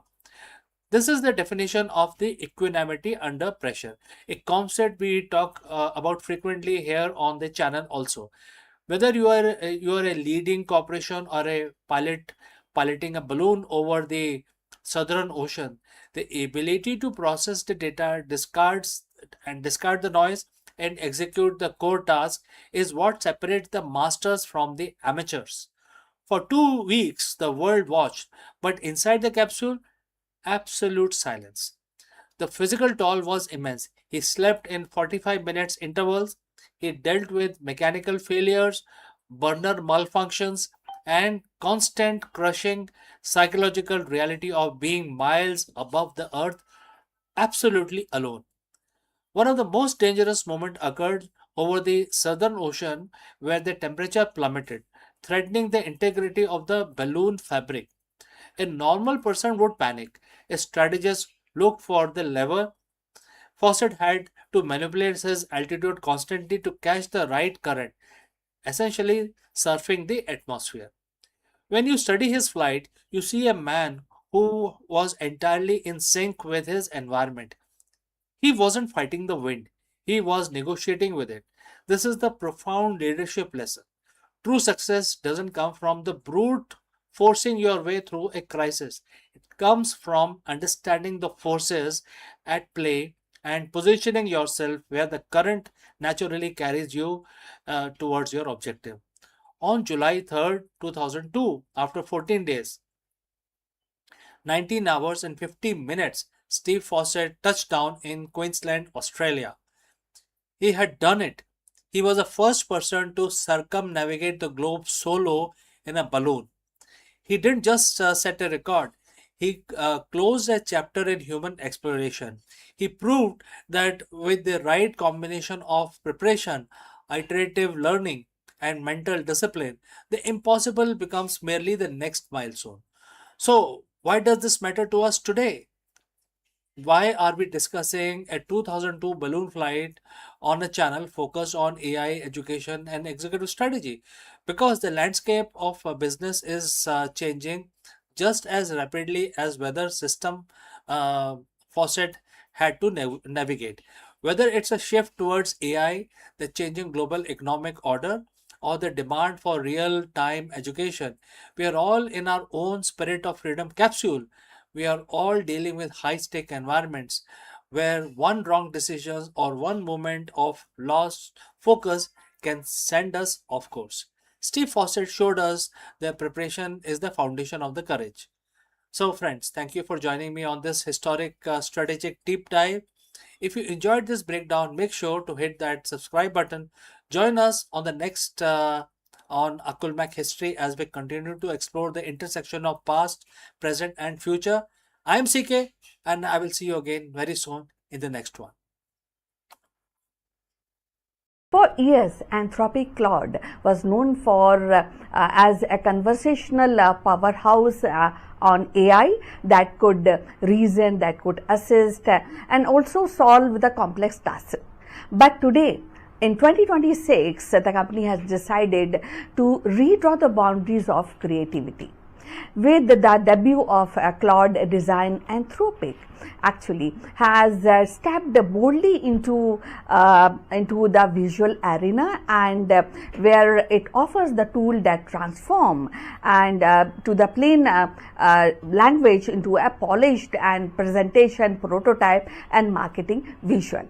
This is not just another AI feature, but it is reimagination of how the idea takes shape. No templates, no plain canvases are just words flowing into images. For entrepreneurs, for educators and the creators, Claude Design promises speed and accessibility. And for a design industry, it raises the questions about the originality and artistry and the role of human imagination in the era of machine learning, machine marketing, visual. So let's find out more about this. In the spring of 2026, the Anthropic, the company best known for its conversational AI assist Claude, and unveiled the bold new frontiers. The Claude design, which is actually making a lot of waves in the industry. This debut marks a significant expansion of the Claude ecosystem, moving beyond the text and the code into the realm of visual creation. For years, the Anthropic had positioned itself as a competitor to OpenAI and Google in the natural language space. But with the Claude design, it signals a deep ambition to redefine how humans interact with creativity itself. The Claude design is powered by Anthropic's most advanced model, Claude Opus 4.7, a multi-model system capable of interacting not just words but visual concepts, and that this also allows the tool that the user to describe an idea into a natural language. A sleek pitch deck for fintech startup or a prototype layout for a mobile app, and watch that the AI generates a polished professional grade visuals. Presentation, one-pager, product mock-ups and marketing materials can be drafted in minutes. And bypassing the traditional blank canvas problem that has a long haunted designers and entrepreneurs. So the launch of Claude design is not just about convenience. It is about accessibility. And Anthropic envisions a world where the founder, the product managers, and the market people who may lack formal design training can still produce compelling visual that communicate their ideas effectively. In this sense, the Claude design democratizes creativity, lowering the barriers and accelerating the workflow. So if you have reached this far, please inform us from which city you are watching and in which language you are watching this video. This will help us to determine the reach of our channel. So moving forward, for startups, the implications are enormous. A founder preparing for an investor's pitch can now generate a professional deck overnight. So marketers can prototype campaign visuals without actually waiting for a design team. And even the educator and the students can use Claude design to create very designing and engaging presentation with minimal effort. And unsurprisingly, the debut has sparked comparison with the established platform like Canva, Figma, and Adobe Photoshop. So analysts have already begun asking whether Claude design could be Canva killer. While the Canva revolutionized the design by offering templates, drag and drop simplicity, the Claude design goes a step further. It eliminates the need for templates altogether. Instead, it listens to language and interprets the intent and produces the visual that feels tailored to the user's vision. And this shift from template to driven design to AI driven creations could reshape the competitive landscape. If the cloud design succeed, it may force incumbents to integrate deeper AI capabilities into platform, accelerating the industry's evolution. So, yet, as with all generative AI, cloud design raises questions. Can AI generated visual truly match the nuances and artistry of human designers? Will the reliance of AI homogenize the creativity, producing output that feels polished but lack originality? And what of copyright and ownership? Who truly owns a AI generated design, the user or the algorithm? Now, the critics also warn the ethical risk, and just as the test-based AI has misused to generate misinformation, visual AI could be exploited to create misleading prototypes, fake branding, or even the counterfeit the documents. The Anthropic insists that safeguards are in place, but the debate is far from the settled. So, you will also agree that there's a turning point in AI creativity which is on rise. The Cloud Design debut is more than a product launch. It is turning point in the story of AI creativity. For Anthropic, it represents a strategic pivot from being a text-first company to embrace the multimodal intelligence.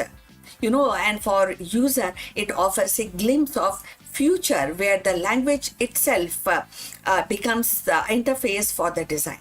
Now, when I'm just telling you about this, I also get worried. I am with the critics because nowadays the children are also very tech savvy, and they will love Anthropic Cloud because they can turn their language into a picture which they love most because they hate writing, right? So this is something which I think I need your comments on this. Now, going forward, for a society, it raises the profound question that is there about the role of human artistry in the age where the machine can generate beauty at scale. So, Anthropic cloud design is both exhilarating and unsettling.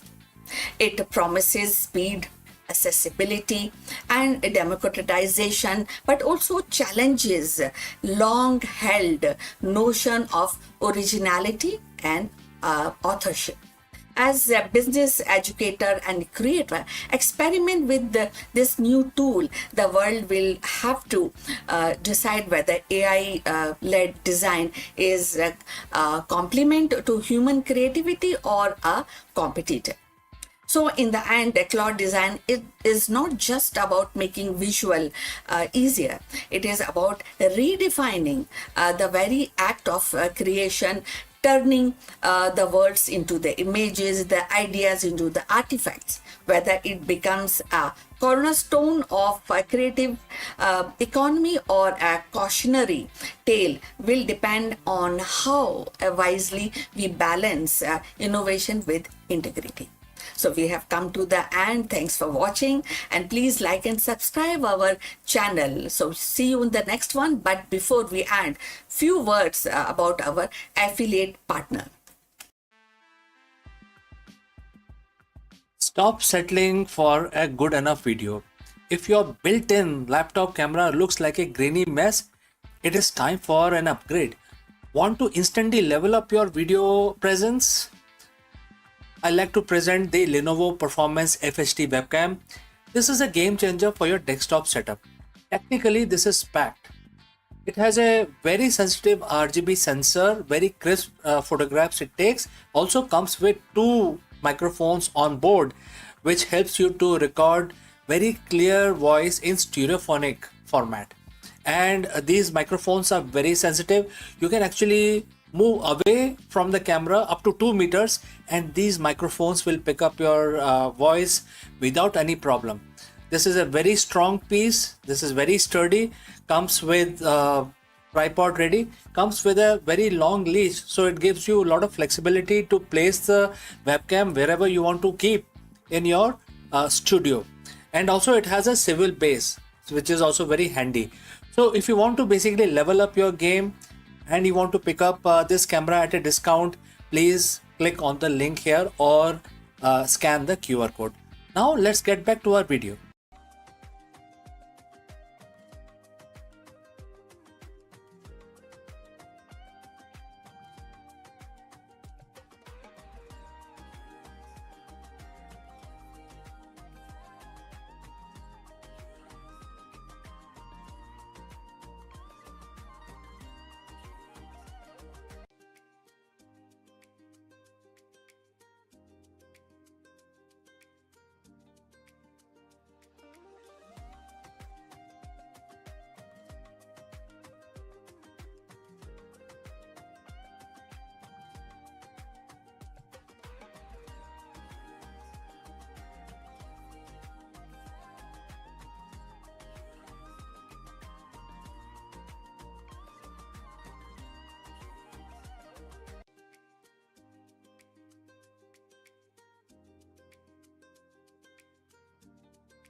Hello friends. Can ancient wisdom solve the modern leadership crisis? In this executive training session, we dive deep into the Bhagavad Gita to explore the concept of transcendent leadership. The true leadership excellence isn't just about strategy, it's about being.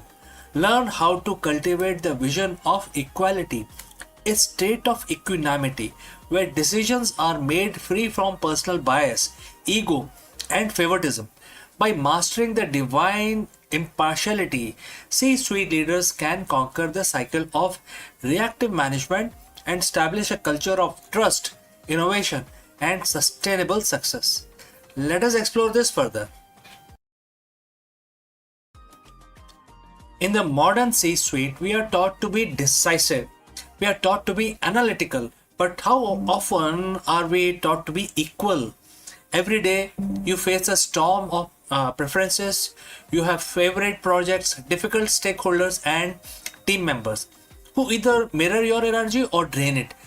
This is the cycle of the corporate life. The constant swing between liking and disliking, winning and losing. But what if there are a third way? A way to lead from place so stable that the market volatility cannot shake your inner clarity.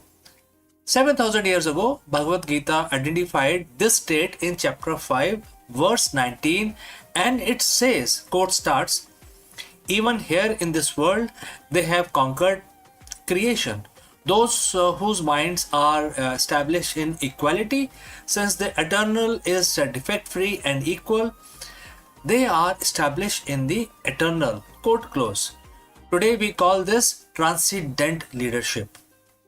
Now friends, if you have reached this far, please inform us from which city you have tuned in and in which language you are watching this video. This will help us determine the reach of our channel, and also I will know who is watching and who is not. The words mention two critical words, equality and impartiality. In business context, impartiality is often taken for being cold or indifferent. That is a misconception. Divine impartiality is not about caring less, it's about seeing more. Most leaders see through a lens of utility. They ask, how is this person useful to me right now? This creates a fragmented organization built on transactional relationship. The transcendent leader, however, sees the eternal in everyone. They recognize that every employee, from the intern to the CFO, is a manifestation of the same underlying potential. When you lead with this vision, you stop reacting to people's personality and start responding to their potential. By being defect free like the eternal, you remove the defects of leadership and also remove biases, nepotism, and ego driven anger. You become the steady point in a turning world. The words claim these leaders have conquered creation.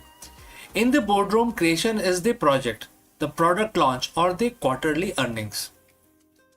We usually live in a cycle of various things, starting with attachments, whether this project succeed, or if not, then I will not feel successful, right? Next is fear. What if we fail? Third is reaction, micromanagement, or blame somebody else. So transcendental leadership breaks the cycle. When your mind is established in equality, you realize that your worth is not tied to the birth of a success or the death of the failure. Think about most respected leaders that you know, right? They are the ones who stay calm when the stock price drops and stay humble when it soars. They conquered their emotional cycles of the workplace. They are the transcendental, leaders. They are actually living on a transcendental situation. They operate from a higher frequency where they can see the solution while everyone else is still panicked by the problem. So, friends, how do you apply the verse 5.19 tomorrow morning? And I would like to suggest 3 pillars for you to basically implement this theory in practice, starting with 360-degree human view. That is the first thing that you need to change in your personality. So next time you are in a meeting, consciously look at the person you disagree with most. Remind yourself that their core essence is no different from yours. This doesn't mean that you agree with their strategy. It means you respect their presence. This dissolves hostility and opens the door to genuine negotiations. Second, decision making in the gap. So, that is the second change that you need to bring about. Between a stimulus and your response, there is a gap. Use that gap to ask, am I deciding based on the personal preference, or am I deciding based on the equal good of the organization? Third is relinquish I actor, which is, in other words, is ego. So Bhagavad Gita teaches that the leader is not the sole cause of success. You are a channel. When you share the quality of the divine, you share the credit, you share the wisdom, you share the burden as well. Verse 19 concludes by saying that those who master this equality are established in the eternal. For a leader, this is the ultimate competitive advantage. It is the transcendental situation, a state of high performance peace. You aren't just managing a company, you are mastering yourself. When you lead with impartiality, you don't just build a better business, you build a legacy of wisdom. You become a leader that people don't just follow because of a paycheck, but because your very presence brings clarity to their chaos. The challenge for you today is therefore simple. Find one situation where you are biased and bring the light of equality to it. Conquer your inner world, and you will inevitably conquer your professional one as well. So, friends, thank you for your presence and your leadership, and thanks for joining live with me. We have come to the end, but before I end, a word about our affiliate partner. Stop settling for a good enough video. If your built-in laptop camera looks like a grainy mess, it is time for an upgrade. Want to instantly level up your video presence? I like to present the Lenovo Performance FHD webcam. This is a game changer for your desktop setup. Technically, this is packed. It has a very sensitive RGB sensor, very crisp photographs it takes. Also comes with 2 microphones on board, which helps you to record very clear voice in stereophonic format. And these microphones are very sensitive. You can actually move away from the camera up to 2 meters, and these microphones will pick up your voice without any problem. This is a very strong piece. This is very sturdy. Comes with tripod ready. Comes with a very long leash, so it gives you a lot of flexibility to place the webcam wherever you want to keep in your studio. And also it has a swivel base, which is also very handy. So if you want to basically level up your game and you want to pick up this camera at a discount, please click on the link here or scan the QR code. Now let's get back to our video.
Friends, is the world on the brink of economic meltdown?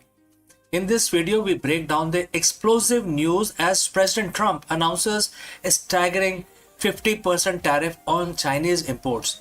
This massive escalation comes on the heel of the collapsed Islamabad Peace Summit, sending shockwaves through global market and intensifying the fear of all-out trade war once again. We dive deep into the geopolitical fallout, the failed negotiations in Pakistan, and what these new trade barriers mean for our wallet, the tech industry, and the future of international relations. Let's go. The diplomatic table has been flipped.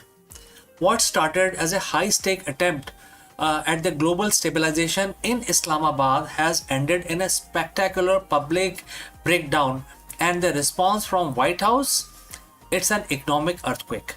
Now, President Trump has just officially announced a 50% tariff on nearly all Chinese imports, We aren't talking about a negotiating tactics or a minor adjustment anymore. This is the nuclear option of a trade policy. In the next 10 minutes, we are going to peel back the curtain on why the Islamabad Peace Summit failed so catastrophically, how these tariffs will ripple through your bank accounts, and why analysts are calling this the beginning of the most dangerous economic era since the Great Depression. So friends, buckle up. This trade war didn't just restart, it just went nuclear, it just went ballistic. So friends, if you have reached this far, please inform us from which city you have tuned in and in which language you are watching this video. This will help us determine the reach of our channel. Alright, let's continue our analysis. To understand the 50% hammer, we have to look at the wreckage of Islamabad Peace Summit. For weeks, the world watched Pakistan with bated breath. This was supposed to be a grand bargain, a moment where the US and Chinese finally found a middle ground on security, intellectual property, and regional influence. But the reports came out of the closed door session described a scene of total deadlock. Well, the sticking point is it wasn't just trade, it was the refusal to compromise on tech sovereignty and failed resolution of the maritime disputes as well. When the Chinese delegation walked out on the final day without a joint, when I say Chinese, it's basically the Iranian as well, because world knows that the Iran is completely backed by Chinese and Russian. Alright, so when they walked out on the final day without a joint statement, the peace summit became a press disaster. The Trump administrator and their philosophy has been, strength through leverage. Without a deal, the White House felt they had no choice but to maximize the pressure. The 50% tariff isn't just a tax, it's a direct retaliation of the perceived lack of cooperation in Islamabad. In economic terms, what we call is a decoupling accelerator. At 50%, it becomes mathematically impossible for many American companies to maintain their current supply chain in China. And if you're an American retailer, a 50% tax at the border wipe out an entire profit margin, and you're left only with two choices: pass the cost to the consumer, which is guys like you and me, or move your manufacturing elsewhere. Well, this is time consuming, it will take years. From semiconductors to the shoes on your feet, every single line item is about to get a Trump surcharge. This is a bold gamble that US economy is strong enough to absorb the shock, while the Chinese manufacturing sector buckles under the weight of lost business. The reaction from Wall Street has been instantaneous. We saw the Dow and the Nasdaq took triple-digit dives within minutes of the announcement. But the real chaos is happening in the shipping lanes. The logistics experts are warning of supply chain gridlock. Importers are scrambling to the front door shipment before the tariffs officially takes effect, leading to a massive bottleneck at the various coasts, especially American coast. And we already know that the Strait of Hormuz is also blocked. And then there is a retaliation factor. China has already signaled that they won't take this lying down. In fact, yesterday their foreign ministry said that please stop interfering in our affairs. So we are looking at a potential export ban on rare earth mineral, the stuff needed to make electrical car batteries and smartphones.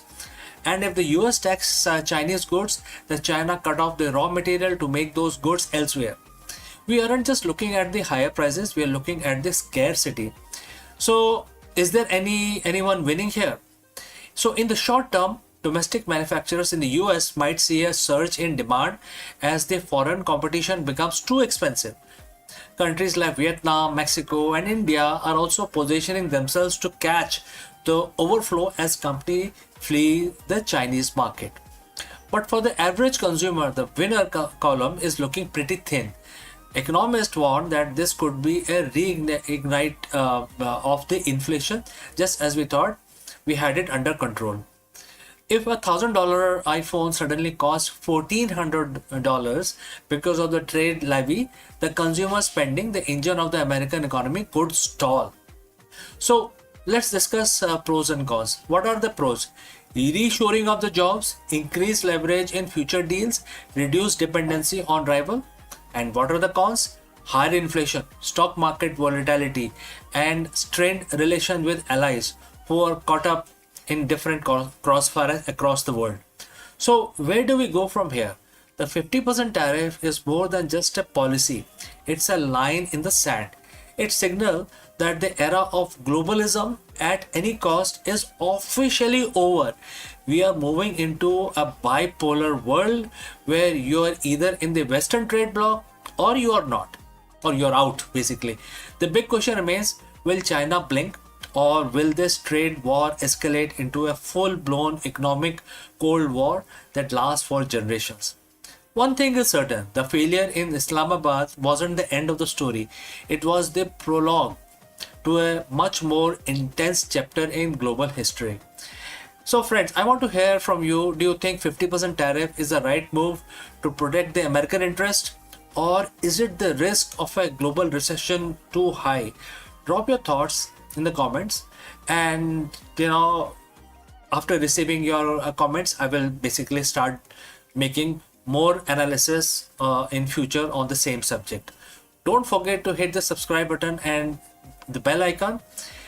We are going to be tracking this market reaction throughout the week and keep bringing the analysis to you. Thanks for watching. I am CK and I will catch you again in the next one. Before I leave this section, a word about our affiliate partner. Stop settling for a good enough video. If your built-in laptop camera looks like a grainy mess, it is time for an upgrade. Want to instantly level up your video presence?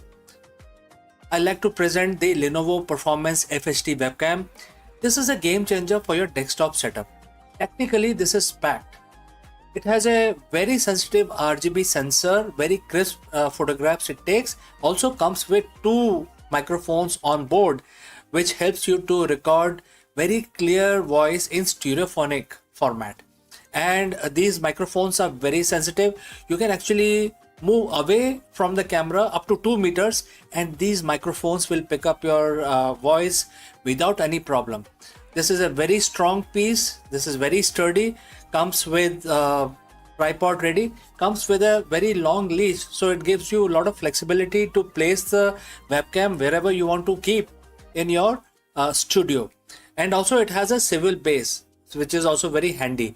So if you want to basically level up your game and you want to pick up this camera at a discount, please click on the link here or scan the QR code. Now let's get back to our video.